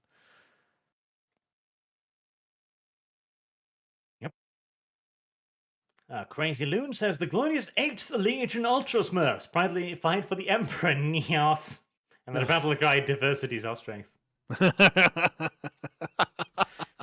Yeah, not for the Emperor anymore. Diversity is that's glorious. Yeah, that's their new Emperor. The Emperor was a chauvinist. Well, the Emperor worse was a straight white male, probably. Oof. Actually, isn't the Emperor? Where was he? He's from Turkey, isn't he? I thought it was like some sort of he was a barbarian at one point. I thought it was Cappadocia he was from. Can't remember. Emperor. He's a bunch of shamans that sacrifice themselves to ward off demons. That was the old lore, you little dumbass. But that's okay, kind of in cool. the old lore, he was from Cappadocia, wasn't he? Some bunch of shamans somewhere in the cradle of mankind. So yeah, around that region. Yeah. Neoth. Lore Master has failed us. Stop saying Neoth. No. Honestly, I can't take it. I can't. No, he's the emperor. He's not Neoth. Fuck's sake. He's the God Emperor. Thank you very much. Yeah. You keep saying. Glowy says new GW narrative and creators identify with or as demons, like Alex Jones said, and demons in Warhammer could not be mankind, the Imperium and the God Emperor, so they are subverting it through GW. Not wrong. They They literally do identify with the villains. Like, they look at the villains and go, yeah, but that represents me. And you can see that in Sig Marxism, in their banner, like you pointed out, Arch. Yeah, they take the worst factions and they go, yeah, that's us. Look, we're right there. I can't believe we finally have representation. It's like when I start calling them feminids, and they loved it. Like, Oh, yes, we God. are Tyranids. We are the destroyers of everything. We want Okay. to consume your entire civilization and shit it out. Yes. How did you know? It's I still mean- funny. Thanks for admitting it, I guess. I tell you what, Arch, your observation about the internet aristocracy. I wanted to say this earlier. I forgot to. Honestly, I've been using that. It's salient, absolutely salient. It is an aristocracy, and people like this is. This is what I've been trying to get across people. It's like, look, when you have like hereditary characteristics raising you to positions of prominence, that's the aristocracy. That is what an aristocracy is. And so, yeah, and I mean, I guess they're like, oh, we don't believe in meritocracy. Well, no, you've proven it as well now, haven't you? Yeah, you are an aristocracy that plays by different rules than everybody else. Mm. As proven, again, by the fact that Hassan Piker can say America deserves 9/11 and get a slap on the wrist where anyone Yeah. else would have disappeared from the internet. God, can you even imagine if like Steven Crowder had said it? Just You would have been imagine. gone. It would have been over. Advocating terrorism, I guarantee it. Endorsing. I mean, Hassan Piker's literally endorsing Bin Laden there. Hey, sometimes being edgy on the internet makes you money, Phenomenal amounts of money. Well, that's one of the problems, isn't it? Because when we have to moderate ourselves, we can't be on the leading edge of anything. That's a good point. Like Rakita, for example. Like, God bless his little soul. He had a fantastic stream the other day, 100,000 viewers, fantastic. But he Love it. also got one of his videos taken down, and he got a course he strike as well. Whoa. Because he's treading a dangerous fucking line there. He's talking He's a about naughty something boy. you're not allowed to be talked about. Yeah. That's the lawyer dude, right? The legal dude following the Yeah, he's Kyle great. Rittenhouse? Yes, Okay. yes. He had a great stream on it, but again, that is a dangerous line to tread on. Mm. Yeah, I don't know. I'm scared to even fucking talk about that. Because they'll ban you for anything nowadays. I've had a bunch of posts from Instagram taken down about that. And the thing is, I didn't even post anything particularly spicy. I saved the spicy stuff for Gab. But like, there's a bunch of like stuff that was just like mainstream Republican talking points, basically. Instagram's like, nope, not for you. I was like, oh, okay, fine, sure. You're not allowed to have an opinion, remember? Well, sorry. It's only a trial that's ongoing. I guess I won't talk about it. Fucking Like political commentators are doing all over the internet. Yep. they can do it because they have a sticker that says they can. Exactly. And there is the issue. Like, if we aren't allowed to be on that bleeding edge, but some people are, we are obviously going to be at a very massive disadvantage the longer that situation goes on. Absolutely. Ordered Cestus 11 sends $5, no message, so either something too spicy or didn't send anything. Crazy Loon says, they're right, though, there is an ideology better left in the past that attempts to co-opt everything. It's called communism. Yeah, they're on the wrong side of it. That's the problem. Desert Hamster says, I first heard about you, Arch, through the interview with Sargon in England in a pub. Thank you both for providing hours of enjoyable content. And thank you, Sargon, for Desert Hamster's wallet. You're welcome. Desert Hamster says, thank you, Kibbles, too. I heard about you from Arch. Oh, good. At least there was a mention. Honorable mentions, maybe. And Kibbs exists. It's about as Some say basic he as it's gonna get. To be fair, Kibbs, that's better than a lot of people these days, given the state of the internet. You know, there are loads of people who have been deplatformed who I just don't think fucking deserved it at all. And they essentially, for all intents and purposes, don't exist anymore. It's like, fucking hell. Yeah, I mean the whole fucking thing's a meat grinder. That's why it's like, Yeah. I look. It's kind of nice to be tiny and small because, like, well, maybe they won't notice you. The Eye of Sauron doesn't notice. Yeah, you're the Hobbit of the internet, sort of thing. I'll be small and fat, I guess. But at the end of the day, you know, existing is an act of defiance at this point. So, well done. We're surviving. We're doing the bare minimum here. Yeah. No, but if we don't exist, then not good. They win. Yep. Yeah. Wow, disco. Sometimes you just gotta tuck your head down and wait for the bad times to end. And Yeah. it gets rapey with Arch every time.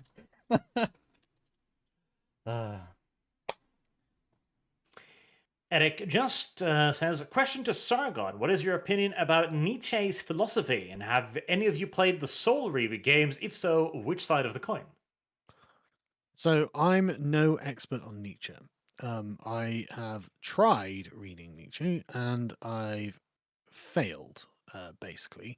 And so I decided I would go and do a lot of extra work and then go back to it. And I think I'm actually near the end of the extra work I need to do to go back to it to properly understand it. It's not that you can't read it. You can obviously read what he's written, but it's understanding what he's trying to get across is the problem. And I didn't really want to go through someone else. I wanted to do it myself. So I will have to defer judgment until a later date on that. I'm sorry. But I will give judgment on that at some point. Judgment will be rendered soon. Yes. And I did not play Soul Reaver, so I can't comment on that. No. I have it, but I've never played it. I inherited it Lazy. from my father. Glowy says, GW is not my preacher, not my church, not my spiritual leader. Stop trying to be.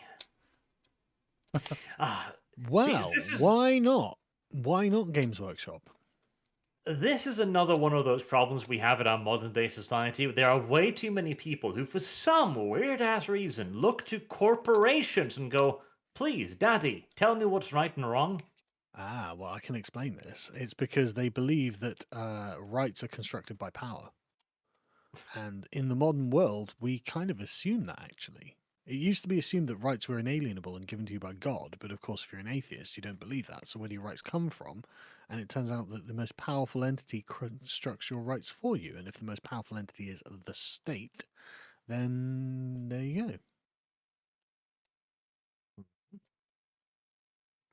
But the question being, if Games Workshop isn't going to lecture you about morality, then who is? And why would you accept their authority and not Games Workshop's authority? Because essentially all you're saying is, well, anyone can be a moral legislator. And then Games Workshop can say, well, then I'm a moral legislator. And you're like, well, okay, that is fair. Because that is the rules that we've set up here. And I'm not saying that you have to say, oh, well, then God did it or anything like that. Because obviously I'm an atheist. But like, this is one of the problems of the Enlightenment is that anyone can be a rational legislator in the Kantian mold. And this means that we're fucking out in the open. Anything can be anyone's, you know. There's no saying that someone is not a moral legislator anymore. Mm-hmm. And those shameless enough to grasp for that responsibility, quote unquote, or power. That's a great point. Companies. There's no humility in it. People morally legislate like they're God all day, every day. And I'm just sat there like, you're like, honestly, one of the things I hate hearing so much is you see like TikTok arguments between parents and children where the children are like, no, that's racist or that's this, that's that. And I like, don't ever engage in a moral argument or dispute with your children. You tell them what it is and you tell them, look, you either accept this or get the fuck out.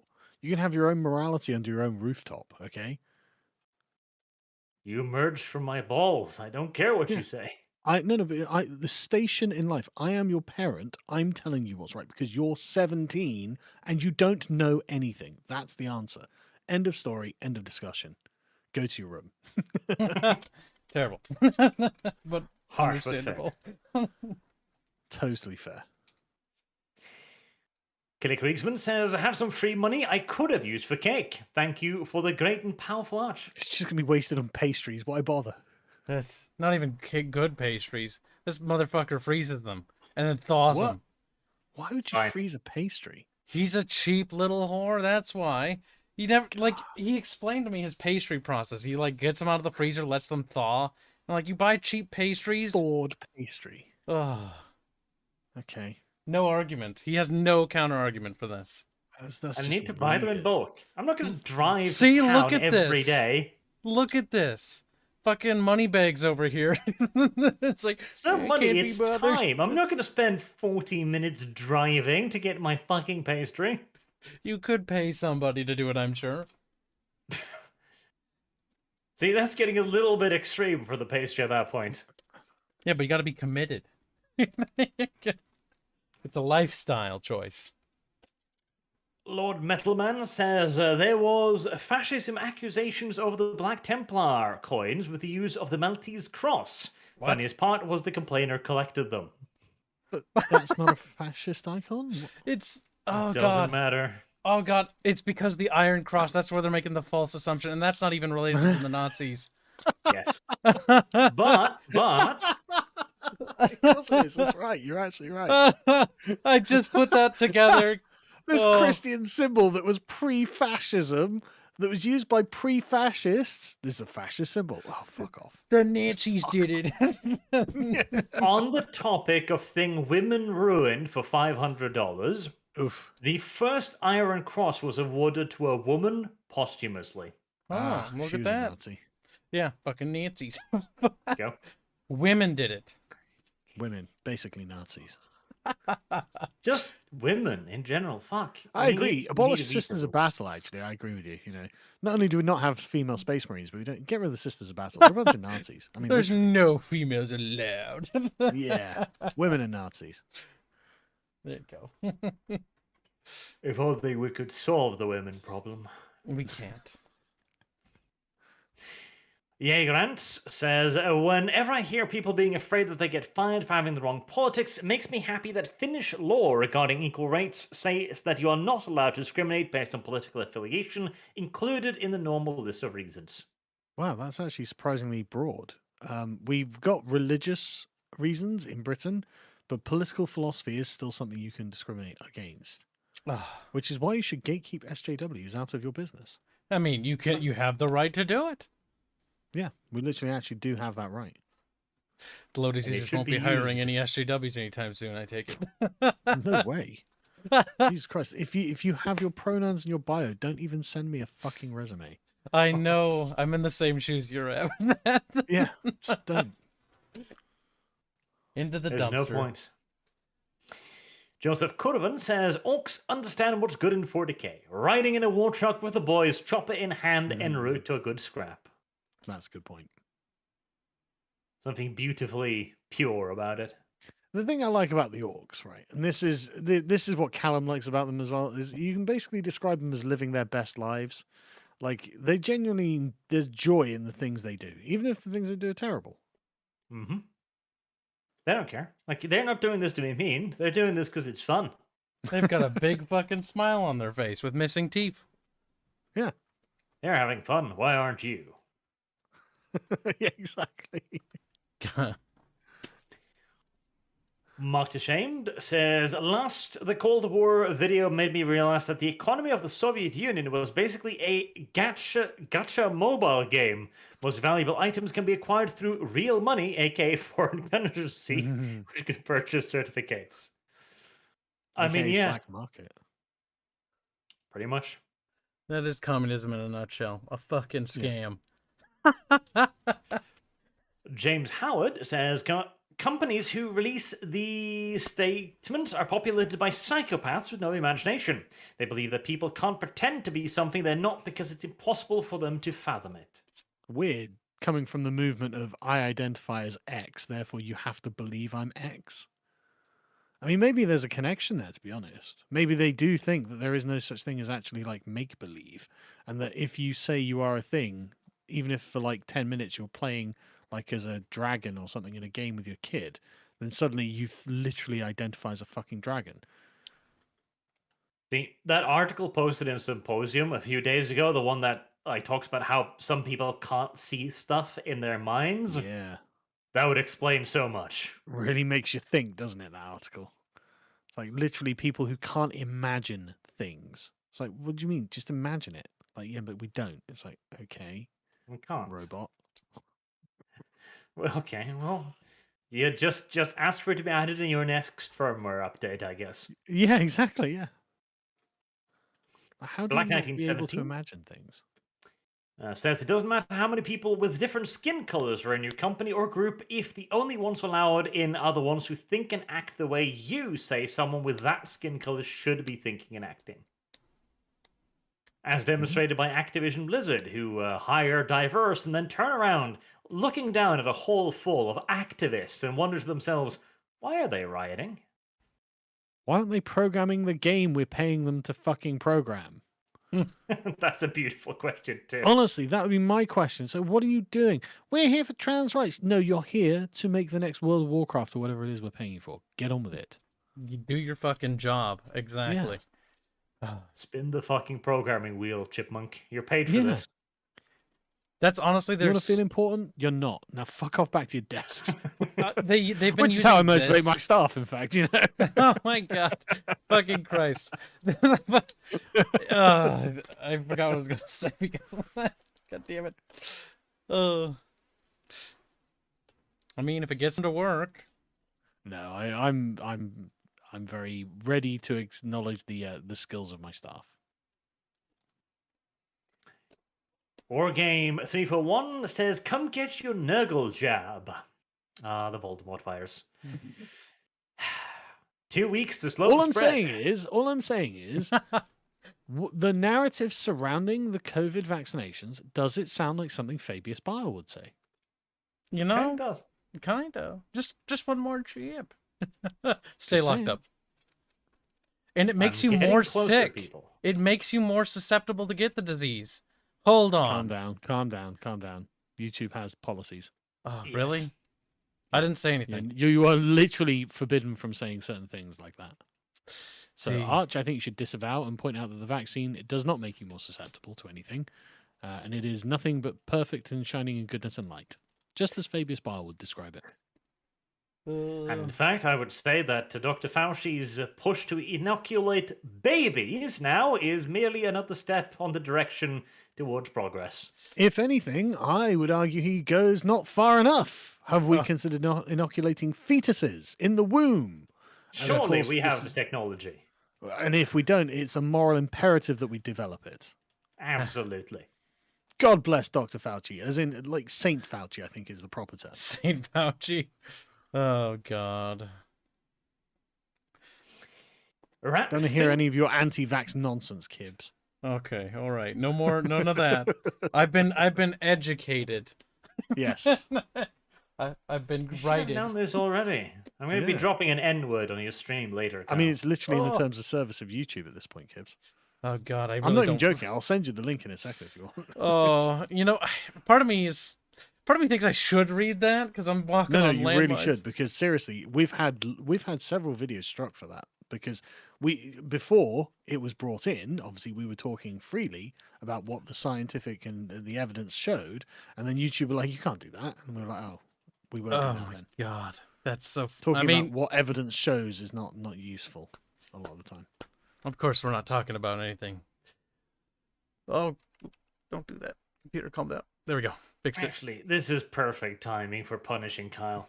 Ratfink428 says, so, Kibbs, can you address all the crap you've been talking about Sargon in your service VC now that you're suddenly being so nice? Ah, crap, I've been saying. Okay, since when have I talked about Sargon?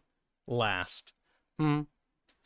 Clearly, recently. What do you have to confess? I feel like this might be somebody who got banned the other day. By the way, Kibbs, I'm sending you the COVID guidelines, right? And literally, they say they give examples that you can't claim anything about ivermectin or hydroxychloroquine. You can't claim that what was it? Just loads and loads of fucking stuff about the vaccine.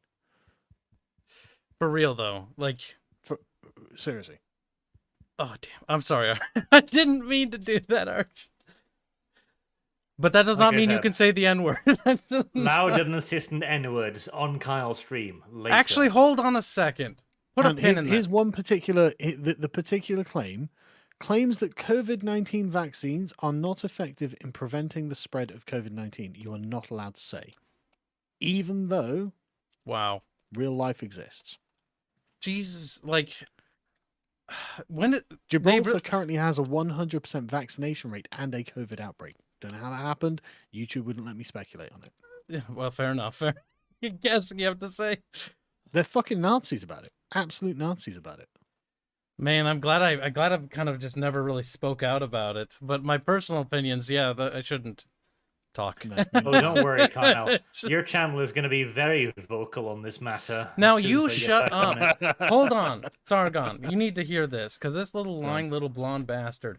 So he always says the N-word on my channel anyways. I don't know how I haven't gotten taken down.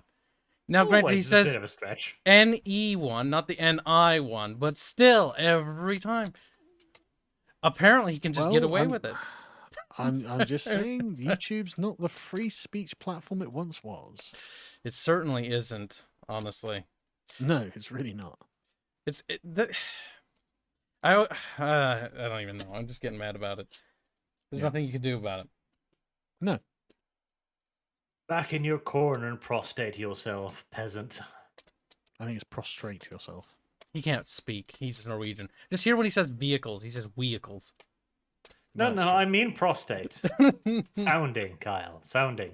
That's not how that... Oh, that is how that works. I forgot Yeah, that biology. is how that works, yes. I saw a meme going around Facebook the other day where there's a really good point. When we say like Vesuvius, the Romans would have said Vesuvius. It's like So it is. Vesuvius.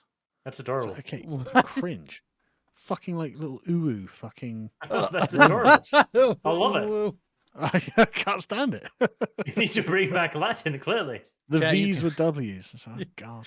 You can clip the fantastic. uwu part right there. You got him. You got him saying it. Oh my Doesn't god. that mean that because Gladius Hispaniensis? Ah, damn it. I would have loved for it to be the Gladius. What? It's V's and W's in Latin, apparently. Well, Joseph Curvin says, what does Kib have to say to allegations that he's a crypto-Bonapartist seeking the restoration of the French Empire, led by a clone of Napoleon Bonaparte? See, this is I the one have thing. heard many of these allegations against you, Kibbs, as well. So I mean, I hope people you've got a keep good saying excuse. like anti-vax and cat Anti-vax trap. And cat trap. I And tell you, it's there's something genuinely hilarious about calling yourself a Bonapartist in the 21st century. Bonaparte. I don't know Yes, no, why. Yeah, but exactly, because it's like everyone's gonna be like, what? Oh, what I a don't have a frame of reference for that. I am a Bonapartist. Exactly. They were simpler times, you see, and they No, really Napoleon were. is the rightful emperor of the French. What now? Yeah, he has the full claim to the Roman Empire title. Hey, Roman Emperor. There you go. No, you're the French emperor. Or is that the same thing? The French had an empire too, Kyle, you little bigot. Yeah, I know it's hard to believe, but they actually did. I know. Most of it was over the Germans and Spanish, though, so maybe it's more. I mean, it was now, easy but pickings, and then the British showed up, and it was a wrap. Basically, yeah. They had a To be good fair, history it's of pretty the sad for the Napoleonic French to be Wars. defeated by the British in the land war, considering the British were still scared shitless of their own military at the time. Fair enough, considering their history. It And wasn't that recent long history. after Cromwell, after all. Cromwell was a cool character. I've only recently started reading about him. Well, don't go and say that in Ireland. Cromwell is a Yeah. character. Can't say anything anymore. He's just a character. He's a person who existed, yeah. Luckily, there are no humans to offend in Ireland. Oof. Well, regardless, he Disavow. was kind of cool. At least I liked his movie. Chnechniev says, Arch, 2 questions. 1, what is your opinion on the endless universe? You know, the universe of endless legends and the space, etc. And 2, if you could choose, what sort of game would you make to expand the endless lore? I think the universes are cool enough, but I think they need to really stop making strategy engines. Because they keep going like, let's make battles really dumb. No. Oh god. See, I tried playing. I enjoyed Endless Space, and I tried playing Endless Legend, and I couldn't find myself getting into it. And that's the game with dust in it, isn't it? Yep. Yes. Dust I is a didn't, I resource. didn't like. Am I didn't the like only that one who likes that very game? much. Oh my god. I swear to No, god I everyone enjoyed the hates game. it. Endless Space was good. I enjoyed Endless Space, but I felt like I was playing Sins of a Solar Empire, to be honest. And I'd rather I play can't Sins. really say that I could tell the difference between the two from memory now, right? It's been a few years since I played them, but like, it's not that I didn't enjoy them. It's just I just couldn't get into it. The lore, it should have been better, in my opinion. Yeah, They need an endless waters entity. We need more underwater strategy games. that's true. Underwater's a cool setting that's never really explored. That's true. It is. It is true. The ocean's scary. Marked Ashamed says, if Warhammer had a minor attracted people, Sigmarxists would call them the greatest character in the setting. They do. What? They're called Probably. Slanesh. Oh god damn it. It's true.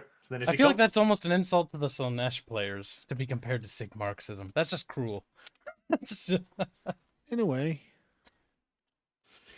Outrage. Deer says, what pisses me off is for one good idea GW has in the lore, there's 5 bad ones, like with Octarius with Tyrannid Orcs, and Krieg in a stalemate, and Camara being invaded by Slaanesh bites. Then you have the Dark Angels becoming mostly Primaris.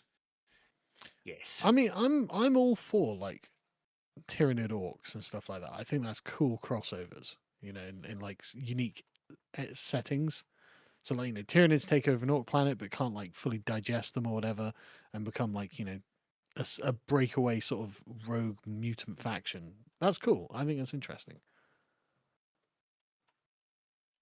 Yeah, that's one way to introduce like new factions. That's one thing they don't really do in Warhammer. Now that I think about it, when was the last time they introduced a new faction? The Tau and those shit. Oh god, they're Yeah. fucking Chinese basic. And that was just because they were moving into Japan at the time, and we're like, Yeah. well, we need something for the weeaboos to latch onto. And now Here's they're your- fucking stuck with them. The Tau Wow, are a this is perpetual to do embarrassment to the 40k universe, frankly, I think. There's I so know. many. Like Arch told me about these other factions that exist that they could have done, like these bug people and other things, but they just like they chose. Let's do the blue fish people. Okay. Okay. Got rid of the squats for blue fish people. Oh, see, I didn't even knew about Warhammer when the squats were a thing. So when I joined, that was already like a thing that didn't exist anymore. The squats, like the Ogrins, had like good lore behind them, even though they were obviously just space dwarves. You know, it was like, okay, well, they come from a high gravity planet. Okay, well, that makes sense. Yep. So it makes them stout. Yeah. Yeah, exactly. That's fine. Makes sense.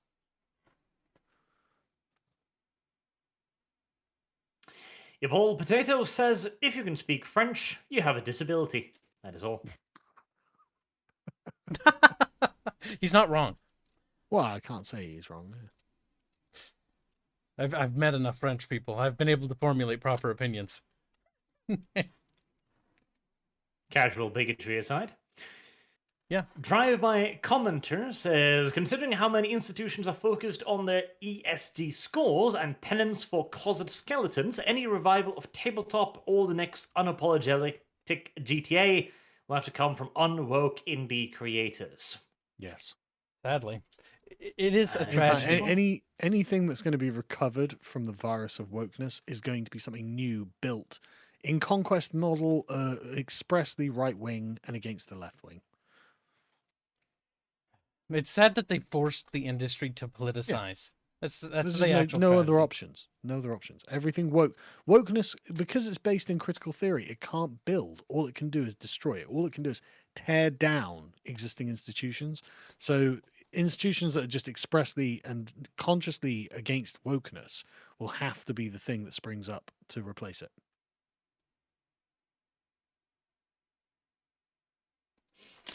And it will be glorious when it eventually happens. And God only knows how many decades, but hopefully Oh, it will we'll be be alive to see it. 20 years, you know, at least a generation. I mean, Kimberly Crenshaw, the woman who coined the term intersectionality, did so in 1989. It's taken her over 30 years to get where she is now. So be prepared for that kind of struggle. Long walk. But where else have we got to go? Mark Deshamed says Eldar are so alien they don't even fart. That's women, not Eldar. It's true. See, I always liked the Eldar as a faction. They didn't actually feel just like space elves to me. They actually felt like their own thing. Sort of a tragic race that's kind of like repentant. Yeah, but they're I mean, don't get me wrong, they obviously are space elves, but like the look of the soldiers and the aspect warriors, the exarchs and all that sort of thing, they look very unique. You know, there's nothing else like them that I recognize from anywhere else, and I'm pretty well versed in sci-fi and fantasy. They seemed very like a very unique and beautiful race. You know, beautiful to look at, the models. They were good fun to paint, and you know, they had a great lore behind them. It's again, you can't just spin this shit out of whole cloth either. So like, when we're looking around for other examples of like, you know, tabletop games to play that are just as good, it's like, well, Games Workshop did a really fucking good job with all of these. Did. Yeah. They have done a good job. Had. Yeah. In the past. Those people that made it good are gone, though. That's the problem. Yeah, I believe it. Or been subverted. BBTDLTD says, good to see the Dawn lower to you. Arch and Kibis or K2, I guess. Winky face. Right click banner. Right click banner. See ya. Lancelot652 says, wow, 4chan shitpost a moved a company to react like this. Pretty much. I mean, I'm not Go and surprised. register yourself as the Austrian painter, and the world moves. Let's see. Abdi Muhammad is being Before we mean. move on from that, actually, now that actually makes me think: why the fuck would you give such power to someone who's shitposting? If all it takes is for literally one guy to say, I'm the Austrian painter, and then sit down and play Warhammer, and the entire industry now reacts and recoils, like that shows how much power that has over them. You know, when it was like John Cleese dressing up as Hitler and doing Nazi things, and everyone was just laughing at it, no one cared. No one cared, and Nazis didn't come of it. There's a lesson there. Abdi Muhammad says, yay, Sargon can tell the difference between me, a Somali dude, from a Nigerian dude. How many Somalians have you been around, Sargonoid? Well, there are lots of prominent Somalians around. Like Ilhan Omar, there's lots of Somali footballers over here. You can just see skin tone difference and face difference. Face shape difference, even. It's late. Fuck me. Yep. It's even you can also see that in Asia as well, between like the Siamese or the Japanese, the Koreans. Yeah. Oh, don't make me get out the calipers. The what? It's just, in the same way that you can, just tell different groups of humans apart. There's nothing wrong with it. Like the racist doctor robot who was like, I can tell races apart. And they were like, wait, you can? Yes. Yeah. AI can Racist distinguish robots. races. Yeah, exactly. It's like, no, there are patterns. There are differences. Yeah. But Yeah. Mr. And Human that's Man, what- you told me to do this. But notice how like they're like, oh no, you can't say their races are different, but we want diversity. So how are you identifying the diversity? That's true. If they're not different, Calipers. how can we have diversity? You've abolished diversity if you've abolished these differences. God But also with calipers. damn it.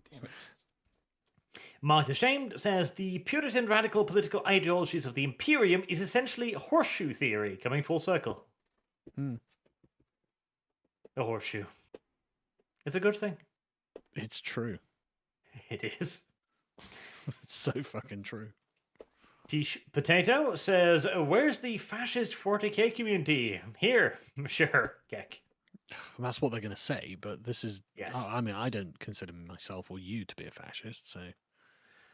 Well, that's why when good we looked up that one Vice article where I was literally just like, I don't know what you're talking about, dude. Where He's are like, this? are you a fascist? And you're like, no. And he's like, oh, fuck. No. I mean, I'm Do surprised you know where the that some of- fascists are? No. in the Games Workshop stores? I don't know. Is it Games Workshop themselves, perhaps? I believe it. I mean, look at the Space Marines. How can you Maybe argue? their advice. I mean, Look Vice no knows further. about their secret internal words and code words, so. Yeah, that's kind of strange, isn't it? Quite Hmm. knowledgeable. I am surprised that something like Fash Hammer doesn't exist, though. Oh my Now that I god, think about it. Fetch Hammer.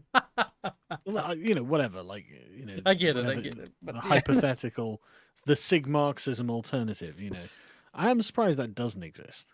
That's because the pendulum Because has it would get swung so yeeted. far left that Yeah, there- but like, it you know, it could be its own website or something. I don't know. Not that I'm saying you should make such a thing. You know, obviously I'm not in favor of these things at all. But like, well, of course. it does surprise me that it doesn't exist.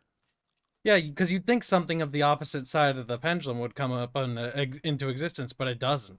Exactly, just because logical extension of what already is there. Because the thing is, like, I'm sure they do exist. I'm not gonna say like there isn't a fascist out there that might like Warhammer, but like there's in such a minority that it's like you'll be hard pressed to find any. Oh yeah, I had no idea where I'd look for one. And how would you even tell? Like, do they actually go around parading it like that shit poster? Who probably is a shit poster. Yeah, no idea. Marek Zielinski says every Kotaku headline should be read by Arch and it would be much better for it. It would. But we don't want to make Kotaku better now, do we? Aaron says, hail fellow Yahtzee, Sargon, breed kibs. Arch, how should I go about getting 40k minis without supporting GW? Literally just go and Google like 40k recasts. You should get plenty of options from countries of ill repute. Yep. There's also other companies that sell their own tabletops that look strikingly similar, but are somehow different enough to skirt the line there. Distinct enough. Yes. Derp Hammer or something. I don't know. There are many little web stores that sell their big religious space soldier dudes. Oh God, yeah, we looked at that not that long ago. Holy Night Warriors or something like that. Yep, they sound pretty based. And the worst part is they often provide better quality than Forge World does for half the cost. It's a little sad, yet there it is. Chat says Mantic Games is a suggestion. Well, they are a knockoff company, that's true. Isn't that basically a bunch of people that worked at GW who went on and formed their own company? Yeah, and the problem is like Lords of War, Kings of War, I think it was called. It's just Warhammer, and like if I just want to play Warhammer, I'll just play Warhammer. That is a bit of a problem. They gotta distinguish themselves. It's like a lot of those, Blizzard companies that were formed around Blizzard. Like they leave the studios, they got ideas, but then they just end up making like a watered down version of what already exists. They make Warcraft but less. I was like, okay, but I don't want Warcraft but less. It's half-craft. It's not as impressive as it sounds. We'll get something. Nocte Angelus says, the best way to respond if you're going to respond is to simply ask one word repeatedly until they get angry. What? And true. We need diversity. What? Caitlin's Barbarian says, just finished my own recording and almost done the editing of my thoughts on this. Then on to the articles. I said I was done before. I'm seriously done now. Enough of this virtue signaling bullshit. Give me back my Tomb Kings. We do not serve, we rule. Good. Etc. The imperishable. James Howard. I'm looking at this Mantis game stuff. It looks pretty good, actually, I've got to say. Oh, yeah. They're Warhammer models. Well, some of them look great. I mean, there's this one like big Cthulhu demon thing. I don't know what it is, but it looks awesome. Cthulhu demon thing. Yeah. It's called a Terror. But it looks great. There are alternatives, which is a good thing. For the time being. James Howard, they're desperately searching for a reason to kick the people they hate out from their gaming communities without looking like total scum. I can need more than one shit poster in Spain, I think. Dr. Martin Luther Pepe, screw the reindeer diddlers. If there's one thing to unite Swedes, Finns, and Norwegians, it is our mutual dislike of the Lappish. That's true. They are not popular in any of the nations. And a lot of these factions look really good, actually. Look, it's Warhammer Fantasy, basically, but like, it actually reminds me more of like a tabletop version of what's the fucking Heroes of Might and Magic. Yeah, the human faction does, yeah. Well, the forces of nature, the sort of the Empire of Dust, which is undead and stuff like that. It's very, very Heroes of Might and Magic. But I say that as a compliment. I fucking loved Heroes of Might and Magic.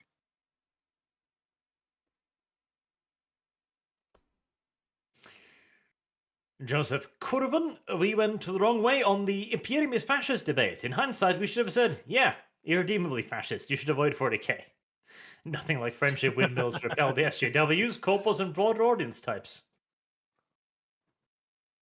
Just virgin windmills in every storefront. Hey, might have worked. I mean, they do make a good point.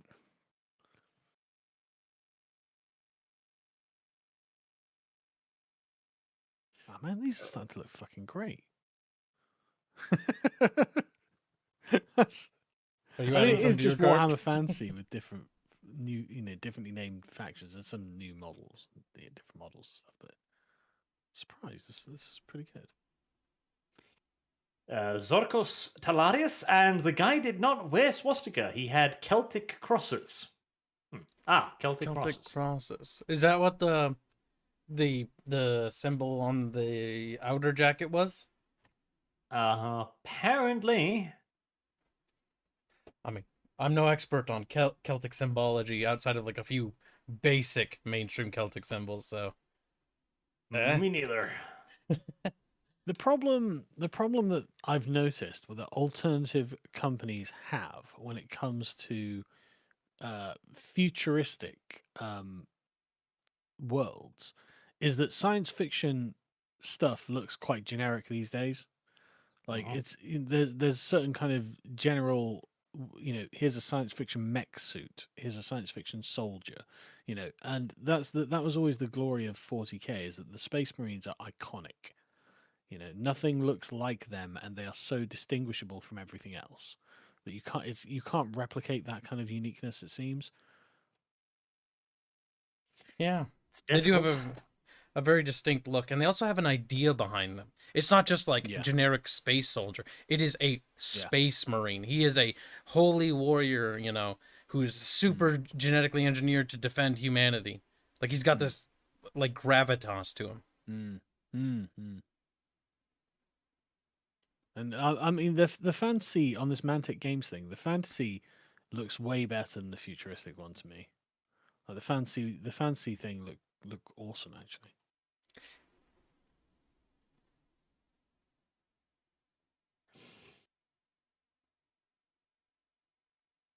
Let's see. Evolved Potato, if you want minis, check out Facebook Marketplace. That's where we've been looking and found tons of cool old minis of both 40k and fantasy. That's an alternative too. Purchasing it used via eBay, etc. Plenty of armies up for grabs there. And GW doesn't get a cent of it.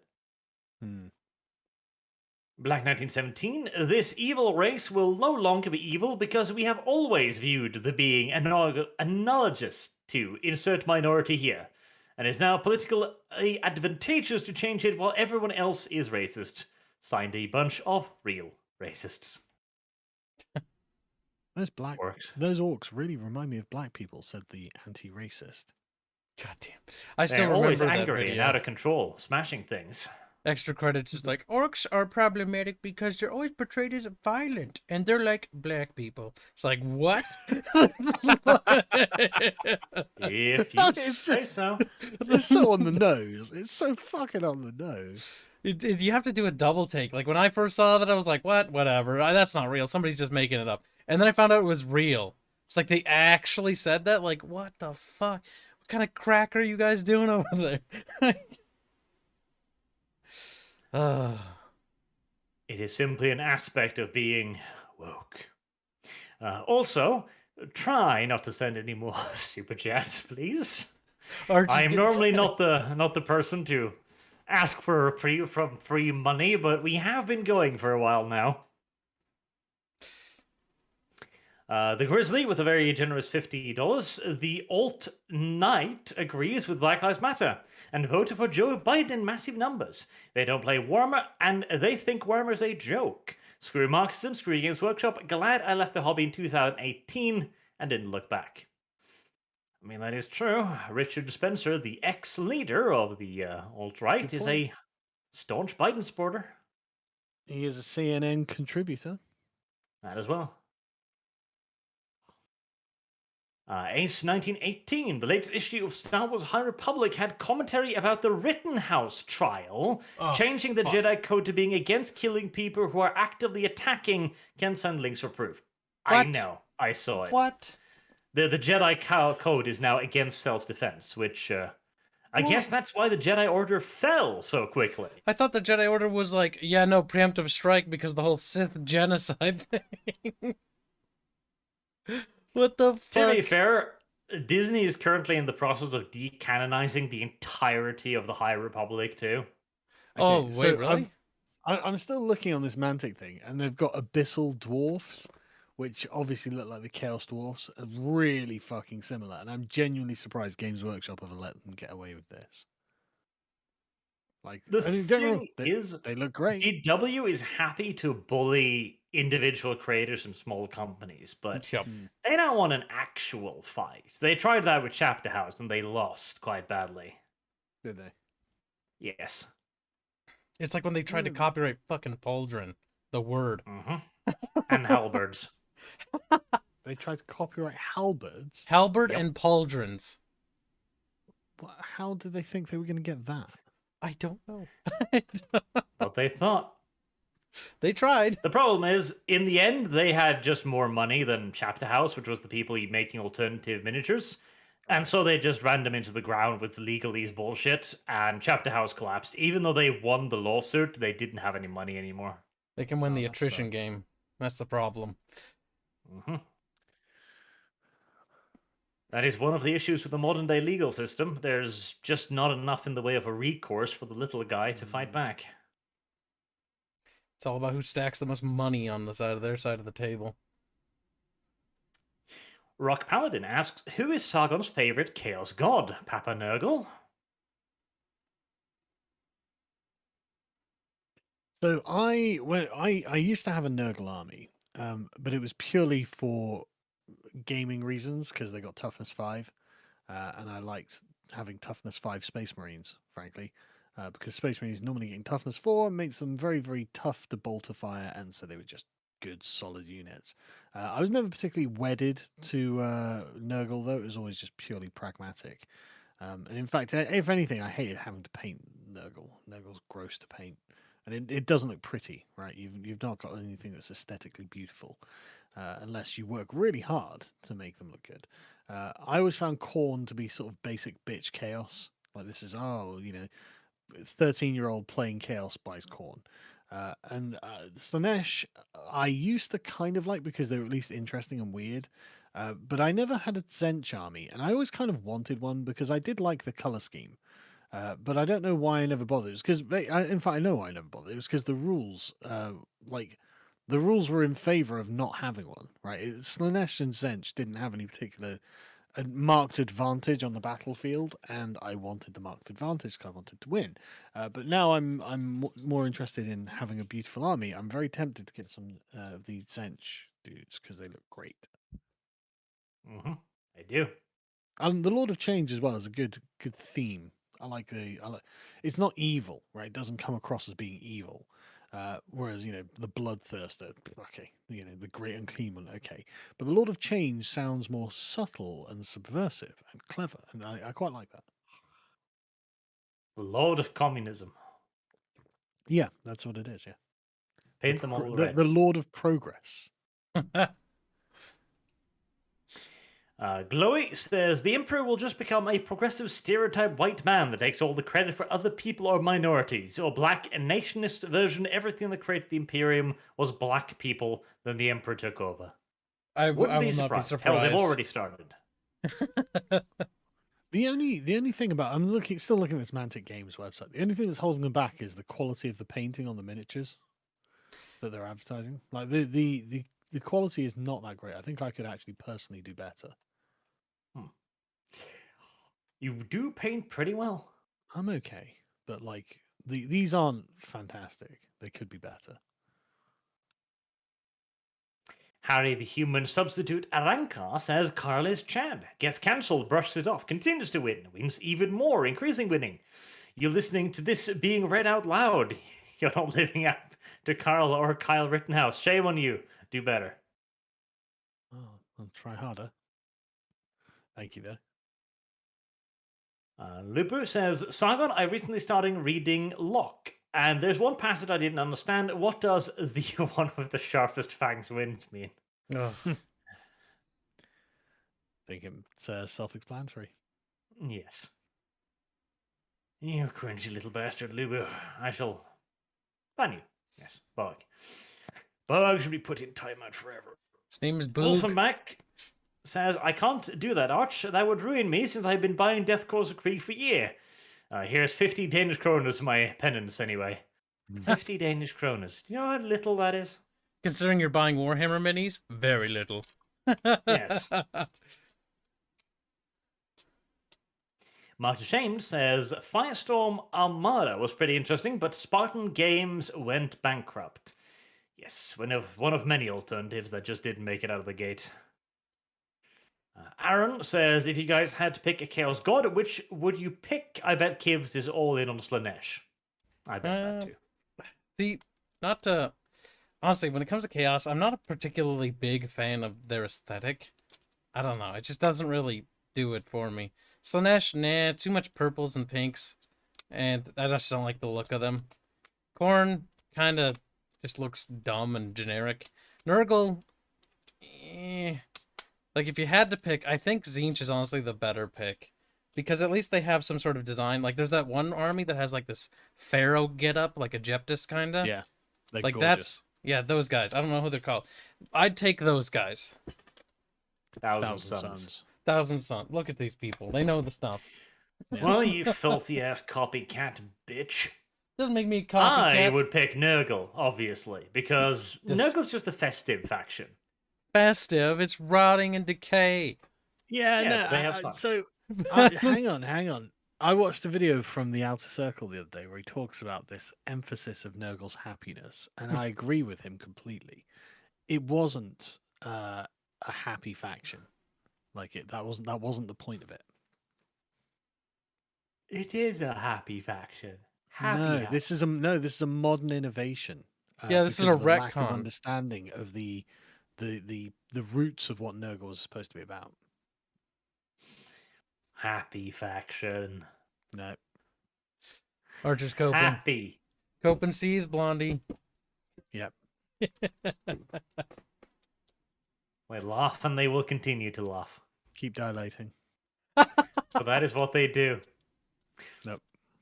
Black 1917 says, the current narrative by GW literally disapproves everything Lorgar and Erebus told Horus in the Horus Heresy. Yeah, pretty much. That is the problem. Their own writing kind of bites them in the ass. Jack the Outcast says, Hail Arch, Kibbs and Sargon been playing Space Marine since 4th edition. It breaks my heart that GW kicked the old Marine players under the fucking bus. Thank you about getting rid of my armies. Yes. Yeah. Ace 1917 says, have to go, send High Republic pics to Kibbs. Pornography. I don't know if I want to open those DMs.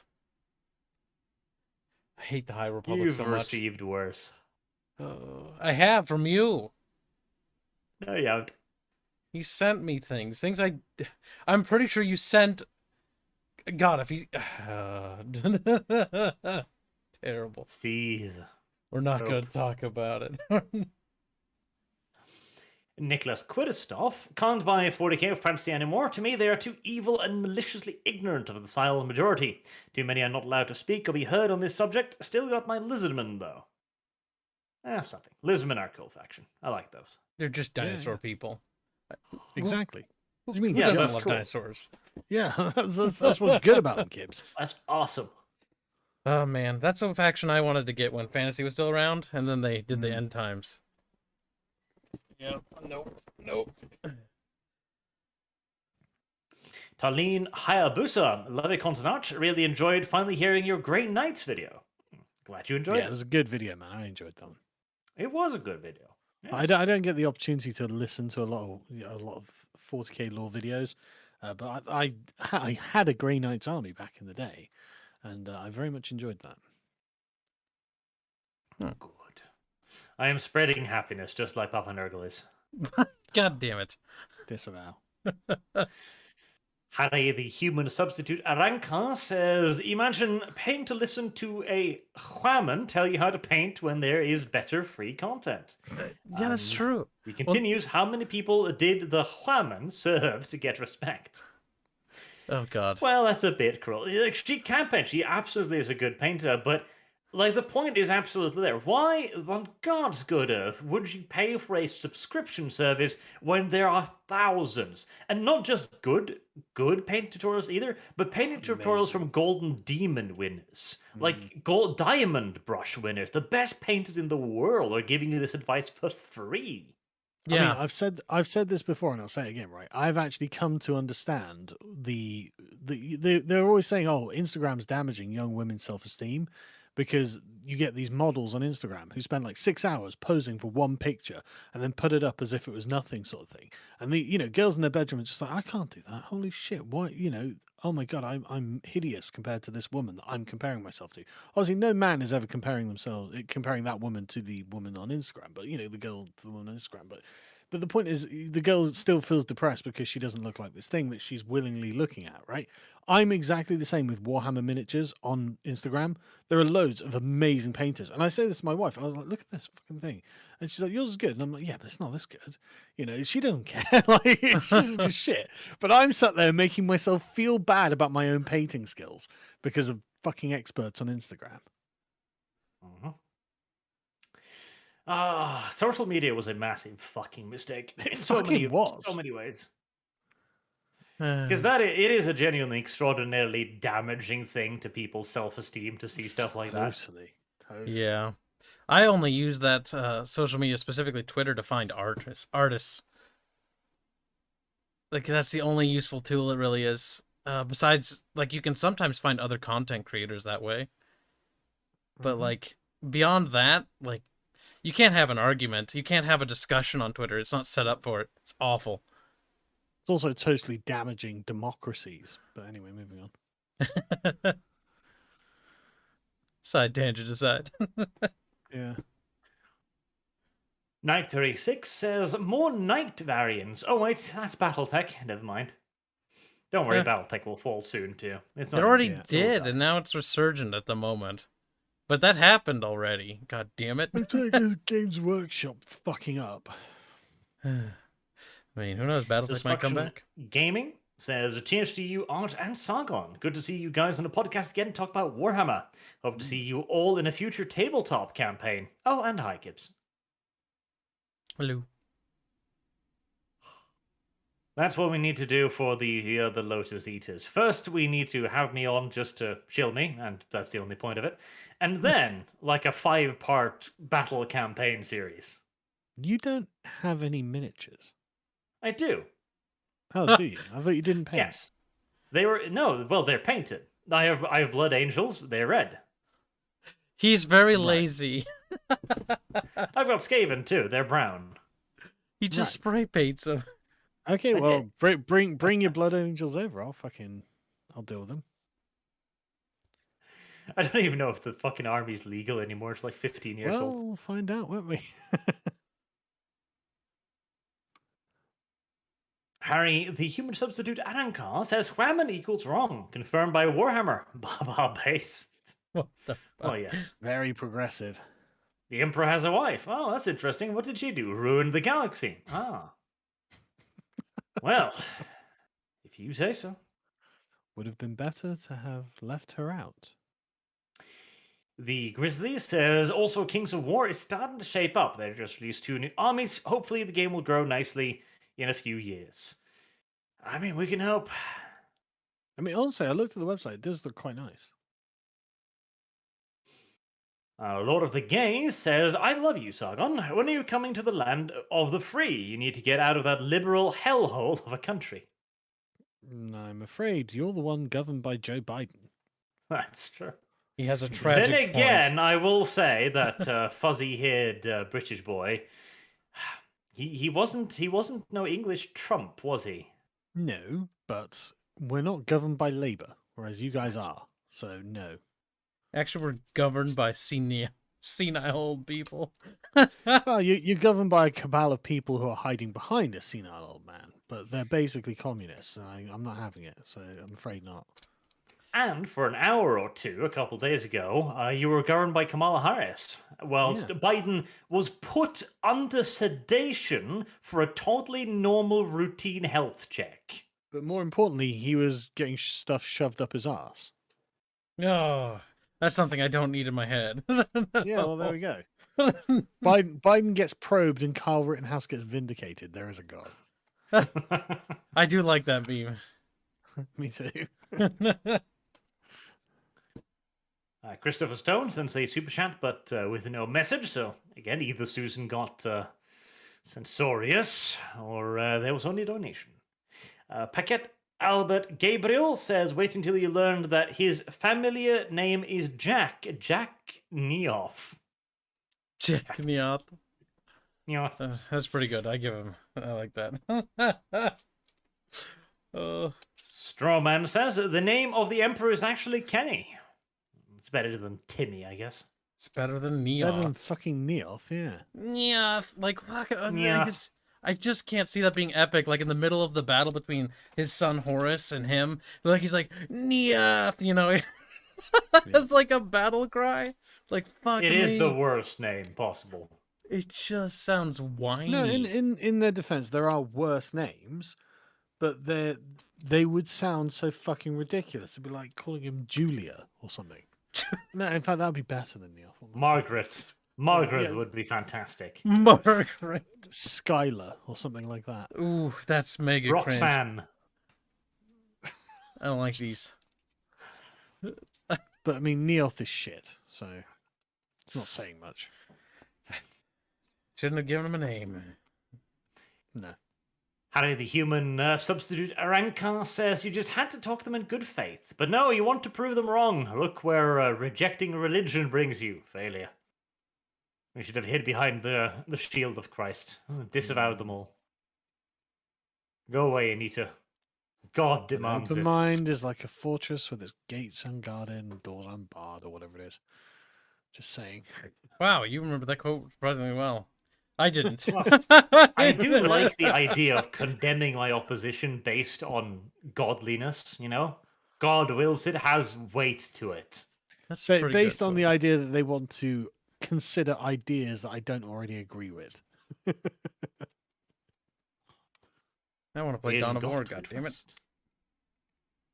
Adam Wooford says, if you really want to give the Emperor a name, I would give him Adam. Our Adama. The names go back to ancient Babylon. It was the name of the first human. Yep, that's why I said it. In fact, Adam is if you have to name the emperor for some reason, that is the logical name. Sir Jard asks, have you seen the agreement between Pfizer and the EU, where the contract is more redacted than a CIA report available to the public? I saw the Albanian contract that was released that absolves Pfizer of any legal responsibility for the consequences of their vaccine, and also if they don't even end up delivering the vaccine, there's no consequences. So they get paid up front, and I guess you just hope they deliver. It's unreal that anyone would sign anything like this, and frankly, it just looks like we're being put into a tyranny. I can't stand it. Very heartening to see the medicine company go like, okay, we'll give you the medicine, but we're not going to take responsibility for it. Previously, Pfizer have paid out $5 billion in damages. Yep. Just so you know. I'm sure everything will be fine with this one, though. Oh, just lovely. David O'Donovan says, here in Ireland, government officials seem to be pushing a vaccine pen to show that you're vaccinated to peer pressure non-vaccinated wrongthink. That is the next believe step. it. Yeah. Sujan says the war on drugs created a boom in drug cartels. The war on poverty created a perpetual class for the poor who will never get out of it. Now the war on white supremacy will create a fourth. Yeah. I mean, you might not be wrong. No, I think you're absolutely right. That Pepe meme with the Nazi frog with the dangling feminist. Why did you make me do this? We are getting dangerously close to that. Oh It god. just occurred to me as well, just with the peer pressure on the COVID vaccine thing. I was thinking about it, it's like, well, that would require me to have any respect for my peers, and if I think everyone around me is a fucking sheep for doing exactly what they're told, I don't see how pressure from them is going to be persuasive. Good point.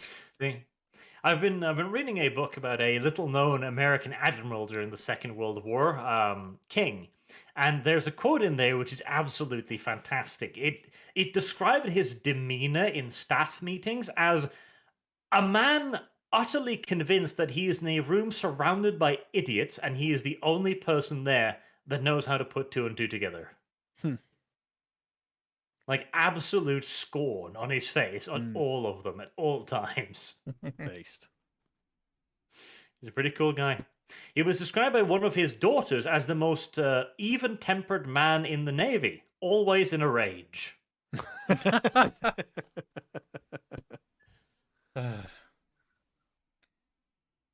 Harry, the human substitute Aranka. Look, no, Carl. Record or Ragnarok might also be Weebury and be anti-religious propagation, but it tells the story first and respect both sides. Rejecting religion equals defeat. Record of Ragnarok. All right. Sorry, Sargon. You're gonna have to start watching anime now. No. But why? He doesn't want to. Principle doesn't stop you from buying GW, does it? So Hold on a second. You raise a good point there. Different principle. It's slightly different principle. I was trying to pull a fast one on us. I'll fucking bring over a Blu-ray disc of some anime Weebury when I go to England. Just like, here. And I will literally close my eyes and cover my ears. I'm not doing it. Yeah. You gotta handle the cringe. You gotta be brave. No. Dean Domino 25, it's worse. ESG are worth trillions on account of being made from government workers' pensions and retirement accounts, etc. Your tax dollars are at work. I think the estimate was 30 trillion total, which is the total worth it has been worth over the last, 20 years of operation. So yeah, it's a ridiculous amount of money. My name's Dave says, the Monopose character kits by GW make everyone army look homogenized, limit your ability to kit batch. Every Primaris could have been one kit. That is a very good point, actually. Well, the sculpts are great and the poses are good. Like the Marines look like they've got a lot of kinetic energy in them, where they didn't before. They actually looked quite stodgy before. You are right that you don't have that much variation at all. Variation costs money. Does. The chat brings up a good point. You did watch Avatar: The Last Airbender, and that's basically anime. No.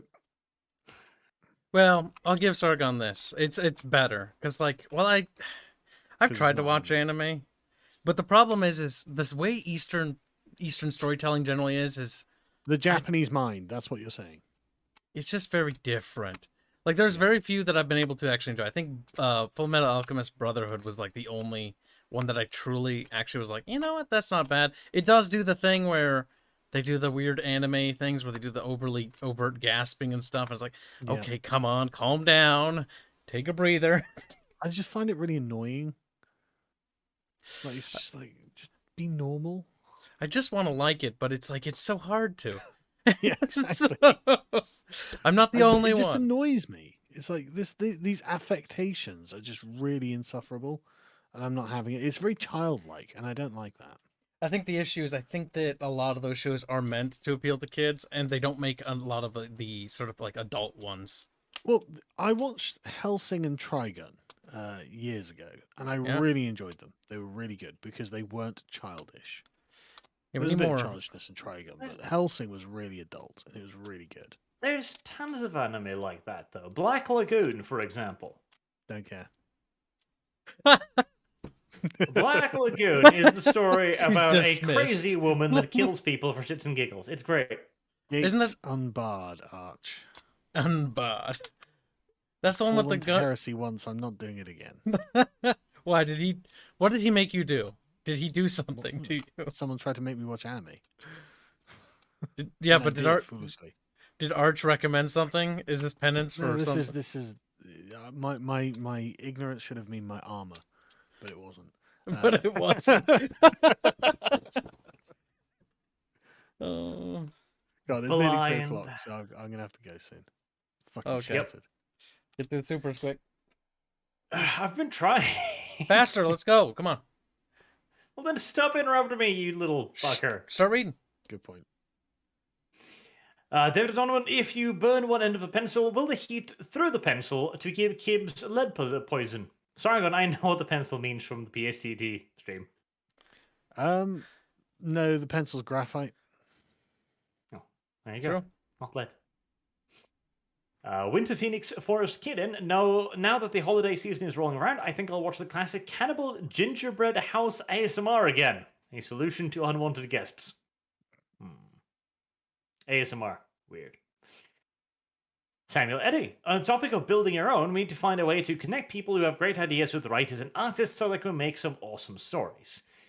Easier said than done, but yes, we could use something like that. Swift Nation. Hail Overlord. Sargon. I watch the Lotus Eaters every day during chow. I love it. Thank you Read very much. kids. Lupu. Sargon, who's your favorite VTuber? And why is it Gibbs? Not I a beat. don't have one, I'm afraid. Good. Based. More people need to be like you. VTubers are cringe. They're just ethos reskinned. Shut up, VTuber. Lazier ethos. They are. They're even Not more great. fake because they hide behind the mask. I mean, on the plus, at least the ethos have got to spend the time doing the makeup. Like a VTuber doesn't have to do anything. It's okay. We're giving them more credit. I can't believe it. But you're not wrong. Well, it's a bare minimum. I mean, there's at least some thing that happens. True, it is a thing. Yeah. All right, pro ethos Kyle. Shut up. David O'Donovan says class action lawsuit against Google and its subsidiary YouTube to remove open platform protection. They will never stop without prison sentencing, and they will never run out of money to countersue you. Drive says Bioshock 1, 2, or 3. 1. No, 2. Fuck. That's hard to pick. I think you're allowed to change your answer if you want. Okay. I never actually played any of the Bioshock games. I always heard rave things about them. I just never found the time.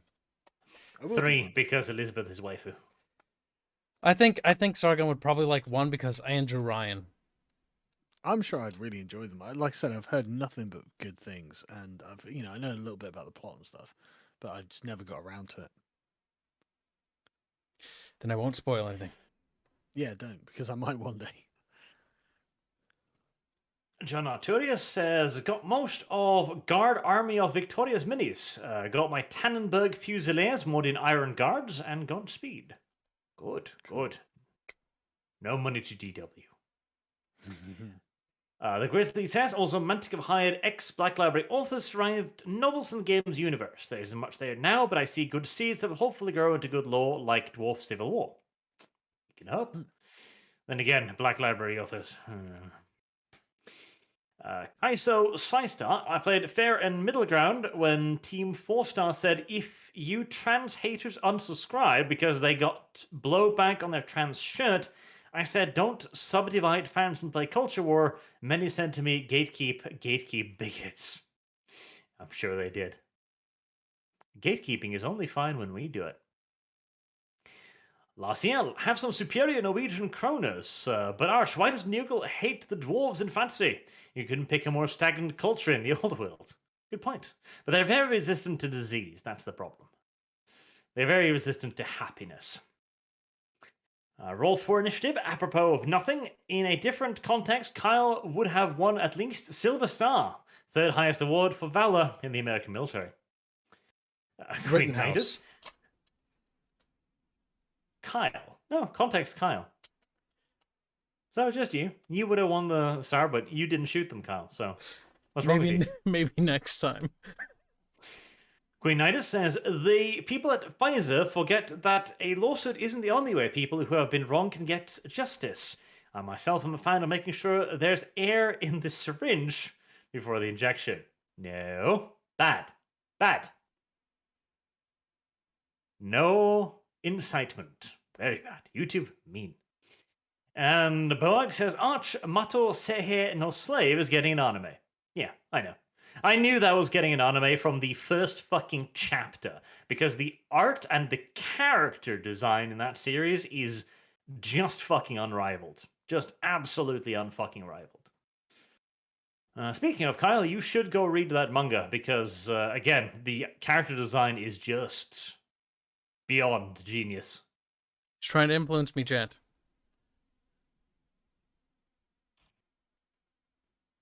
See, the thing is, you're not taking me seriously, and He's getting mad. that's the problem. There you go. Go and read that. Just don't even bother reading it, but just look at the fucking character design. Man, this guy is. This is one of those series where you can tell that the art designer is just fucking loving every instance of it, and is just pouring waifus out on the page like there's no tomorrow. Brilliant fucking character design. Outraged Deer says, what pisses me off about GWs for everyone? Did I read this one? Yes, I did. Glowy. What's part about ESG is they use your 401k or retirement money, so they're using people's money to propagandize against them. A good old government trick. Abdi Muhammad, do not fucking compare me to Ilhan Omar. She's a disappointment to the Somali race. I mean... Not personally comparing you. Just saying, you know, there are prominent Somalis in public life. There are. And last one, Titus Macarius. Hello, great to see all you all in one stream again. Now, Arch, for your lesson, Dutch lesson, Swamp German. Rattenmacht, rat power, and now my opinion, the great countries of Great Britain and the Netherlands are being infected by American crazies. Correct. Correct. Fucking Swamp German. Made burn. Oh. No, the Swamp Germans are all right. No. Have you heard them speak? No, but then you are not qualified to speak. they always speak English around me, so I've never had a problem with it. It's the forest Germans that are the problem. Do more snarking at the end. IDW says, IDW, Danya, a new friend, Shikikan. Let's play. IDW, Danya. And, Boa, good night. Remember, the sharpest fangs wins. There we are. We are done. Sargon can go to bed. I can go to bed. Everyone can go to bed. Well, thank you so much for having me on. This has been tremendous fun. I hope it's been informative and everyone's had a good time. Thank you very much for coming on, Sargon. It's been lovely. Anytime, right. I am going to go to bed now, so see you all later. Bye, Good night. Good night. Good night, chat. Thank you very much for watching. Thank you all for the super generous donations. And actually, we'll see you again tomorrow with another special guest. Yes.